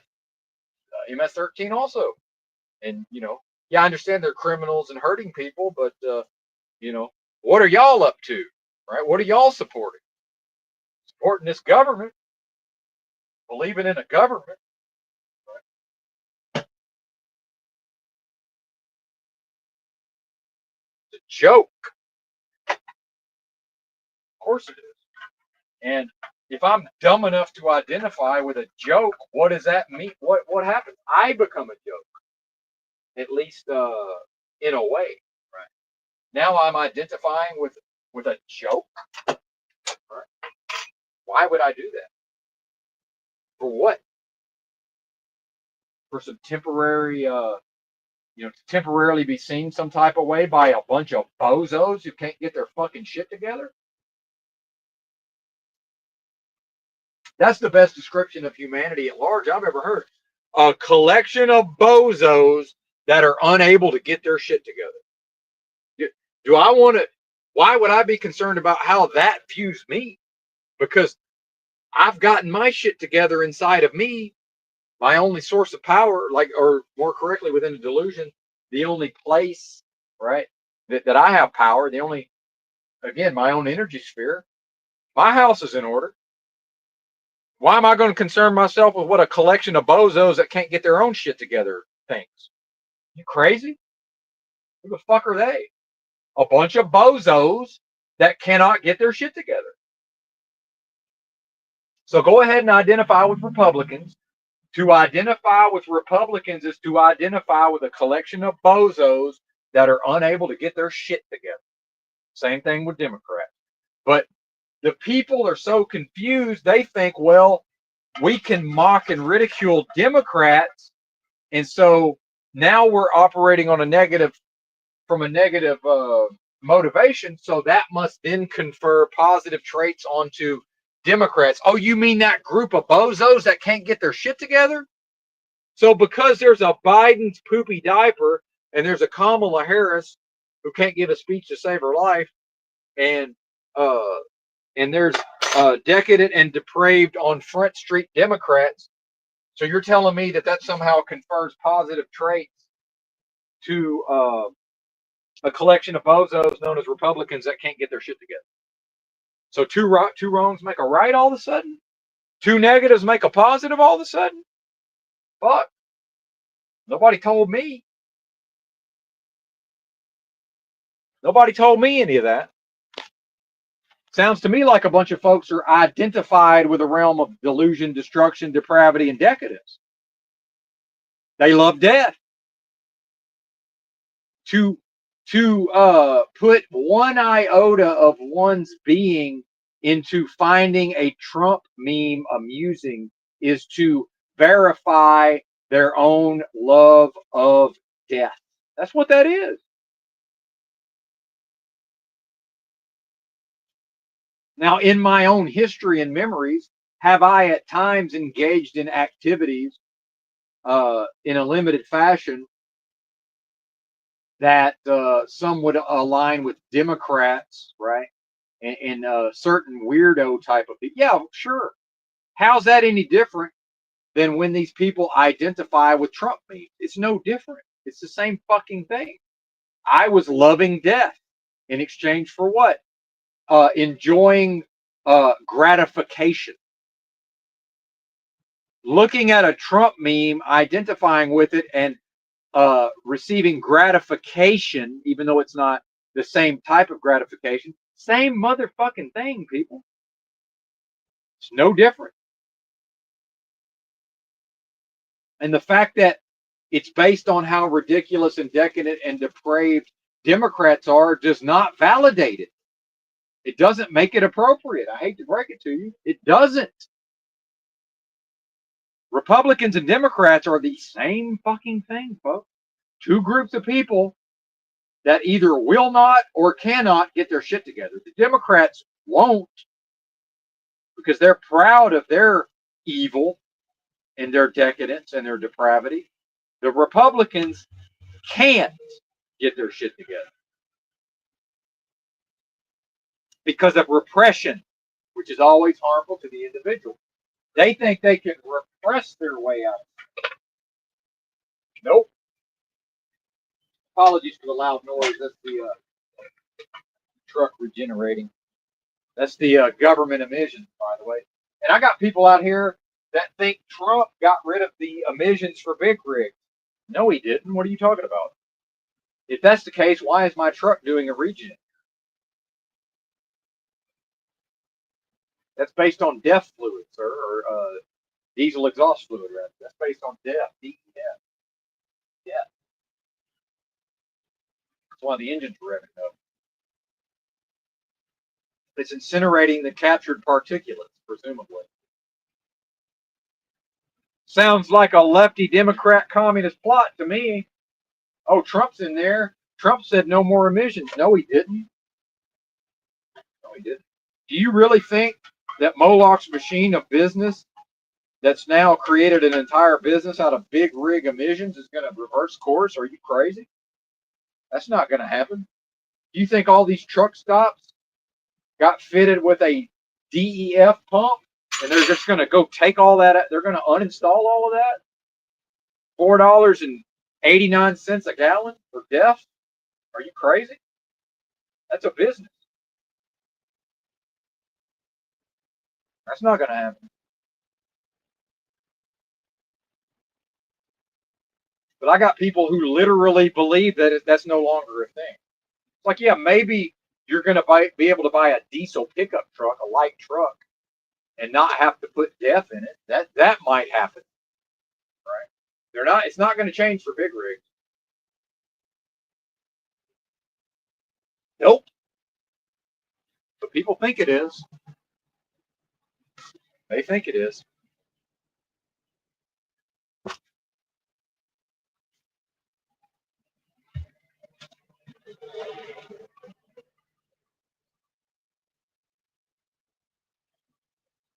Oh yeah, delicious, nutritious egg yolks.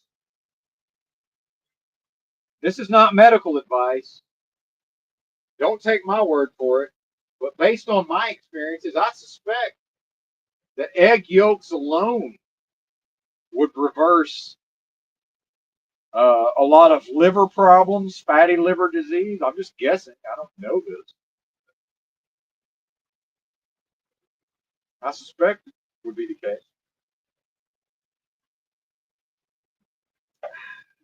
In my experience, egg yolks have healthy fats, and it seems like the body just directly absorbs these fats. You know, when I eat certain types of fats, my experience is that there's a little bit of a gallbladder. There's a little bit of some bile involved. My experience with the egg yolks is my body just straight up absorbs like it's just like it's water almost. Surprise, surprise! What's the number one food item that's gotten associated with inflation and all of this? Is eggs. And by the way, part of this was eggs were just really probably way too cheap historically based on the nutrition. So what we're starting to see now is when you go to the grocery store, especially a store like Walmart, some of the food items are still quite affordable. It's the stuff that has gone up in price. That's how you know it has actual nutrition. Eggs has actual nutrition. So the price has skyrocketed compared to historical levels. I'm paying $4.44 at Walmart for 1.7 ounces, what they claim to be pure cocoa, 100% cocoa. So based on the price, just imagine how much actual nutrition is in there. It's got to be a lot, right? Because they'll sell me 3.5 ounces of 90% cocoa for the same price. But guess what? I'm pretty sure is in that. I'm almost certain it's got palm oil in it, even though they claim it's got no palm oil. I'm almost certain it's got palm oil, a vegetable oil. I don't want palm oil. I don't want vegetable oil, right? I want cocoa butter. I'd rather just have the cocoa beans directly, but the ingredients list, if this is even believable, of my 100% cocoa is chocolate, cocoa butter, cocoa powder processed with alkaline. That's it. But it also says may contain milk, soy, and tree nuts. So what are we talking about? And the fact that every once in a while I hit a little crunchy part makes me think there probably is a little fragment of a tree nut.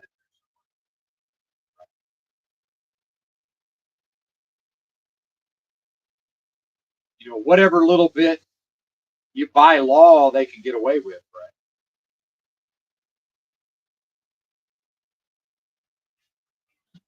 Let me see if this camera will show this. Here we go. 100% cocoa. So why is this? It's let me see. Once can you see the 1.7 ounces? 1.7 ounces.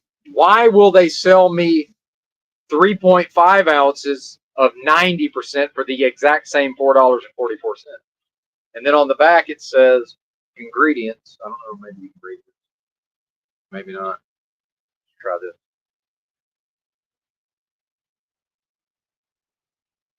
So if this was, by the way, if this was a chocolate, 100% chocolate bar, and the only ingredient was cocoa beans, this would be $10. Think about that. Because even this is processed. So when I say that I don't eat processed food, that's not true. This is processed, right? It's not the same as highly processed, right? But it's still processed. And it has to be. They're saying it might have tree nuts and milk and soy in it. Well, that means that there's something beyond chocolate, cocoa butter, and chocolate powder.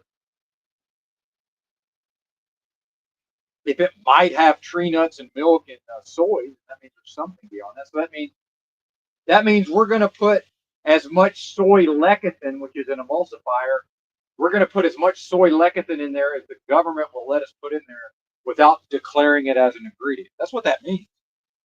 And it means we're going to put as much milk fat as the government will allow us without declaring it as an actual ingredient. And then occasionally there's, for whatever reason, going to be a little fragment of a tree nut. And Benton's going to be like, why am I crunching down on this? This is 100% cocoa. So even that's a game, right? Even that's a game. But it's still way better than whatever they're serving you at McDonald's or Taco Bell. And then people want to tell me, oh, well, fast food has healthy options. No, it doesn't. It has less unhealthy options. See how I reframed it? Fast food has zero healthy options. It has less unhealthy options. It's still not good. What did I eat yesterday? I had 9 egg yolks. I had my little ginger crystals that do have some sugar in it, honey. So that's a processed food, sugar. I had my little honey ginger crystals with 17 grams of sugar. Right. These things, I'll show you what I'm talking about. Love these, they're delicious. And the ginger I've found to be quite effective. And here's how you can know if a supplement helps or not. Stop using the supplement and see what happens. And I could definitely tell the difference when I stop. So yeah, honey ginger crystal, 17 grams of sugar, processed sugar. I have that twice a day in 2 of the egg cocks. Delicious also. I had, that's a food. Everything else in the egg concoction, I don't know that it's strictly a food, meaning no calories. Then I had 1 can of apricots and 1 jar of beets. These bullshit sugar beets, I'm pretty sure, but whatever. But I'll show you what I'm talking about. This stuff here, apricot halves. Yeah, it's got some fucking sugar in it, unfortunately. 8 grams of added sugars times 3.5 per can. Now some of that gets drained out when I drain the liquid, but again, I mean, we're doing what we can short of buying, actual fucking apricots, which I guess I could. Oh, never mind. And not never mind. But, and the beets, these whole pickled beets. This actually has high fructose corn syrup, unfortunately. Again, we're doing the best we can. Beets, water, high fructose corn syrup, vinegar, salt, spice. This has 3 grams of added sugar per serving, so 21 grams of added sugar. Now, again, some of that gets drained out, but some of it remains in the beets, right? So, it's already really not, as far as what I'm doing, how I'm living, driving the car, it's really not practical. But that's still, this is nutrition already far beyond anything you can get out of a fast food restaurant. There's just nothing. Right? There's nothing that, if you just went to McDonald's and just ate the little fruit, the little single servings of fruit, well, you might as well. What's the point of going to McDonald's at that point, right? It's already defeated its own purpose.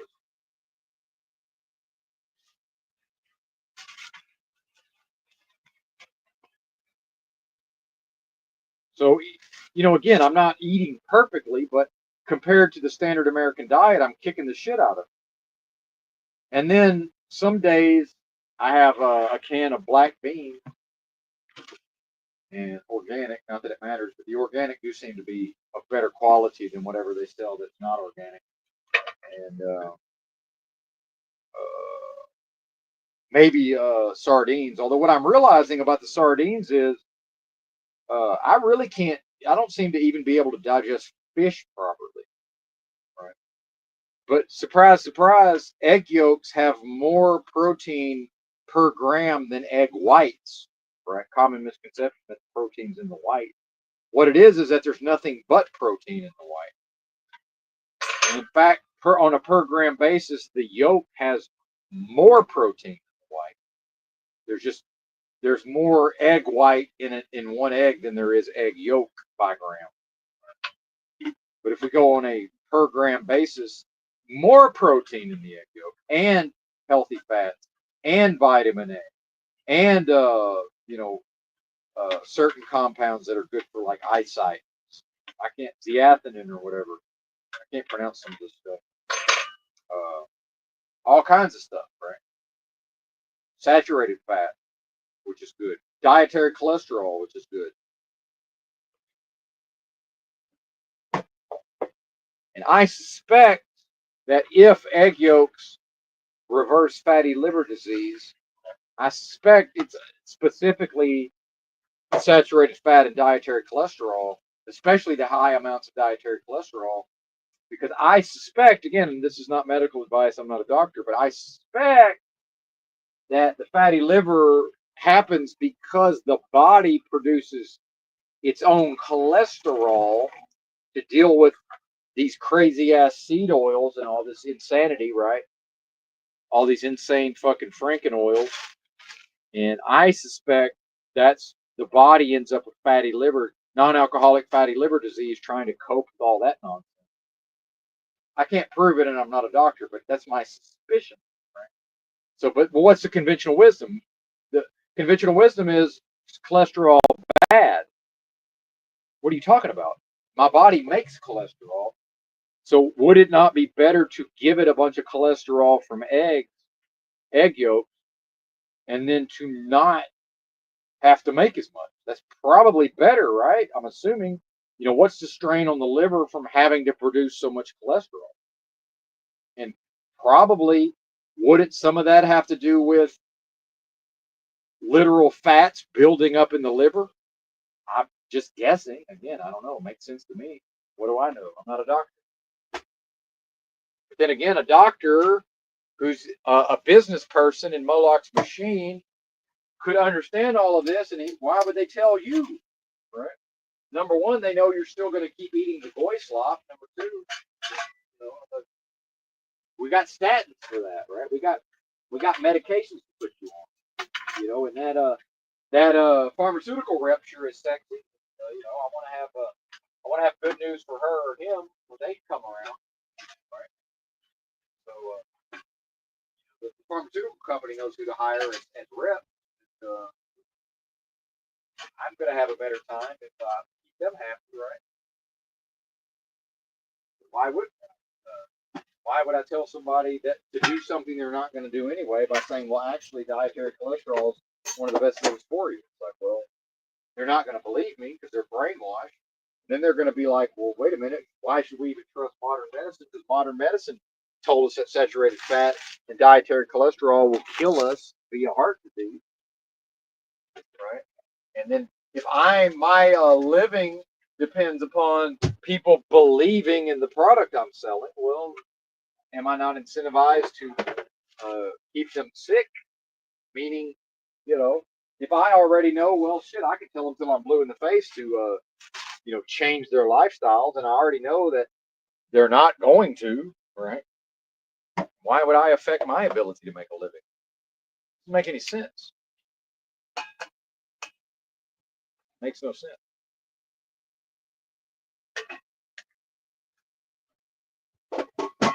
Nonsense, more correctly. That's nonsense.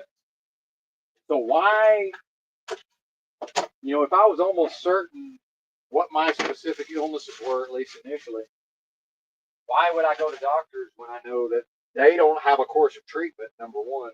There's one specific procedure, the Whipple procedure. Beyond that, they have no treatments except pain meds.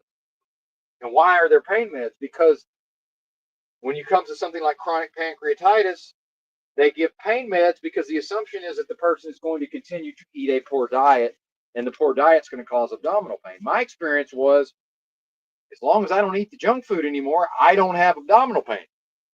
So there's no reason for the pain meds. Therefore, according to medical science itself, it can't do anything for what is most likely wrong with me. Why would I go to something that, if I read its own literature, tells me it's got nothing for me? And by the way, it would have absolutely put me on kidney dialysis. And I most likely never would have gotten off of it, right? That's how that works. And again, medical coding and billing. So, physician, heal thyself, let thy food be thy medicine. That's what I did, and here I am, and I'm all the better for it, because that killed two birds with one stone.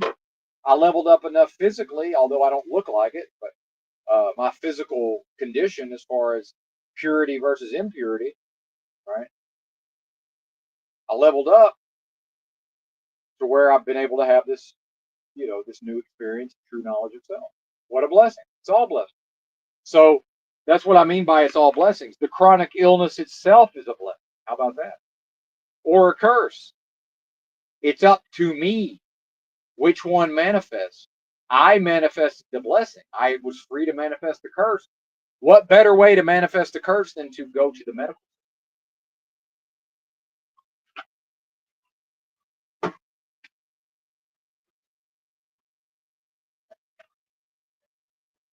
Starting to sound like old Benton knows a thing or two, don't it? Starting to sound like old Benton might know a thing or two.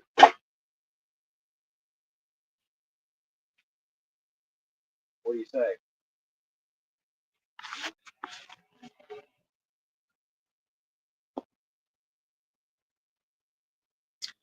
Oh, I love this one, Krebs.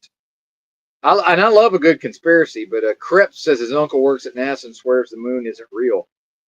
It's just a fancy nightlight for billionaires. Well, guess what? He's right. The moon is a delusion because it's in a realm of delusion. In fact, none of this is real. It's all unreal, more correctly, meaning this realm is a literal delusion, or more correctly, fractalized delusion, or like Russian nesting dolls, delusion within delusion within delusion. And in fact, that is the basis whereby this place was created, was as a delusion based on an antithesis, that the proposition being the most super intelligent force of love possible at the highest levels of vibrational energy is the most powerful force, the source of all creation, the Alpha and Omega, and the antithesis of that force, for whatever reason, it's the moment that that force was willing to entertain, uh, the notion of experiencing limitation, a limitless force that will never know limitation, entertaining the possibility. That's what created this realm via delusion, right? So, in fact, the moon is not real, but guess what? Neither is anything else, other than, or more correctly, everything that's not the most super intelligent force of love possible at the highest levels of vibrational energy, strictly speaking, does not exist. So that time and space don't exist except within this delusion at the level of surrealism or unreality. So what do you think about that? So ultimately, the shape of the Earth, whether flat or round, does not matter. It has no relevance. Whatever the moon is, perhaps it is made of cheese, no relevance. Doesn't matter, right? In fact, everything's vibrating energy, as we know. So, like, what are we even talking about? You're talking about the material, physical, what it might seem to be at the level of physical reality, when in fact we know everything's vibrating energy. What's the fucking difference? What's the difference? What's it matter? It doesn't. Doesn't matter. Then again, physical matter, right? Now it's interesting how the language operates. Very interesting. Now we look into how quickly, when do I think I can get to this place to go pick this load up? Give me a minute. I want to see what time. I want to see if I can determine what time this place opens.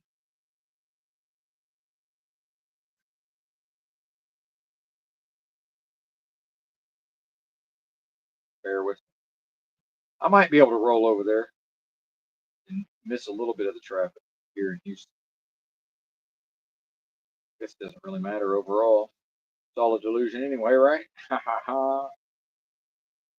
Unreality, I think, might be a little more correct. Anyway, let's see if Google Maps will tell me when does this place open. Hey, it's not too far away. Not too close either. MP Doors, a contractor. Terrible ratings, by the way, on the reviews. I'm going to echo many other customers by saying, do not purchase this brand of door. This is by far the worst purchase I've ever made. All right. Well, the truck driver says easy in, easy out. Entrance for semi on service road by the truck wash.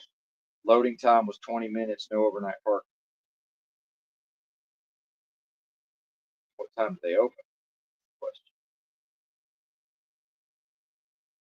Now, since it seems like you can go there and buy retail products, I might not actually get given their. Well, actually, there's no hours listed. Excuse me. Pardon. So I could probably show up there right about now. So I think I am going to go ahead and start the old clock.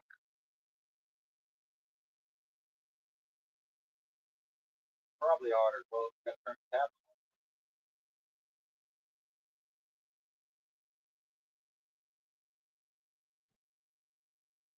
So part of Moloch's machine is the fact that I'm supposed to go out here and make a show, right?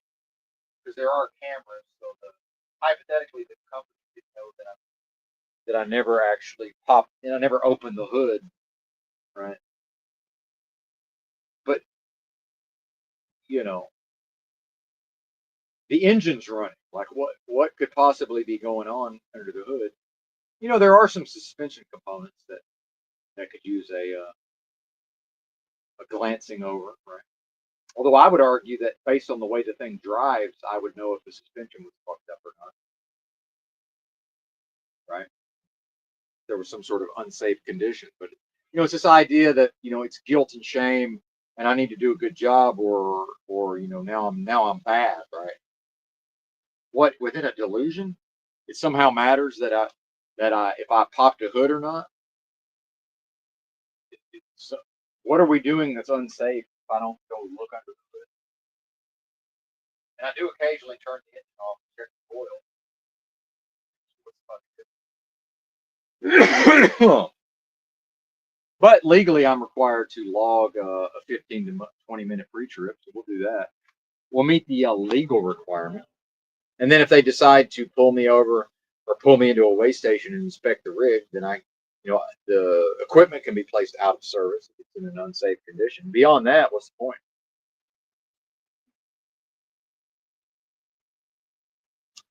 Well, but see now I'm being warned. See now I'm being told, careful, man. I heard if you talk about it too much, they send those black SUVs to your house. Stay safe. I don't have a house. Number one, I live in a big rig, or I sleep in a car, or I sleep outside, living out of a backpack. I haven't had a house or an apartment since about 2012. But in the spirit of what you're saying, what I am cannot experience fear based on black SUVs. So my essence doesn't know what you're talking about. Now, within the parts of me that have experience erroneously identifying with delusion or this place, yeah, I know what you mean. And the fact is, number one, I don't have control over what happens as far as black SUVs showing up or not showing up. Number two, uh, if black SUVs show up within a delusion, and what can they actually do to me, right? So again, what is there to be? What is there to fear, right? What do they say? Freedom's just another word for nothing left to lose. Like if I'm not identified with delusion, what is there to lose exactly, right? Well, it doesn't matter. See, this is what I'm talking about. LTTV. None of that exists, sir. Everything that's not the most super intelligent force of love possible at the highest levels of vibrational energy does not exist. Meaning, what you're speaking on is not relevant, right? Whatever the dystopia is doing via Moloch's machine, as far as the various aspects that may be considered fear-inducing, like that's unreal or it doesn't matter, right? That's of no relevance whatsoever. And I enjoy a good conspiracy. In fact, I identify not as a truther. I identify as a conspiracy theorist. I enjoy at the level of entertainment conspiracy.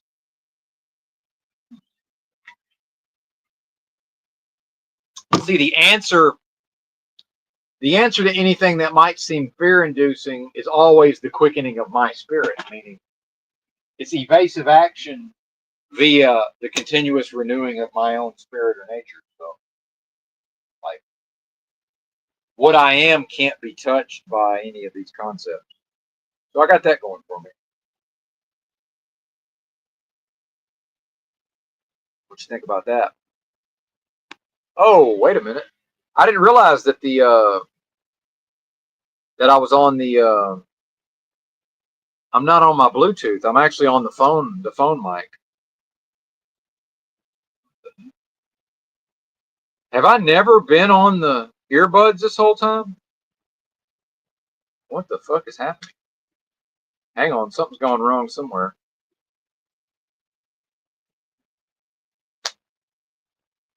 Huh. How bizarre.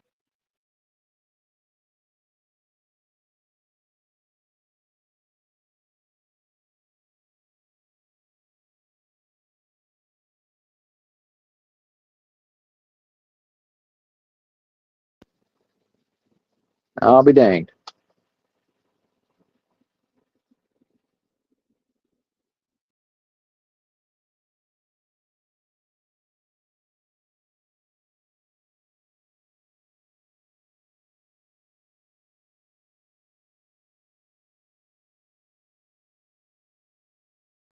Well, I guess it's a good thing I'm loud as fuck, right?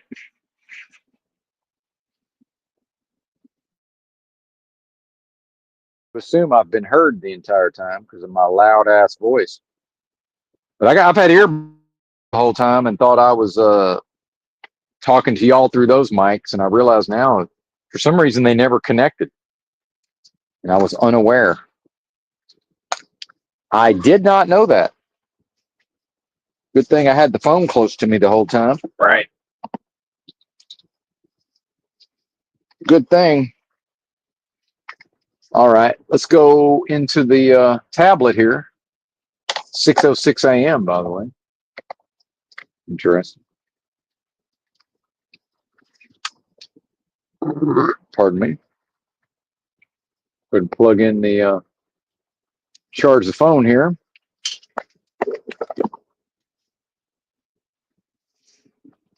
I guess I don't know. Should we roll out yet?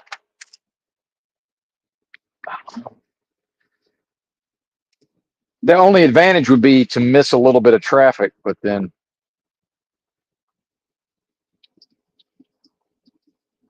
I guess I need to look at the place on the satellite view and see if there's a little area for me to wait in at least.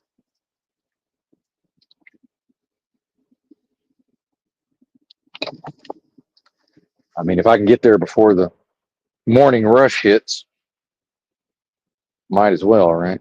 Let me see. Let me see here.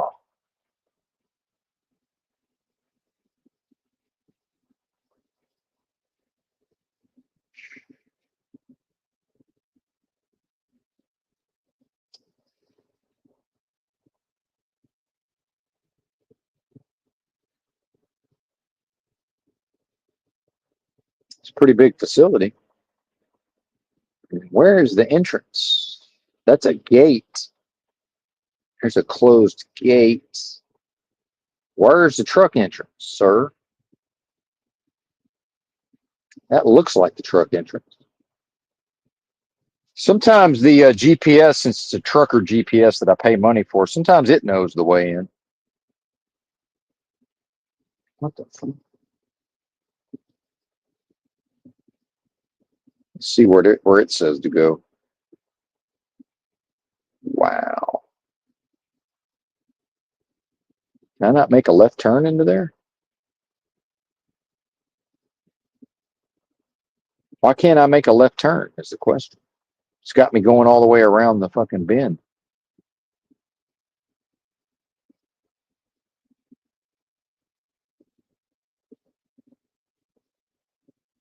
Unnecessarily. 25 minutes. Yeah. See, I don't see anywhere I can hang out. Hang on. Oh, wait a minute. I do need to change the settings. I forgot that I changed my route configuration to avoid the highway. I need to change it back to optimal and quickest. Yeah, when I went to the truck stop that I'm at, the fucking exit was closed, and I ended up having to go it was like 10 minutes more of driving to get back to the place. So after that, when I went to Walmart and back to here, I changed the GPS settings to avoid the interstate, so I didn't have to worry about the exits being closed.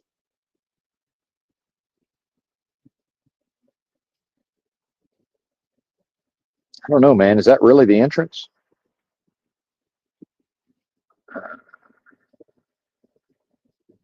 I don't know. Oh yeah, I see. It is. Yeah, that's the entrance. Okay, that makes sense. Not knowing what time they open, I'm gonna wait, and we'll just deal with the traffic. Can't be that bad. Well, that famous last words, by the way. But yeah, I doubt it's that bad. I think we'll just go through town, though. That looks good to me. That's one thing about rush hour, maybe just city to city driving. Sometimes it's better to avoid the interstate entirely. Less aggravating, right? Can be. All right, hang on. Let me fix my logs.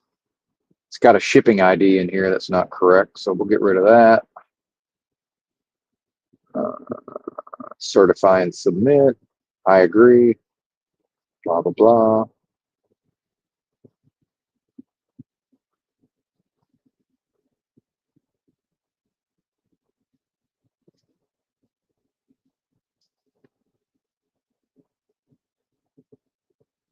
Well, I mean, the thing for you, LTTV, is you're playing a game with yourself because I can't be gaslit based on what you're suggesting here. So I understand you're being cutesy pie and trying to do a thing, but wrong saloon, partner.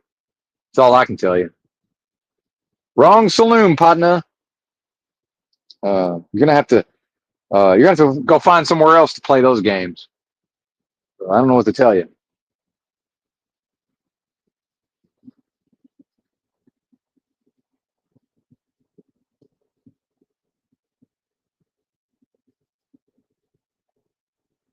And I don't find it amusing. I understand. I see that some people find such amusing, but I don't personally find any of that amusing. So good luck with that. Foolishness, but I don't. Why would I expect any less than foolishness?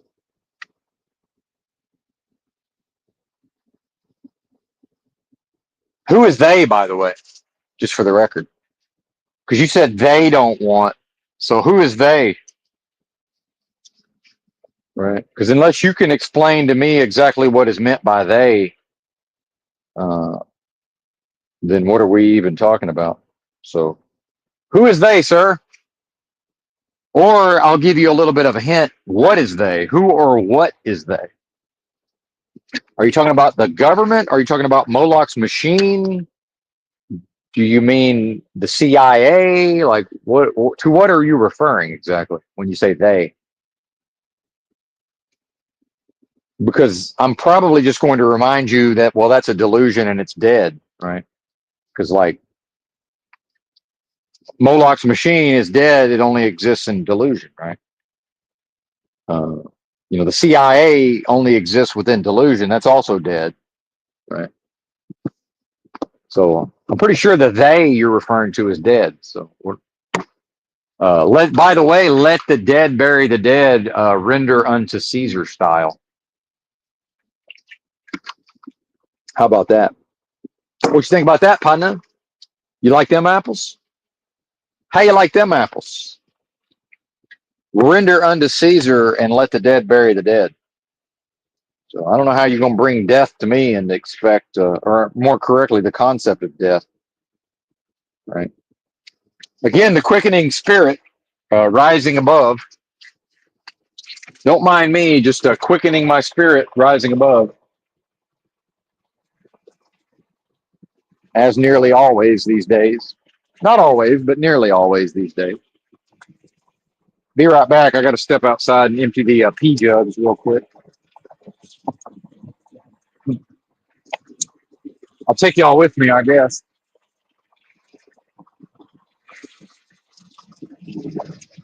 Well,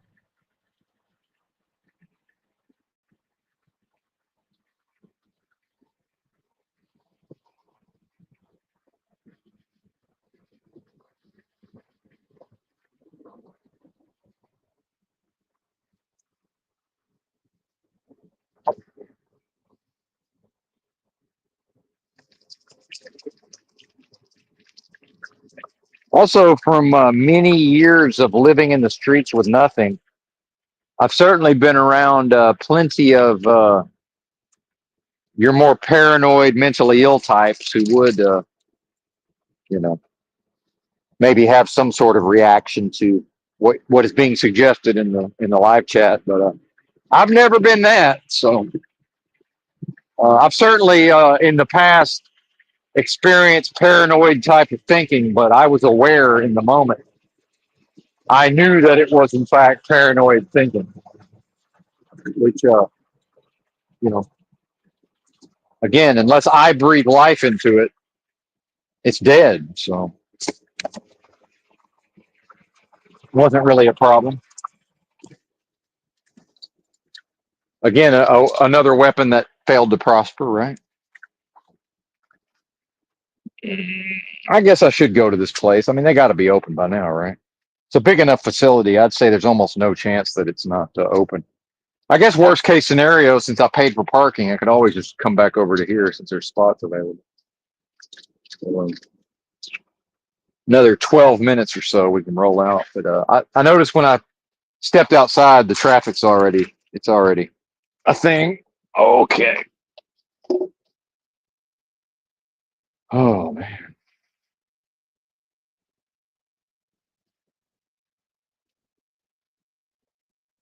Oh, you meant the fact that my earbuds weren't working. Okay, I see. I see. I see.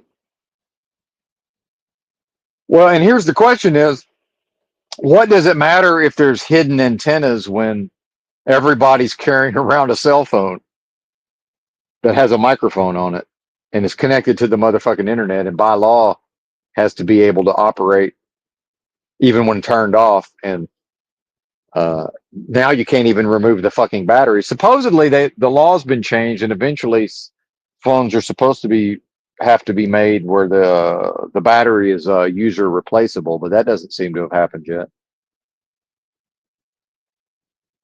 Anyway, I guess I'm out of here. I think I've been talking for 5 hours, so we'll call that good enough. Thanks for watching. Bye.